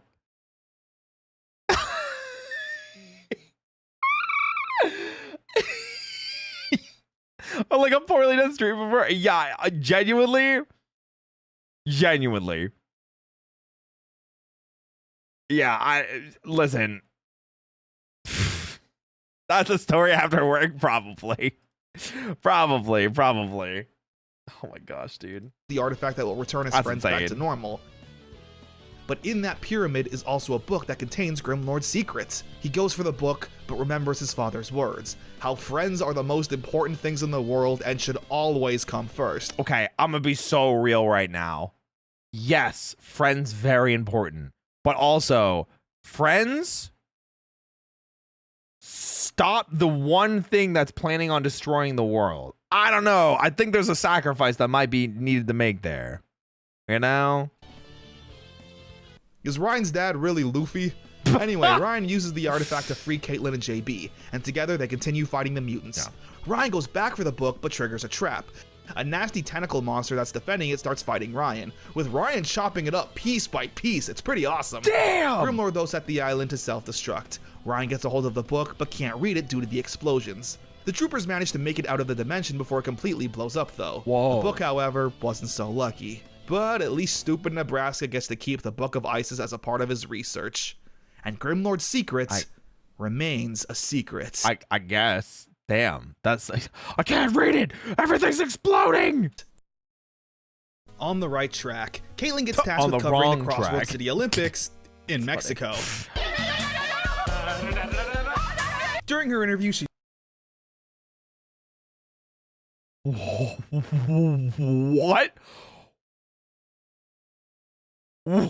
What?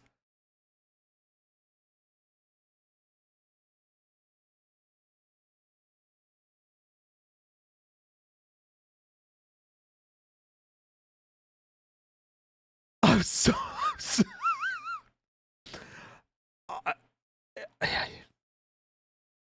I don't know, man. I'm just saying, even for the 90s, that was a bit.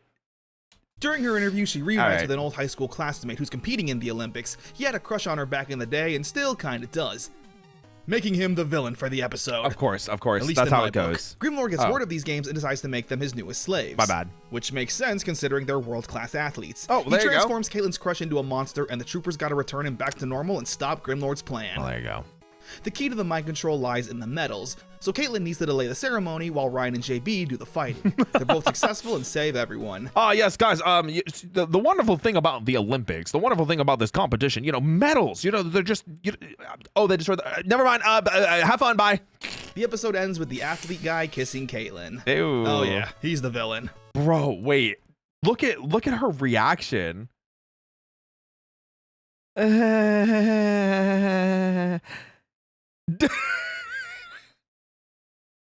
Brother, ew. Also, yeah, where did he kiss?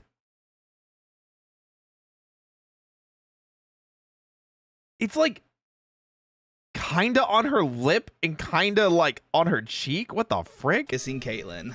Oh yeah, he's the villain. Oh. Forward into the past. Okay, this random old man offers free bracelets to Caitlin and JB. They stupidly put them on and get transported into the past during the time of the caveman. Of course. They kind of deserve it though. Like, why would you trust this random old man?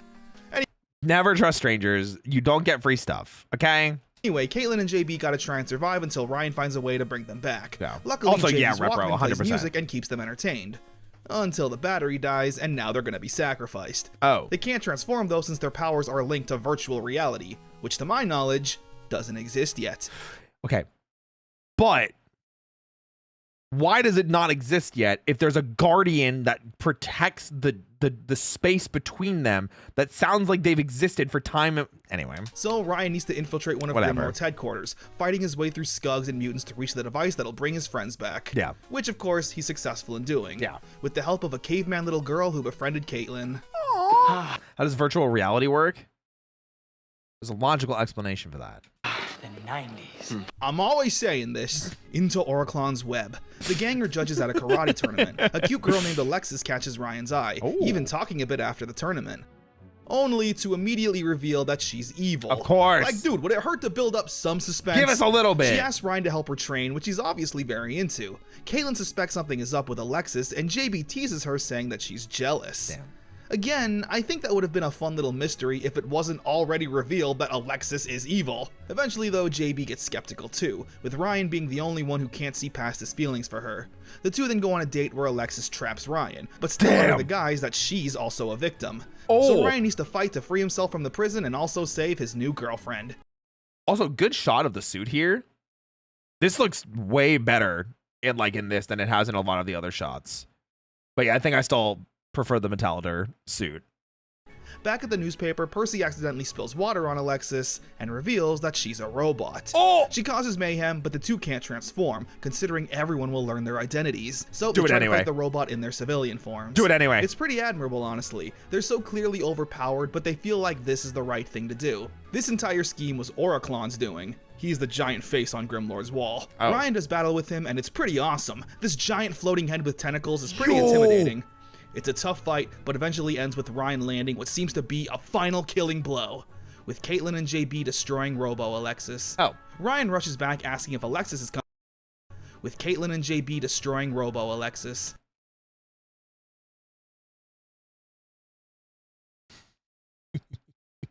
This will never not be funny to me.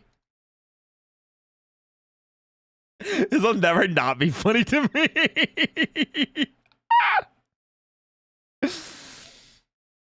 Anyway, Ryan rushes back asking if Alexis has come by, and Percy's the one who breaks the news to Ryan, that she was a robot. Ryan's hurt, but more so at the fact that he trusted this random girl over his friends, who were trying to tell him they felt something off about her. And the episode ends with Ryan actually giving some solid advice to everyone. It's easy to fall for someone new and exciting, especially when they tell you things you want to hear. But real friendship takes time and effort. This was an awesome episode.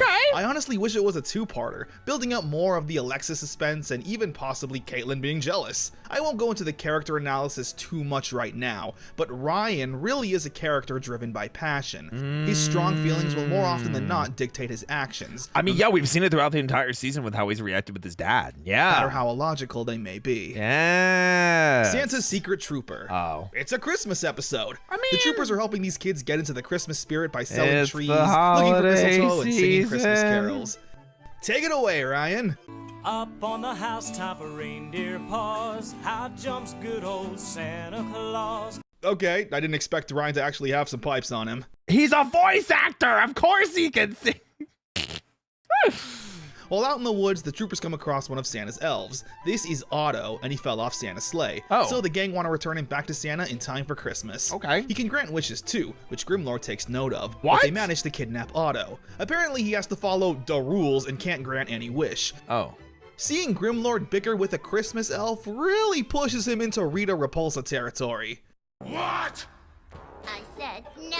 Don't think you know who you're dealing with. Also, Oraclon is still alive, I guess. He looked pretty blown up to me. Anyway, Grimlord wishes for the troopers to be on it. Could have also just been an out of order episode type thing, or like the Christmas episode doesn't take place at a specific time. His ship and without their martial arts skills. They're about to be attacked, but Otto activates his silly hijinks. This annoys Grimlord so much that he says, I wish I never met that busted elf. Giving the good guys a get out of jail free card. Otto grants everyone's wish. JB got a bow staff for Christmas, Caitlin wanted it to snow, and he even got Ryan's dad to visit for the holidays. For a Christmas episode, it's honestly one of the better ones in the Power Rangers universe. What's crazy is that the characters never transform. We get 0 superhero fights in the suits.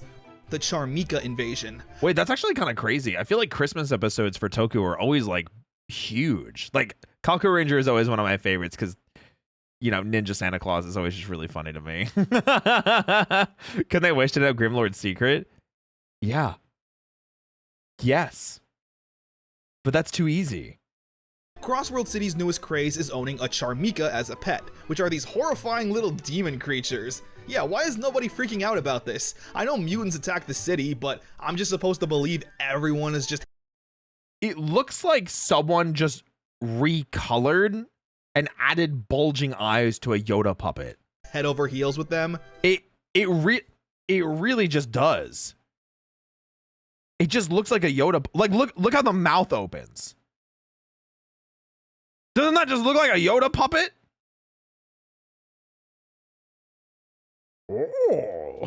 Heels with them. Anyway, you ever see Gremlins? This is just that. They're cute and cuddly, but love to eat everything. Caitlin gets skeptical about them and comes to a horrifying realization. The Charmikos apparently came from the country of Drolmerg. We are Drolmerg backwards spells Grimlord. Of course. Oh, we should have known. I can't believe it. The Charmikos eventually grow huge and monstrous, so the troopers gotta quell the invasion before they eat up the entire city. Sure. It's a fun play on Gremlins. But it's like if in Gremlins, you had superheroes with super blasters show up to punch them in the face. Sure. Sounds like a masterpiece to me. Yeah. Dream Battle. Grimlord hits the troopers with a sleeping spell that transports them to a nightmare world where Grimlord has taken over Crossworld City and the troopers' identities are known to the public. Nightmare It's on a Elm fun Street? little venture into this dark mirror world. All of their friends are slaves or just not well off. AK, And when the troopers take transform care. in fights, they're completely overpowered by Grimlord's forces. Only when Ryan realizes that they can control their dream do the troopers get the upper hand. It literally is Nightmare on Elm Street. What the heck? Ryan literally summons a made-up weapon. Not since I got my VR dream eradicator. Yo, what? And with it, they defeat the My villains. VR dream. Wait, one more time. I got my VR dream eradicator. Yo, what? The genuine, like, you're what? And with it, they defeat the villains and wake up from the nightmare. A Hard Day's Mutants. No, The singer of VR. the popular rock group comes to say hi to Caitlin, clearly having a crush on her, making him the bad guy. Yeah, Caitlin always. hears that a homeless shelter is closing down, so Caitlin recruits the band to play a fundraising concert to save the shelter.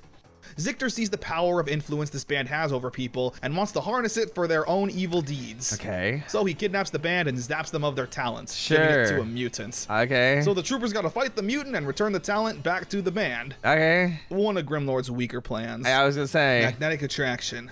Percy accidentally uses a magnet and wipes Caitlin's computer. This gives Grimlord an idea to use a magnet mutant and magnet technology to interfere with the troopers' powers.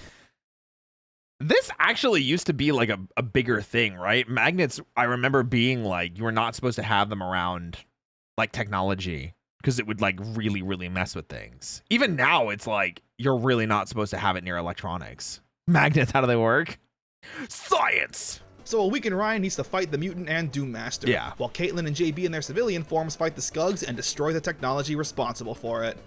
They succeed and the day is saved. My dad taught me that it's okay to use a calculator as long as you have the skills to find the solution on your own. Get me to the lab on time.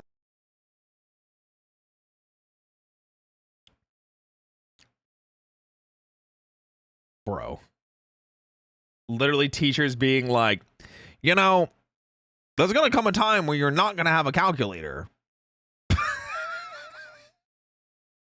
Zictor's lead scientist creates a love potion. They disguise it as chocolate and give it to Caitlin, where her and Percy eat them and are now head over heels in love, with Ryan and JB being extra jealous. Yeah. They're so in love that they plan on getting married later that evening, so Ryan and JB need to quickly come up with an antidote while also fighting off the mutant Grimlord sent down. Of course. Ryan destroys the mutant in a pretty violent manner, honestly, and JB creates the antidote. They give it to Caitlin and Percy at their wedding, and all's well that ends well. I guess it's a good thing they Percy didn't even actually gets get a married. new girlfriend. Oh! Okay, Ryan, that's strike 2, or one more and you get the Google Doc. What? Grimlord's big breakout. Huh? Zictor breaks out a dangerous convict out of prison. Nutty Nichols. It's Nichols. I don't like the nickname Nutty. Zictor says he wants to... Oh my gosh. Why did they ADR this guy? What happened? What happened? Scan his brain to make Nutty Nichols even more powerful. He agrees and Mr. Nutty ends up becoming a Frankenstein monster. So the troopers need to stop him without actually destroying him, since he is a human. But he's also Crossworld City's most dangerous and notorious criminal. So I imagine he's knocking on death's door regardless. Oh, sorry. They beat him up enough and manage to return him back to normal. Has this near-death experience changed him at all? No. No, he's still a sociopathic liar. Just listen to him. I feel like a great evil has been lifted. I'm a changed man. Field and scream. The newspaper... That man's lying. Throw him away. Throw away the key. The paper is doing an interview with Carl Zictor. He wants to tear down the forest and create another power plant. However, Ryan, Caitlin, and JB try to give some pushback, saying they're going on a camping trip in the forest with some scouts, and they'd love for Carl to join, to see the beauty of nature for himself. He naturally says no, but Caitlin says it would be good PR for his reputation if he did. And since Zictor's plan is ultimately world domination from a business perspective, he agrees. It's a really fun episode, honestly, mainly because we rarely get Zictor and the troopers interacting in their human forms. It is really funny though, because they still don't know that it's him, and they just invited him camping, and he's like, you know what? You have a point. I should go camping with the children. Just the forest. What forest? Who knows? Yeah, exactly. Zictor shows up in a suit and is clearly an Who cares if they got camping. married? They can just get divorced. It's kind of charming, honestly, seeing him try to present himself as a good guy for the press. Eventually, he gets fed up with it and tells Nighttime, who's another new general. She showed up during the Dream episode and I guess is now a permanent villain. She sends the mutants to attack the city, with the troopers needing to leave one by one. Again, an interesting dynamic, since Zictor knows who they are, but they have no clue who he is. Eventually, Ryan is the last trooper remaining. He tells Zictor to watch the kids while he joins in the fight. Yeah. Now, I know this is a kid's show, but seeing Zictor actually babysit instead of, like, destroying the kids and claiming it was an attack by Grimlord or something is a bit lame. The troopers destroy the monster, and when Damn, he just wanted to murder them kids? He just wanted to murder them kids? Bro, relax! Do not! Zictor wants to see a story in the paper, Caitlin reveals that all the pictures she took were unflattering. Zictor decides to not tear down the forest. I guess I like that, considering he does need to keep up the facade that he's not totally evil. The Duplatron dilemma. Zictor's head scientist creates a device that can create whatever you type into it. During like the synthesizers from in space, yeah? This transport, though, it falls out of the car. The troopers recognize this man as Grimlord's head scientist, so they fight the Skugs to keep the device for themselves. They learn that Grimlord has hundreds of these devices and are planning on creating a massive army with them. Hundreds? Percy got his hands on the main one and does the smart thing, creating counterfeit money. So the troopers gotta find him and destroy it. And therefore, all other copies of the Duplatron will be destroyed. Despera strikes back. Wait, but it wouldn't unprint the money. You still spent the money. Whatever. Tal puts Ryan in charge of the dojo for a few days. Whatever. Saying that they're gonna be business partners someday and some leadership experience. Yo, can we bring back crop top short sleeve hoodie? What the 90s? What the 90s? We need to bring these back. We need to bring these back.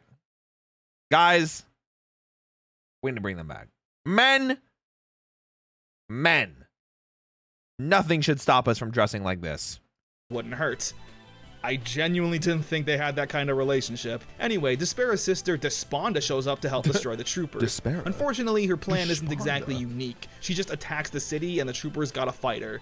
She's definitely stronger than her sister, taking on all three troopers at once in a head-to-head fight. She whoops them and eventually evolves into a monster form, where the fight continues. But the troopers band together and manage to destroy Desponda and her headquarters. The ghost of Crossworld. Damn, that was it.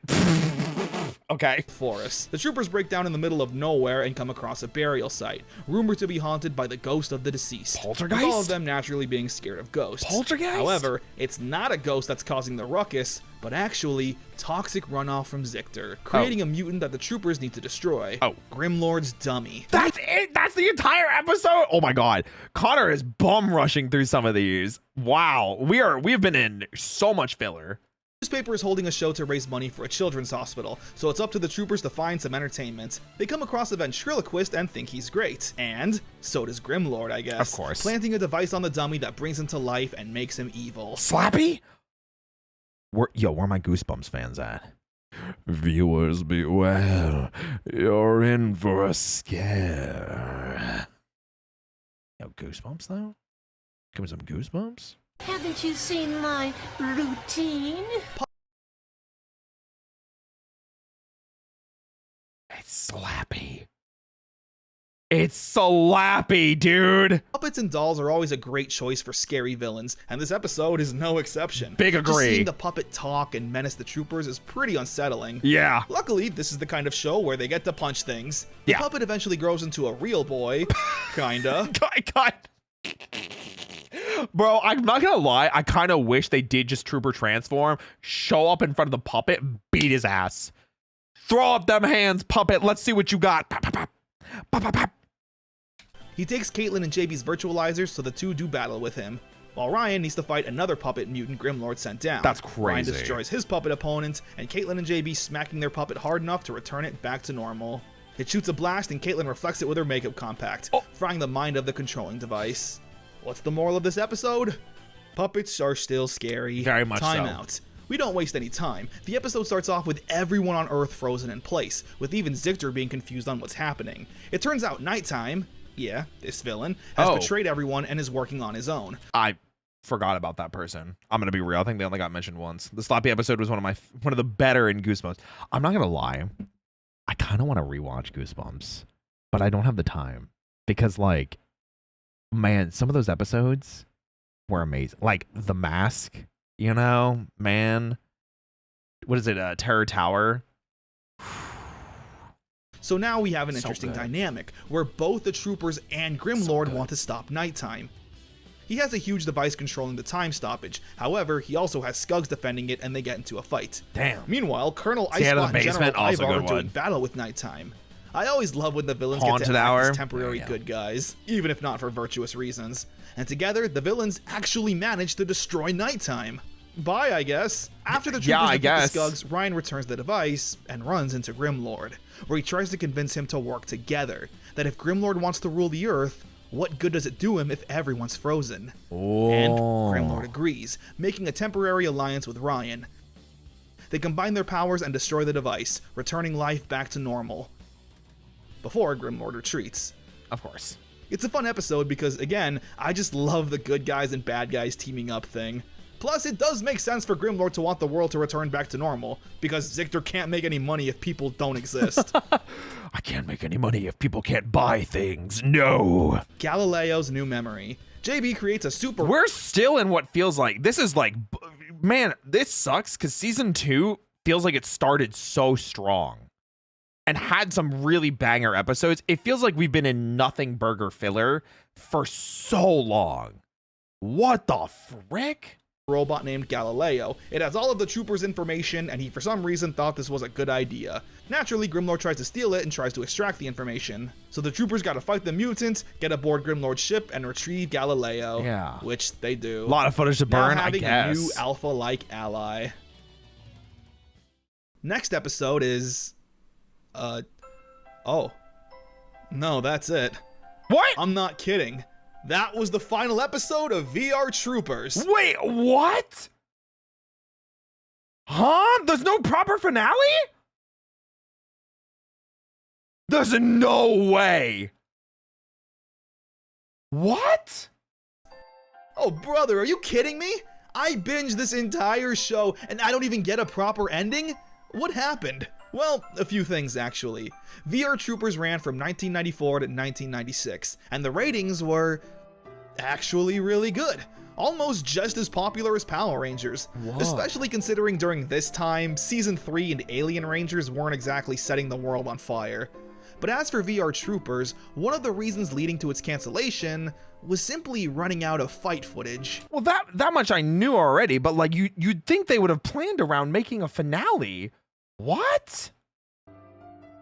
Apparently, a lot of fights in the Metal Hero series have the characters fighting humans, with a lot of close-up shots of their face, meaning you need to find doubles that look like the source material, as well as needing to badly dub them over. Okay. Not only that, but I'm sure it'd be harder to get those censors past the networks, since two humans beating up on each other is perceived as more violent than a trooper fighting a rubber-suited monster. There also just wasn't apparently that many fights in these Metal Hero shows, at least compared to that of Super Sentai. But the biggest reason for vrtroopers being cancelled was another Saban show that was about to start up that same year. Wait, I thought... Okay, so obviously Beetleborgs started and everything, and that was a different Metal Hero series with Jugo B Fighter and Kabuto Fighter. But did they just take the budget? Is that what they did? They just took it to Beetleborgs? Big bad Beetleborgs.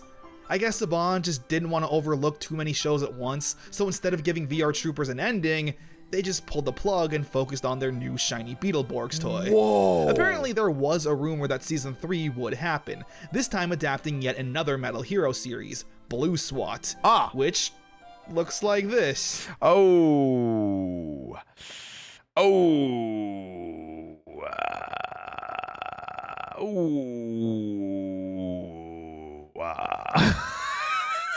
Oh, kind of glad it didn't. Okay.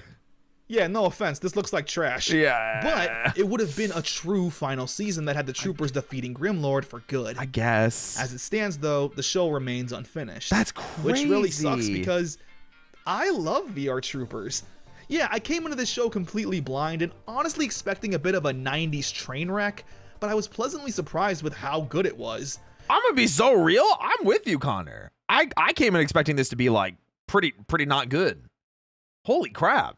You do have to kind of compare it to season 1 of Mighty Morphin since that was just the formula at the time. And as a monster of the day, turn on the TV on a random Tuesday afternoon and play a random episode show, it was great. Mainly with the tone shift in the action.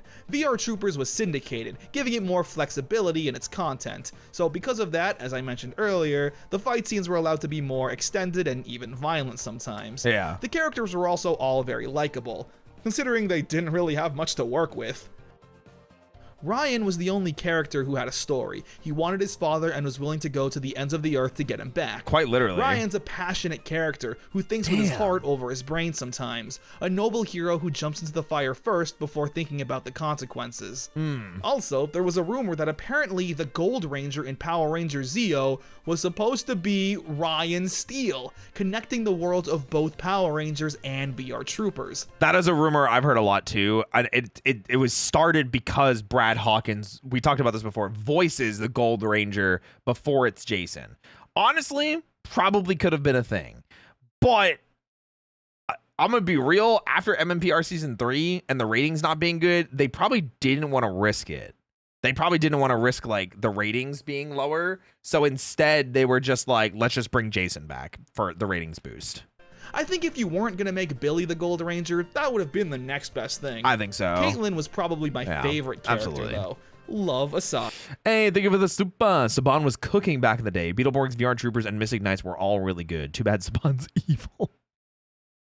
That's crazy. Yeah, there's some not great stuff that's happened in that time frame. In time. In general. She was such a strong role model for girls. Never took the back seat or back down to anyone. She was great. Was caring, strong, lovable. Like I said, perfect. From what I'm seeing, her and Ryan were probably stealing the show away from JB. JB, it seems like he probably got the shaft a bit. JB definitely had the least character moments, yeah. But he was always a strong presence. It was him who was usually creating the devices or solving the problems that couldn't be solved with fists. A cool nerd in the 90s was pretty rare, and JB was the perfect example of what that character archetype should be. Damn, his arms are Grimlord and his massive! motivations. A realistic villain that wanted to rule the world, but not destroy it. His plans needed to be more nuanced to achieve both goals.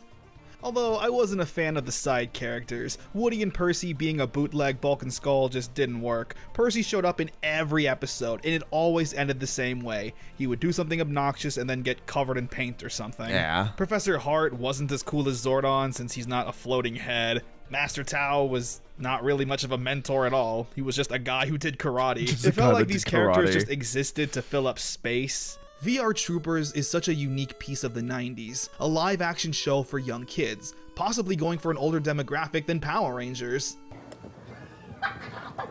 The fuck is that?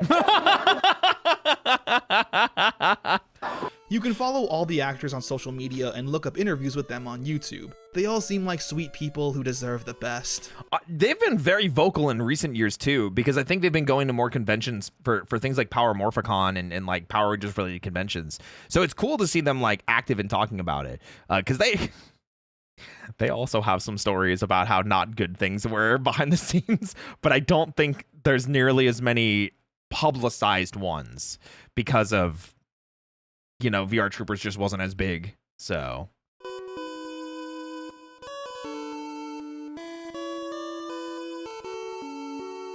there was a toy line that I mentioned at the beginning, and even a video game released on the Sega Genesis. I've been showing it off throughout this video. The game is bad. An awful fighting game with stiff controls and no combos to speak of. Just mash the button until you maybe win. There was also a handful of issues of the comic books that came out, as well as a new one by Boom Studios that was released in June 2025. I got canceled. This gives me hope for the VR Troopers. Is it canceled already? Did it get canceled? Didn't it get canceled like recently? Oh. Oh no, I don't think so. Was it just Prime that got canceled? Was it just Prime that got canceled?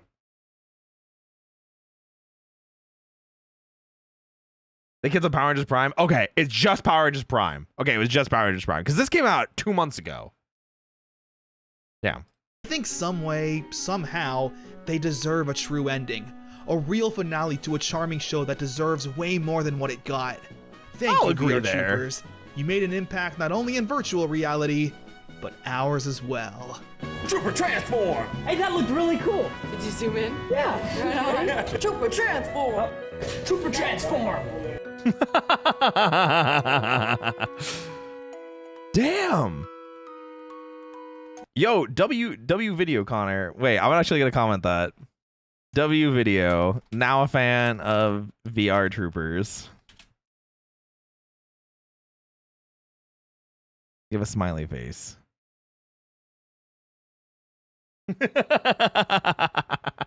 Guys, remember to go thank Connor and like, comment, and subscribe on his stuff. And if you like my stuff, of course, do that too. But whip.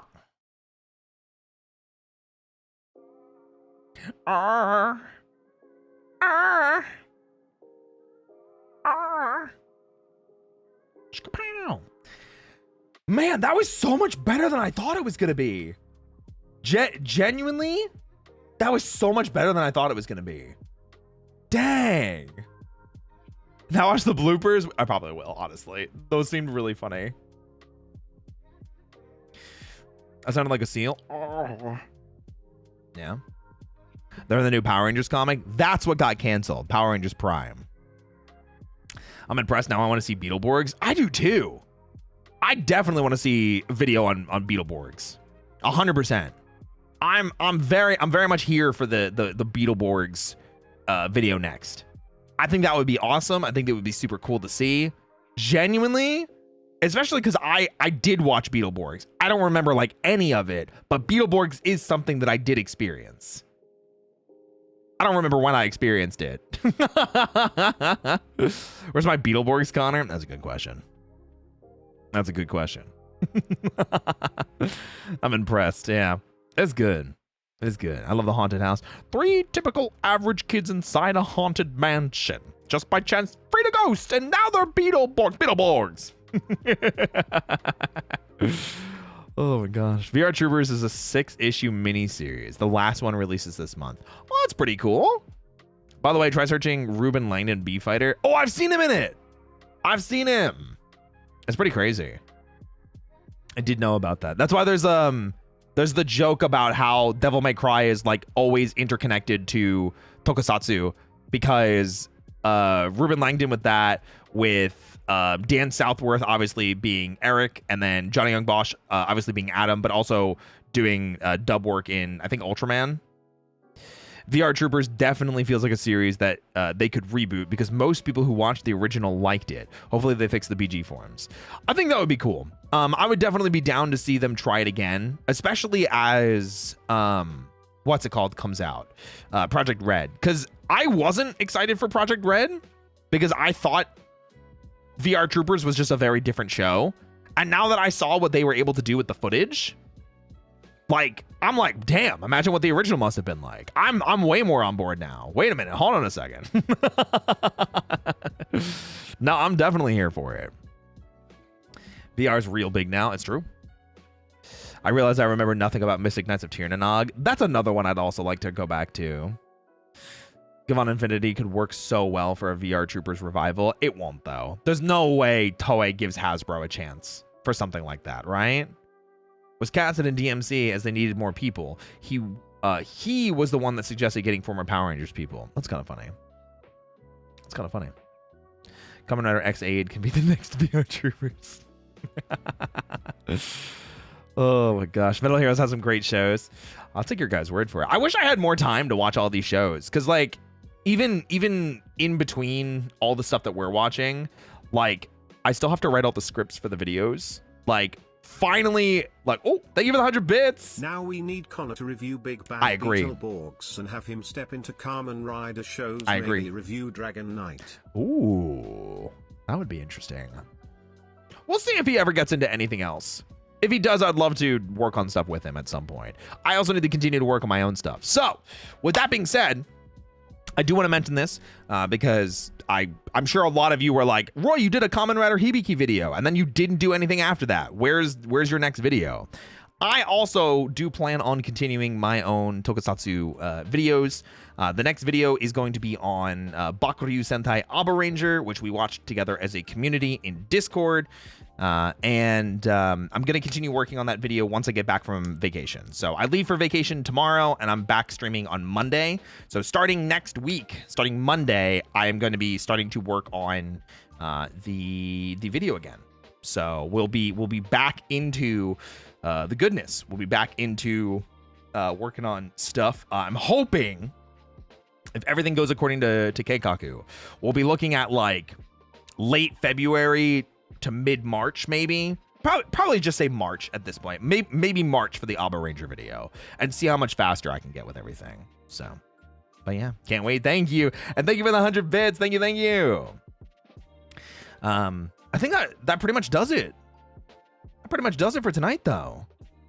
Guys, thank you so much for being here. I genuinely really appreciate all the support. I'm glad we were able to hang out one more time before I go on vacation. In case you guys were unaware, I am going on vacation tomorrow. My flight is in, like, I have to be up in like 6-ish hours. Yeah, I have to be up in like 6-ish hours. And I have to do a little bit more packing. I'm mostly packed, but there's a couple more things I want to grab. So, thank you guys for hanging out, for vibing, thriving, surviving with me, and everything like that. May I please get a kiss before you go? All right, just one. Mwah. So, thank you guys. Like I said, streams will be returning on Monday. I'm going to be back streaming. I'll be talking about my vacation at MagFest. So if you guys are interested to hear about my adventures at MagFest, definitely pull up next Monday. And then, like I said, I'll be going back to... Oh, we'll be going back to Kamen Rider Zets on... It should be on the Sunday I get back, I think. Kamen Rider Zets, so it should be this coming Sunday, because I should be back in time for a Kamen Rider Zets night. But if I'm not feeling like 100% from it, then we might push it back one more week. So keep an eye out for that. And if you guys want to come watch with us, come join Discord. Exclamation point Discord in chat. Come vibe, thrive, and survive with us. It's going to be awesome. So, all right, guys, that's going to do it for me tonight. I appreciate all of you being here. Like I said, I'll be back on Monday. And with that, I'll see you guys later. Hope you all have a great rest of your night. Bye-bye, everybody. Bye-bye.